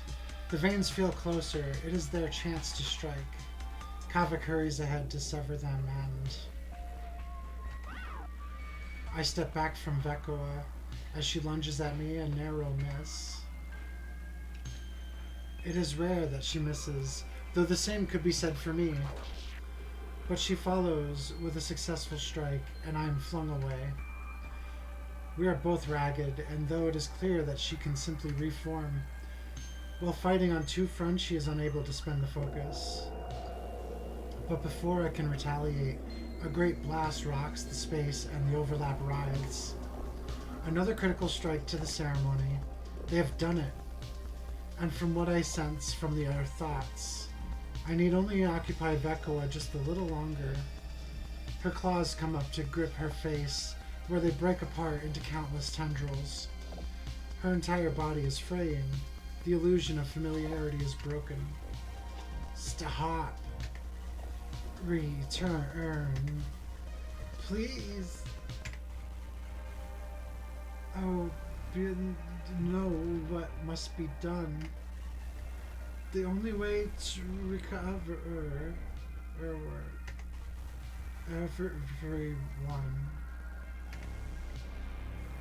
Clearer meaning now, but it does not matter. It is far too late. That any of this, the slaughter above, worst of all, could somehow be undone. It is nonsense, especially when spoken by its perpetrator.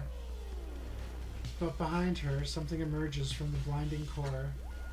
A malformed shape, stumbling, lopsided, dark. Before I can make out any detail, the threads that form Vekoa stab into it. Whoa.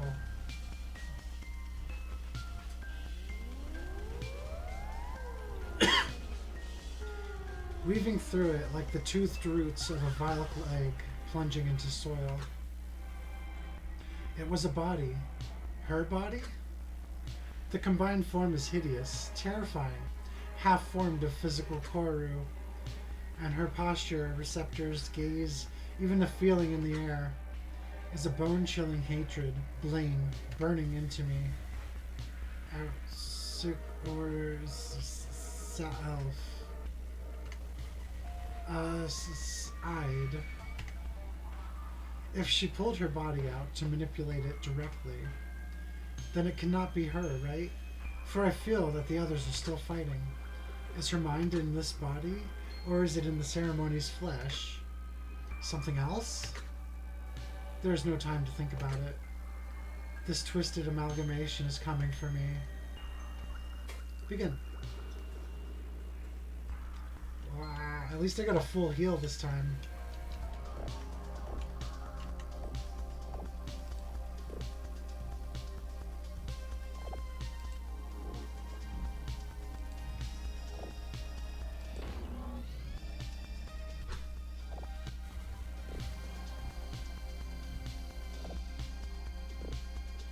Wow. They're gonna shove us.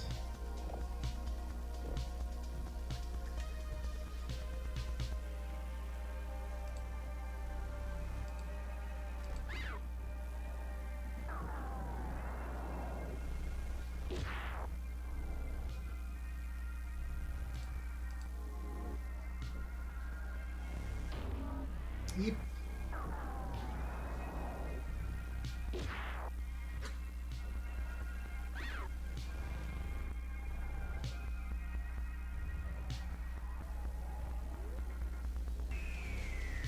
Some of those have double. Whoa.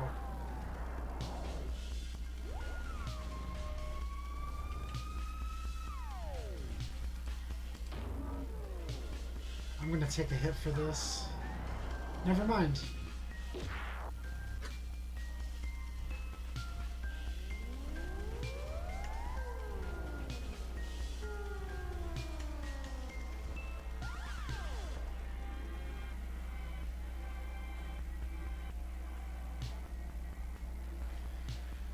Seemingly, there's no safe place to be.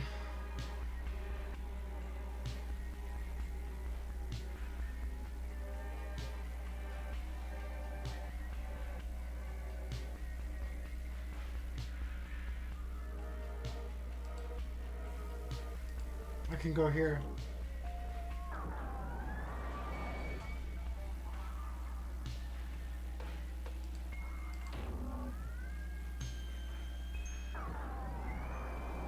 Lucky.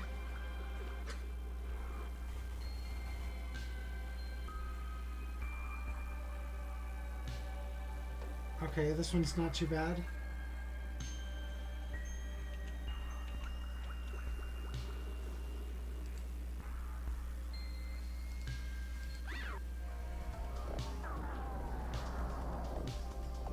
Bonk.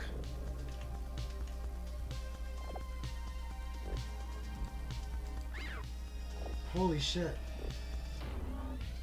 Oh, fuck. No. Heck is that? I have one more chance.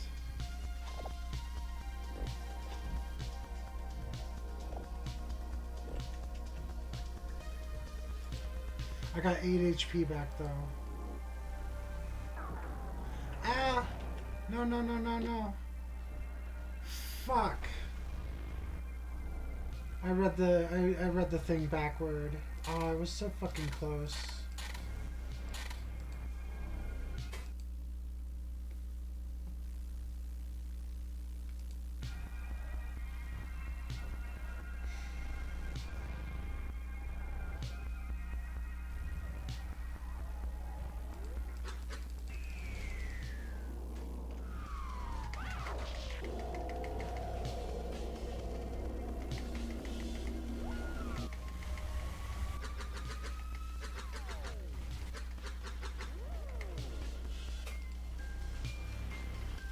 For fuck's sake.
Push that way. So it's fine.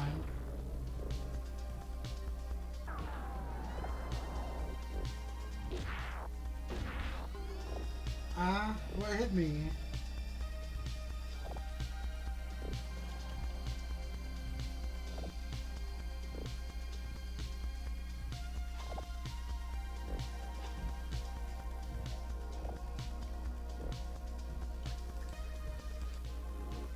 This is dangerous. Oh, I'm fucking.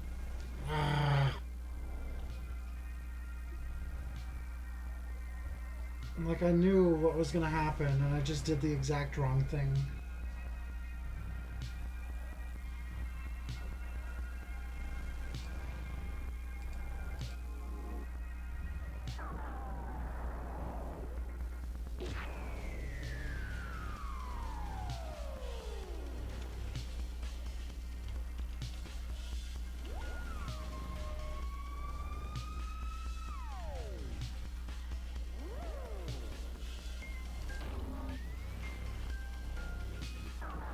She got stunned. This is good.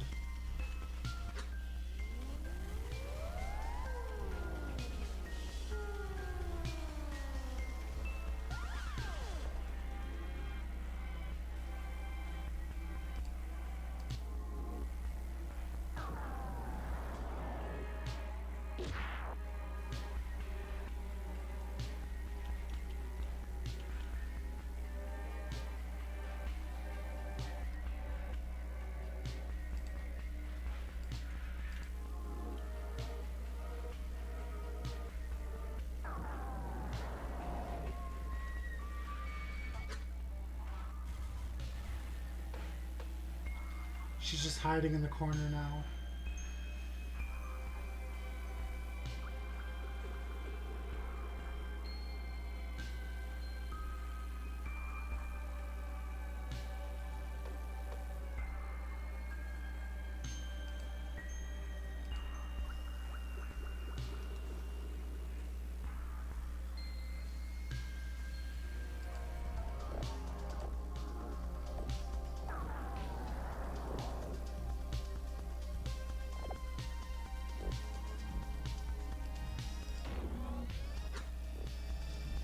Vekwa staggers away from me, rapidly patching physical wounds with the ceremony's tendrils, replacing joints and patches of flesh I've broken with blinding dull light. He's still time to met her. Please stop this. Listen. Its patchwork shape exposes the familiar truth. This is nothing but a corpse made to dance by the tendons of a beast. If only I had the same advantage. Akazet, at least 2 internal regulators are broken now. Your left leg is going to stop working soon. It does not matter, Fun Friend. Actually, Fun Friend, assume motor control. Directive, fight off Vekwa. Do what I've been doing. Akazat, this is not really my area of expertise. Do it. Okay. Utilizing archive movements. I will do my best. Fun Friend seems to have taken note of my aggression before I begin to advance. I would normally never command Fun Friend to handle such a critical moment, but what happens to me now does not matter. It is the others who must complete their task. With the ceremony so broken, the remaining space of the overlap is hard to even understand. The core's gateway, the eye, continues to grow more unstable behind them. And the path, what should be another part of the circular chamber, is stretched, twisted in a coil between the core and another bundle of veins. Its tendrils are wrapped around this remaining space, displacing the chamber's physicality, acting as barriers. An understanding is shared in our connection. With the overlap so strained, this must be the last of the ceremony's critical veins. So they must only strike one more time, and it will snap apart. Begin.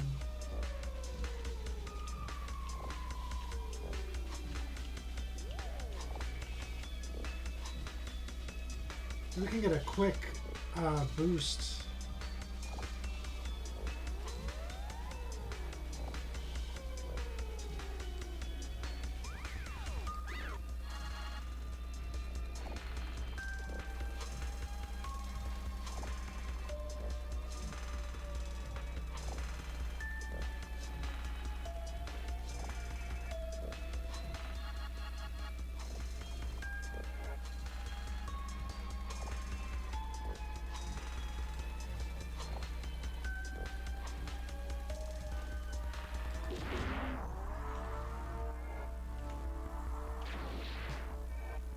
Tell you.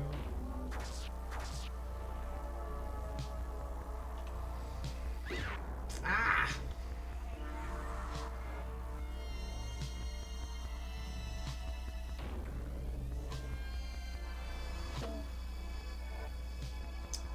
Something actually fucked up, not part of the story. Details.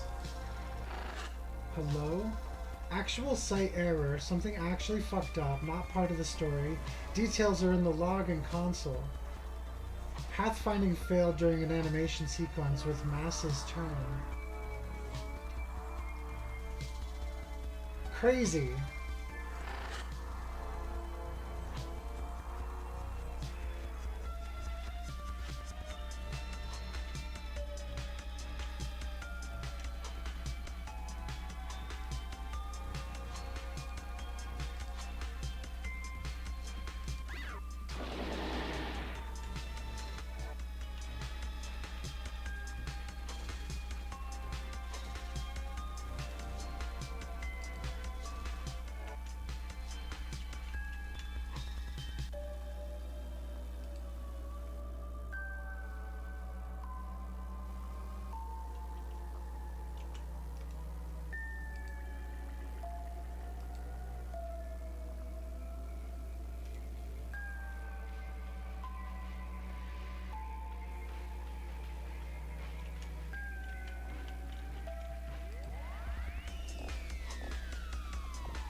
I could just get whatever.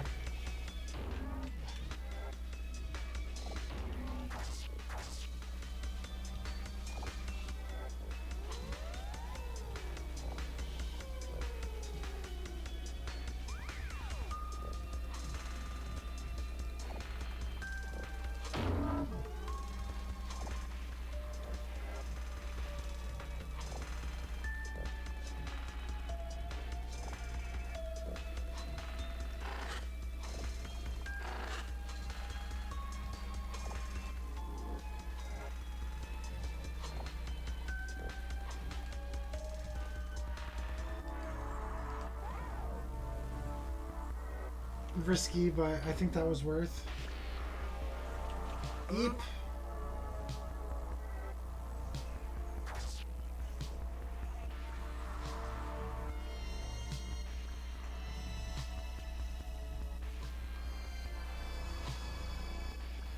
Ow. They need to leave me alone.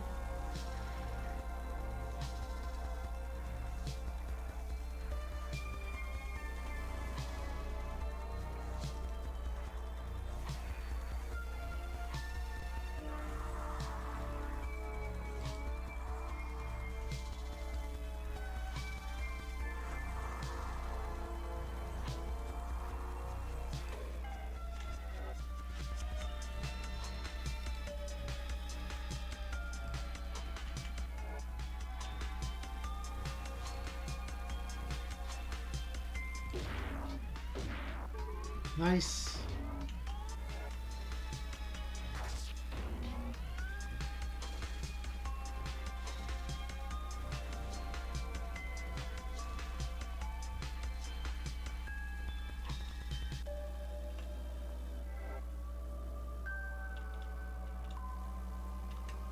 Did it move?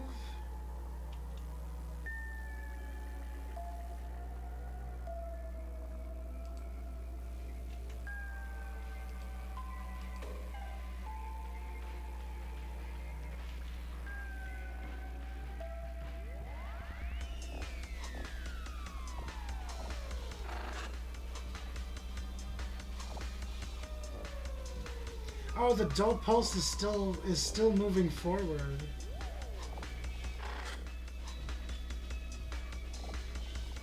This is good to know. So the previous pulse did the damage.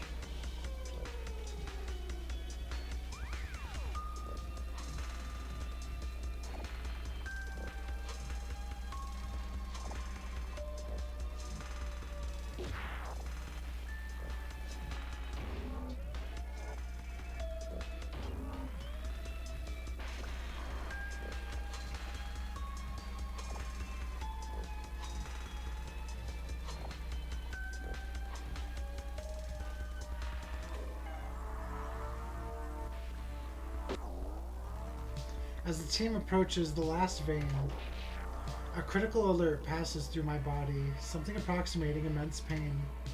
I am torn back to focus upon my body by the shock. How much have I bled? Akazet, you must take cover again, now!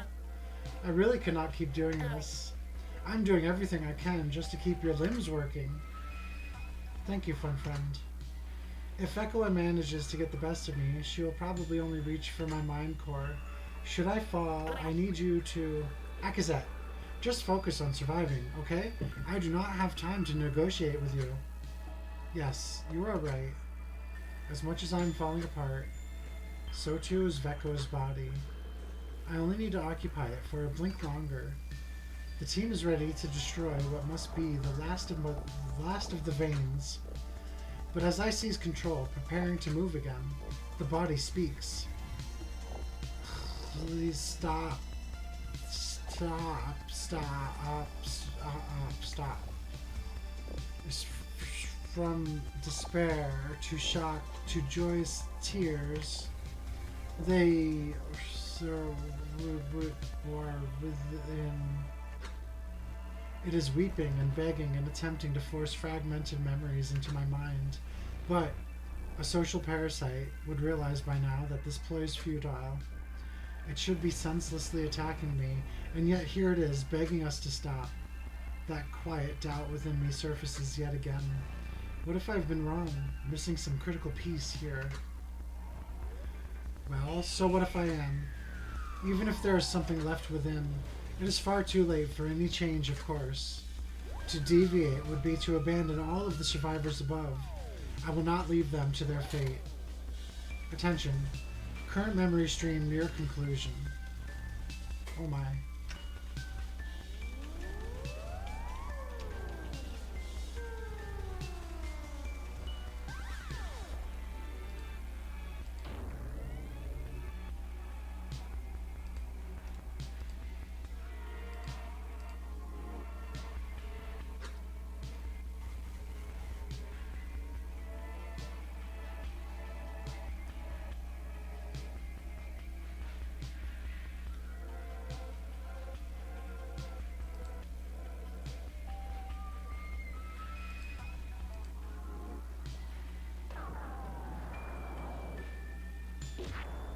Hell yeah.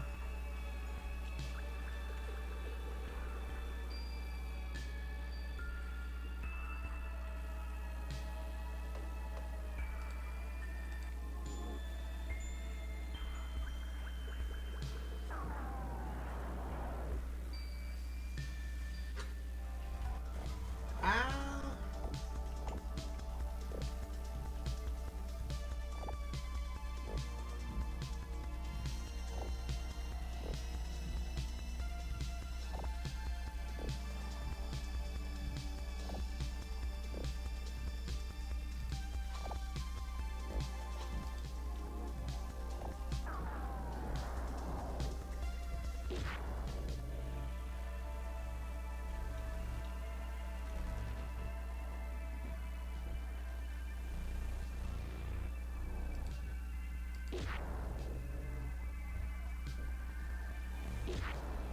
Ah. No.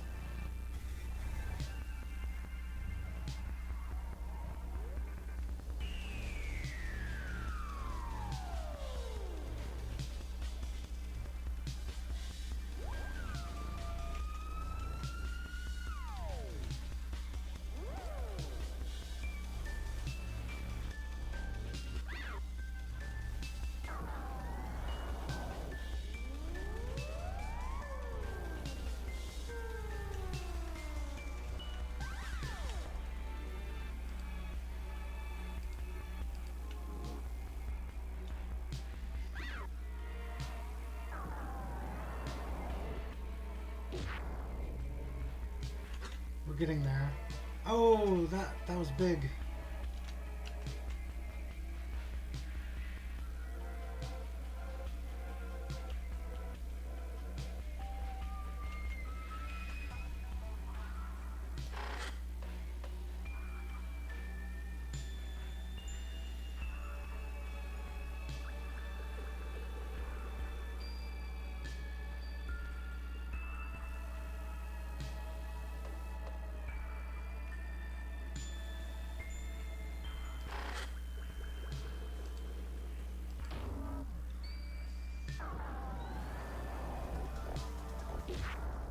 Oh.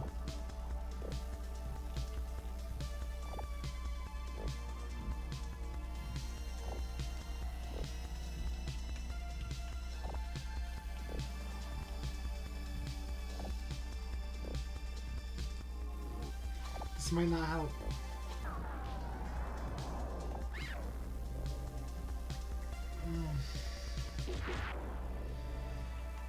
Oh, I get my last stand.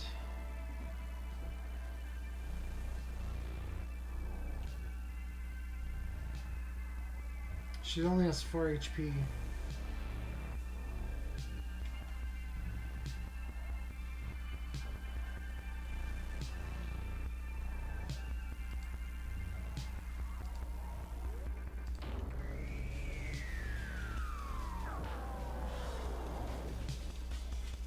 That's it. And with a final strike, Vekua's crumbling form erodes further. where it falls to the ground, still clinging to her physical form, and where it remains. Why did it stop? Their blood. Only your claws. The voice is weak, shuddering as if sobbing. It seems so sincere that I cannot bring myself to strike again. All of this. No parasite would go to such lengths.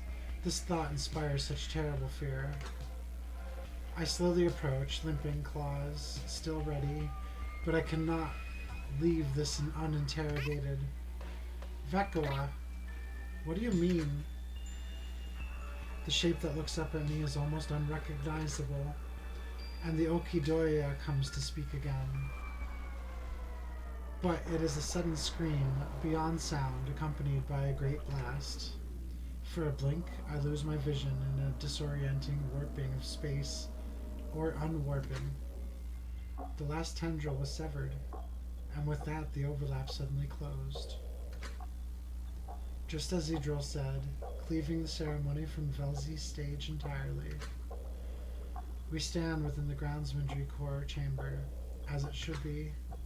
In the absence of the dole's light, Vekoa's body slumps to the side, lifeless, falling apart into separate limbs, sludge. She was only animated by the ceremony's limbs.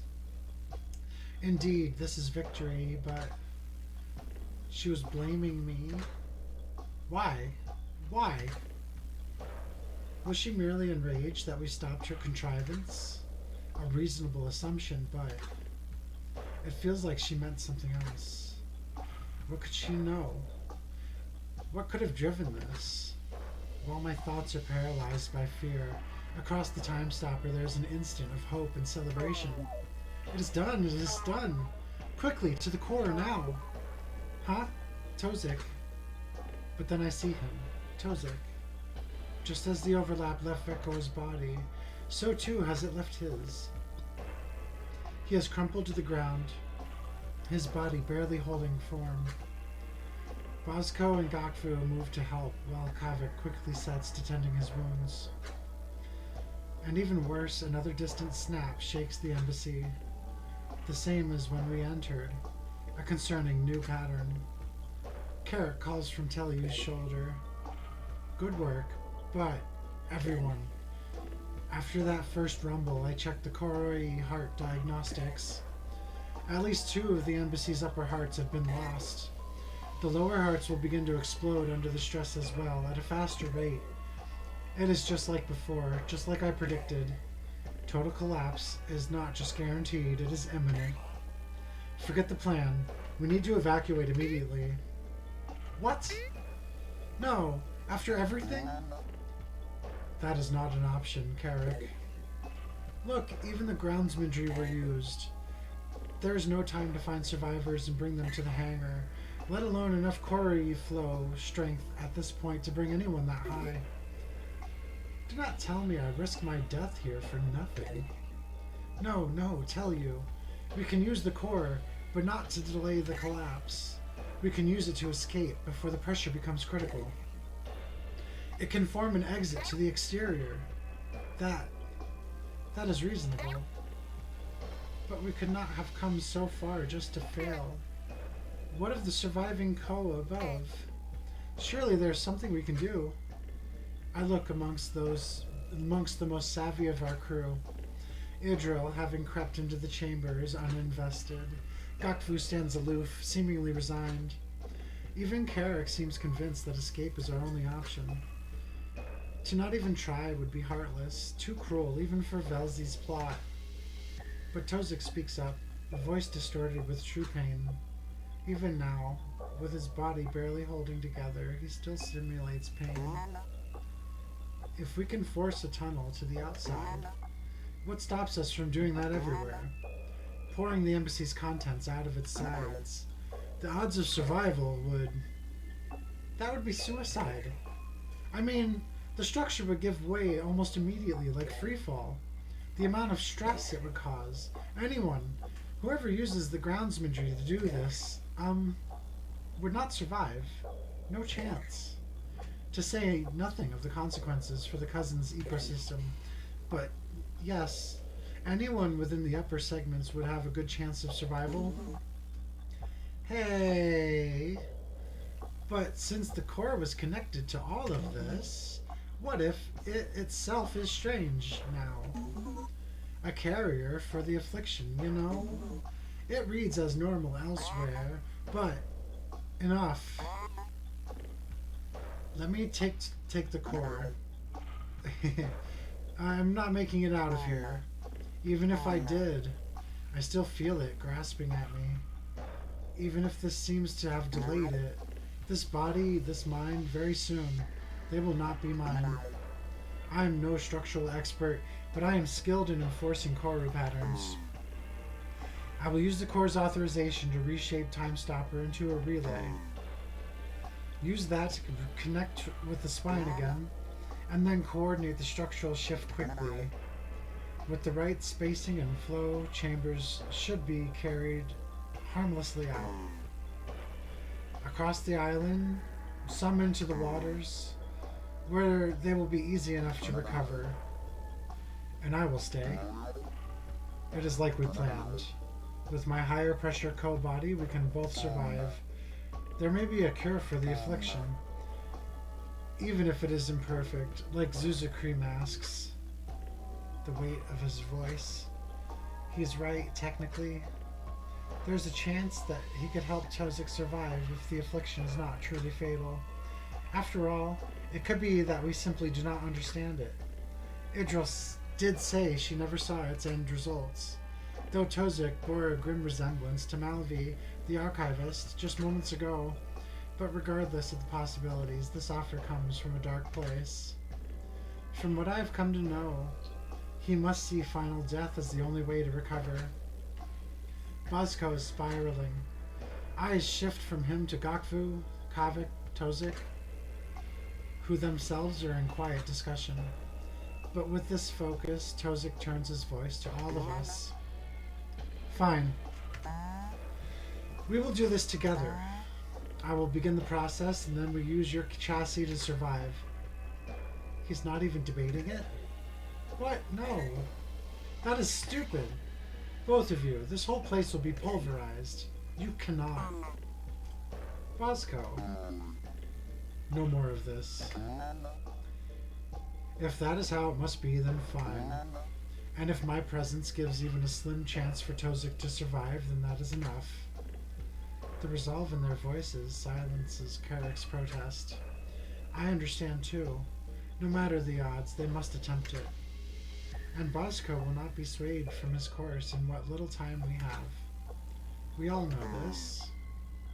Excellent. Everyone disconnect from the Time Stopper. I must have all of its strength upon myself for this. And it may not be wise for us to share a connection regardless. Once I have re-established a connection, I will announce the plan through the spire. The hangar will be forced open, all vessels commanded to take flight and locate their hosts. Then, I will initiate structural ejection, starting with this segment so that MoveFriend can carry you to the waters. The cascading flood of subsequent spire openings should be safer for Co in upper areas. Once the pattern is enacted, I will deliver my mind core into Bosco, and we will await retrieval. Understood? Tozik's cold way of speaking has given way to confidence, pained as he is. Bosco lingers near the core, similarly certain in his choice. There's no way they can survive this, and both surely know it. But no one will contest these choices, nor will the likelihood of their deaths be vocalized anymore. This must be done for the good of all Co left. Yes, Tozik. Understood. May Velzi smile upon you both. It'll be fine, especially with Bosco here. We will see you again after this. You still owe me that receptor curl, you know? And here, these might help for when you take cover. As we all remove our connectors, giving one to Tozik, Kavik also leaves behind his ablative applicators to form a barrier, a wise decision. Even if it is only a gesture, it may actually help. Maybe. Before any more goodbyes can be had, another rumble shakes the structure. Myriad hairline fractures form in the pale shell of this place. Thank you, Kavik, but enough talk. That must have been another heart. Bosco, escort them. It will not be long before debris becomes a problem, even with our plan. Once you have seen them to move, friend, return here. Got it. Goodbye, everyone. His gaze passes over us one more time before he limps to the core. We meet eyes for an instant, but there is nothing more to be said. Tozik presses against the core's twisted shell, then steps through it. It is time to go. Tozik was right. The room is crumbling. Spire blood pours through cracks in the walls, and I stagger through the flood, my body on the verge of collapse. Fortunately, Move Friend holds beyond. No doubt strained itself, connected through a narrow channel that presses it against the entrance. Through every working terminal and golem, through all communications, Tozik is already broadcasting the plan. The repurposing of the time stopper must have worked. Attention to any who still live. Embassy collapse is imminent, but we have seized the core. A new structural pattern is being propagated now to provide escape. Shelter in your chambers immediately and brace yourselves. Momentarily, the spire will begin creating tunnels through the outer walls. I will see to it that the spire blood carries you into the waters below. Your vessels have been instructed to seek you out. May Velzy smile upon you all. As Tozik concludes, we begin to enter Move Friend. But then there's a loud crash in the chamber behind us. The walls and ceiling have bowed inward from the shift of the pressure, crushing the chamber and blocking the path back to the core. While the rest of the team shelters within the Move Friend, I linger with Bosco, who is desperately seeking a way back. Tozik addresses Bosco directly. Do not worry. That one was me. What? Bosco, there's no way your body would hold. Only one of us needs to meet our final death here. I will keep Velzy entertained in your stead. Goodbye, my friend. No, let me through. You idiot. Bosco, he is right. You must come. Tozik's focus has departed, and return is impossible. Spire blood is gushing from the crushed chamber into our passage, coating the floor. Still, Bosco claws furiously at the debris, receptors twisted into coils. I step in to grab one of his gauntlets and pull him to face me. We must leave now, or the Move Friend will flood. Bosco, please. I do not want to lose another friend this gaze. He will not meet my eyes, but after a silent moment, he twists back, slamming a mighty punch against the debris, crushing it inward. The sound rings through the hall, earning the eyes of our allies. But with that, he relents, returning to join me, and we step into the Move Friend together. Once we are inside, Move Friend seals the entrance. Hello, friends. I'm currently hardening my shell according to Tozik's instructions. Please prepare for extreme turbulence. Here I will make some seats to hold you. Move Friend's inner shape shifts and we find secure seats against the walls. Even if our bodies are damaged, our mind core should remain, all that matters. But as we brace, I hear Tozik over communications. The pattern has been established and ejection will begin in a blink. Come what may, all should know what caused this disaster. It was the source of the call, known to me as the meteorite. An ancient mass of wild Corru, larger than any we have ever known. Around it swirls a clandestine conflict of two opposing factions of our own people.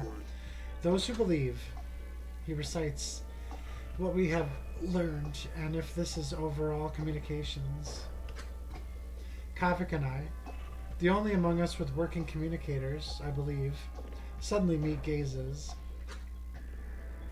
We share a wordless mutual concern. Tozik's words each tear the veil further, reaching beyond the embassy. This was not part of the plan. And with our learnings shared comes a new worry. The storm is spilling further into consequence, just like Miltz said. What will this bring? Will this be enough to reveal the truth to all, to spark change?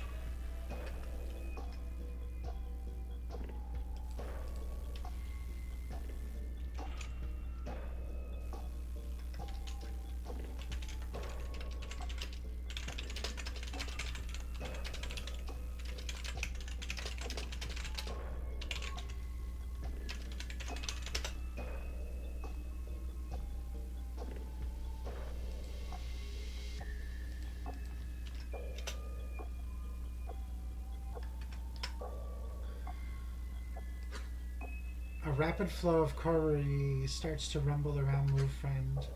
These thoughts must come later. Carrot clings to tell you. Bosco and Kavik brace in their seats. Idril seems to relax. And something about Gakfu catches my gaze. A melancholic spiral in her receptors, yet some slight pride shows in its angle. Perhaps it's simply having survived with us. Perhaps she played a part in this deceit with Bosco. Still, after everything, the Move Friend now feels so empty. I can only pray that Velzy allows our decisions to be right. Goodbye, Tozik. We lurch to the side as the ejection begins, quickly turning into a spinning, crashing tumble. As the Move Friend endures impact after impact, it is over at last. Memory stream end, terminating. Notice iteration context collapsed, closed. Over at last. What a nice thought. You understand now what I wanted to show you. I do so wish it ended here. Velzy, enough. I'm running out of time. The cyst may soon be out of my hands. If you have answers, explanations, then give them to me now. Whoa. Oh shit, right, Velzy. You're really playing it up, huh? But you're not wrong. I understand your frustration. You seek truths, interloper, and I am the runner who holds them. But your knowledge is where I need it to be. For now, while I believe we're on the same side, these events you have seen, and those that follow, resourceful as you are, I cannot leave them in your care alone. Sooner would I choose starvation than risk failure. So either you will help me, or your successor will. You seem certain that there will be one. That you are running out of time tells all. You know what I want. Goodbye, interloper. I will be watching. So, how did it go? It said this is where it wants us, knowledge-wise. At least until communications are repaired. Again? We still don't even know if comms can be repaired in the first place. Fuck. But if the meteorite, the conflict, the collapse, if all of that is just like the bait to get us to help, then what's Velzy really holding? What we have already is world changing. In fact, we know so much now that this is kind of freaking me out. God, if I put in my report soon, who knows what happens. But even if we stall some more, comms get repaired, what then? How are they going to react to what we've been doing down here? You said you wanted this to be nuclear. Huh, yeah. Well, fortunately, the timeline isn't that tight right now. I bought us some time by volunteering for some examination of other pieces, but that's a bridge we're going to have to cross soon. Let's just see how it goes with the repairs for a bit, yeah? Still, I really have this nagging feeling that we need leverage, just in case. I do have masks. They're in my head somehow. Yeah, that's right. They're always there, huh? Yeah. I tried one on my terminal at another job. Dude, don't do that. But honestly, that's it. That's our leverage. You know how much comes through here without any results? How much just gets hazard binned, tossed into a corocystic waste storage plant? If your mask things work on other corocysts, like, you can get into things that no one else can. That could be it. And we don't need to mention that it came from this cyst either. Never mention your mask shit to anyone. I'll scrub it from my report too. Let's do a blood oath right here, dude. I have a pocket knife. Okay. Okay? Dude, I'm kidding. That would never get past the entry detectors.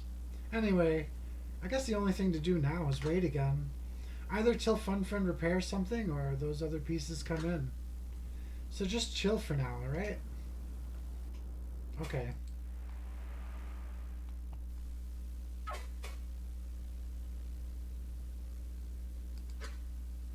Wow. That kind of does it for this whole thought space, except for that first one, I guess. I have a question about the embassy. Well, I'll do my best, lol. About the groundsmanry. I want to talk about the groundsmanry and all the stuff that happened there. Given the complexity, I'd really prefer to have the data in front of me. Sure, I have the machines recording stuff, but it's raw. It's a lot easier to quickly review when it's all loaded up through your spike. So just load your iteration, or start a new one in that last part. Then talk to me again, maybe? Okay? Okay. Anything else? I have some questions. Well, let's hear them. I'll do my best. So what do you think about the collapse? Now that we've seen it all. I knew they weren't going to just stop it. But I had no idea it would get that fucked up. There were things happening in there that I'm still trying to make sense of. Vekoa choosing to kill Ko when she's from a world where interspecies murder basically doesn't happen. Not just using her golems, but making monsters with the fucking ceremony thing. And could you imagine what would have happened? Like, if Vekoa actually managed to make a dull contrivance, assuming it was a temporary contrivance, not like the big one in space, the whole embassy, the whole island, it would have just blipped away somewhere.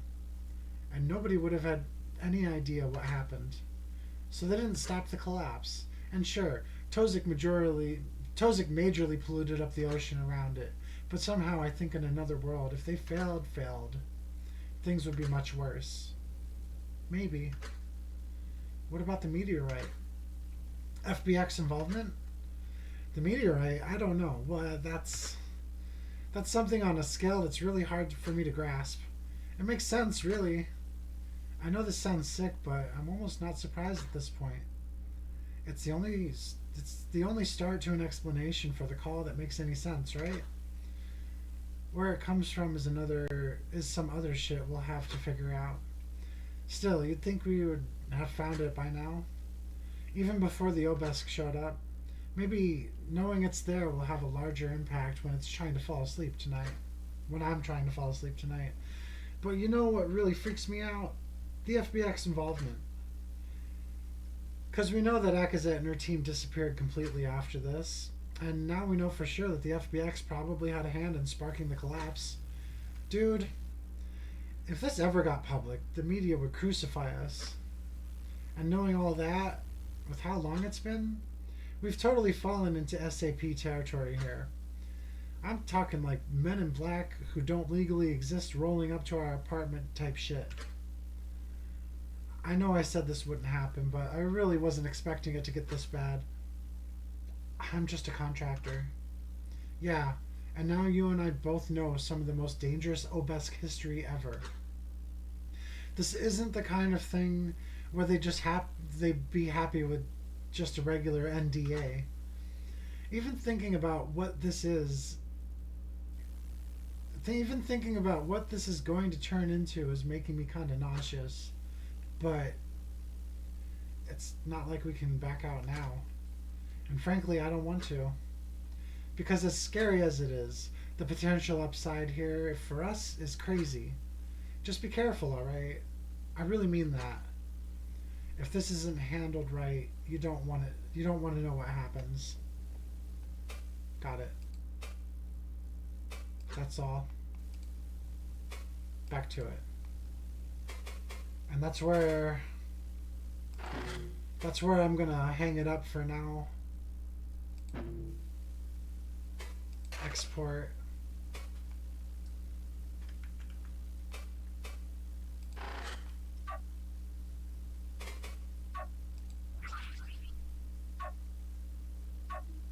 Reality, no effect, unity.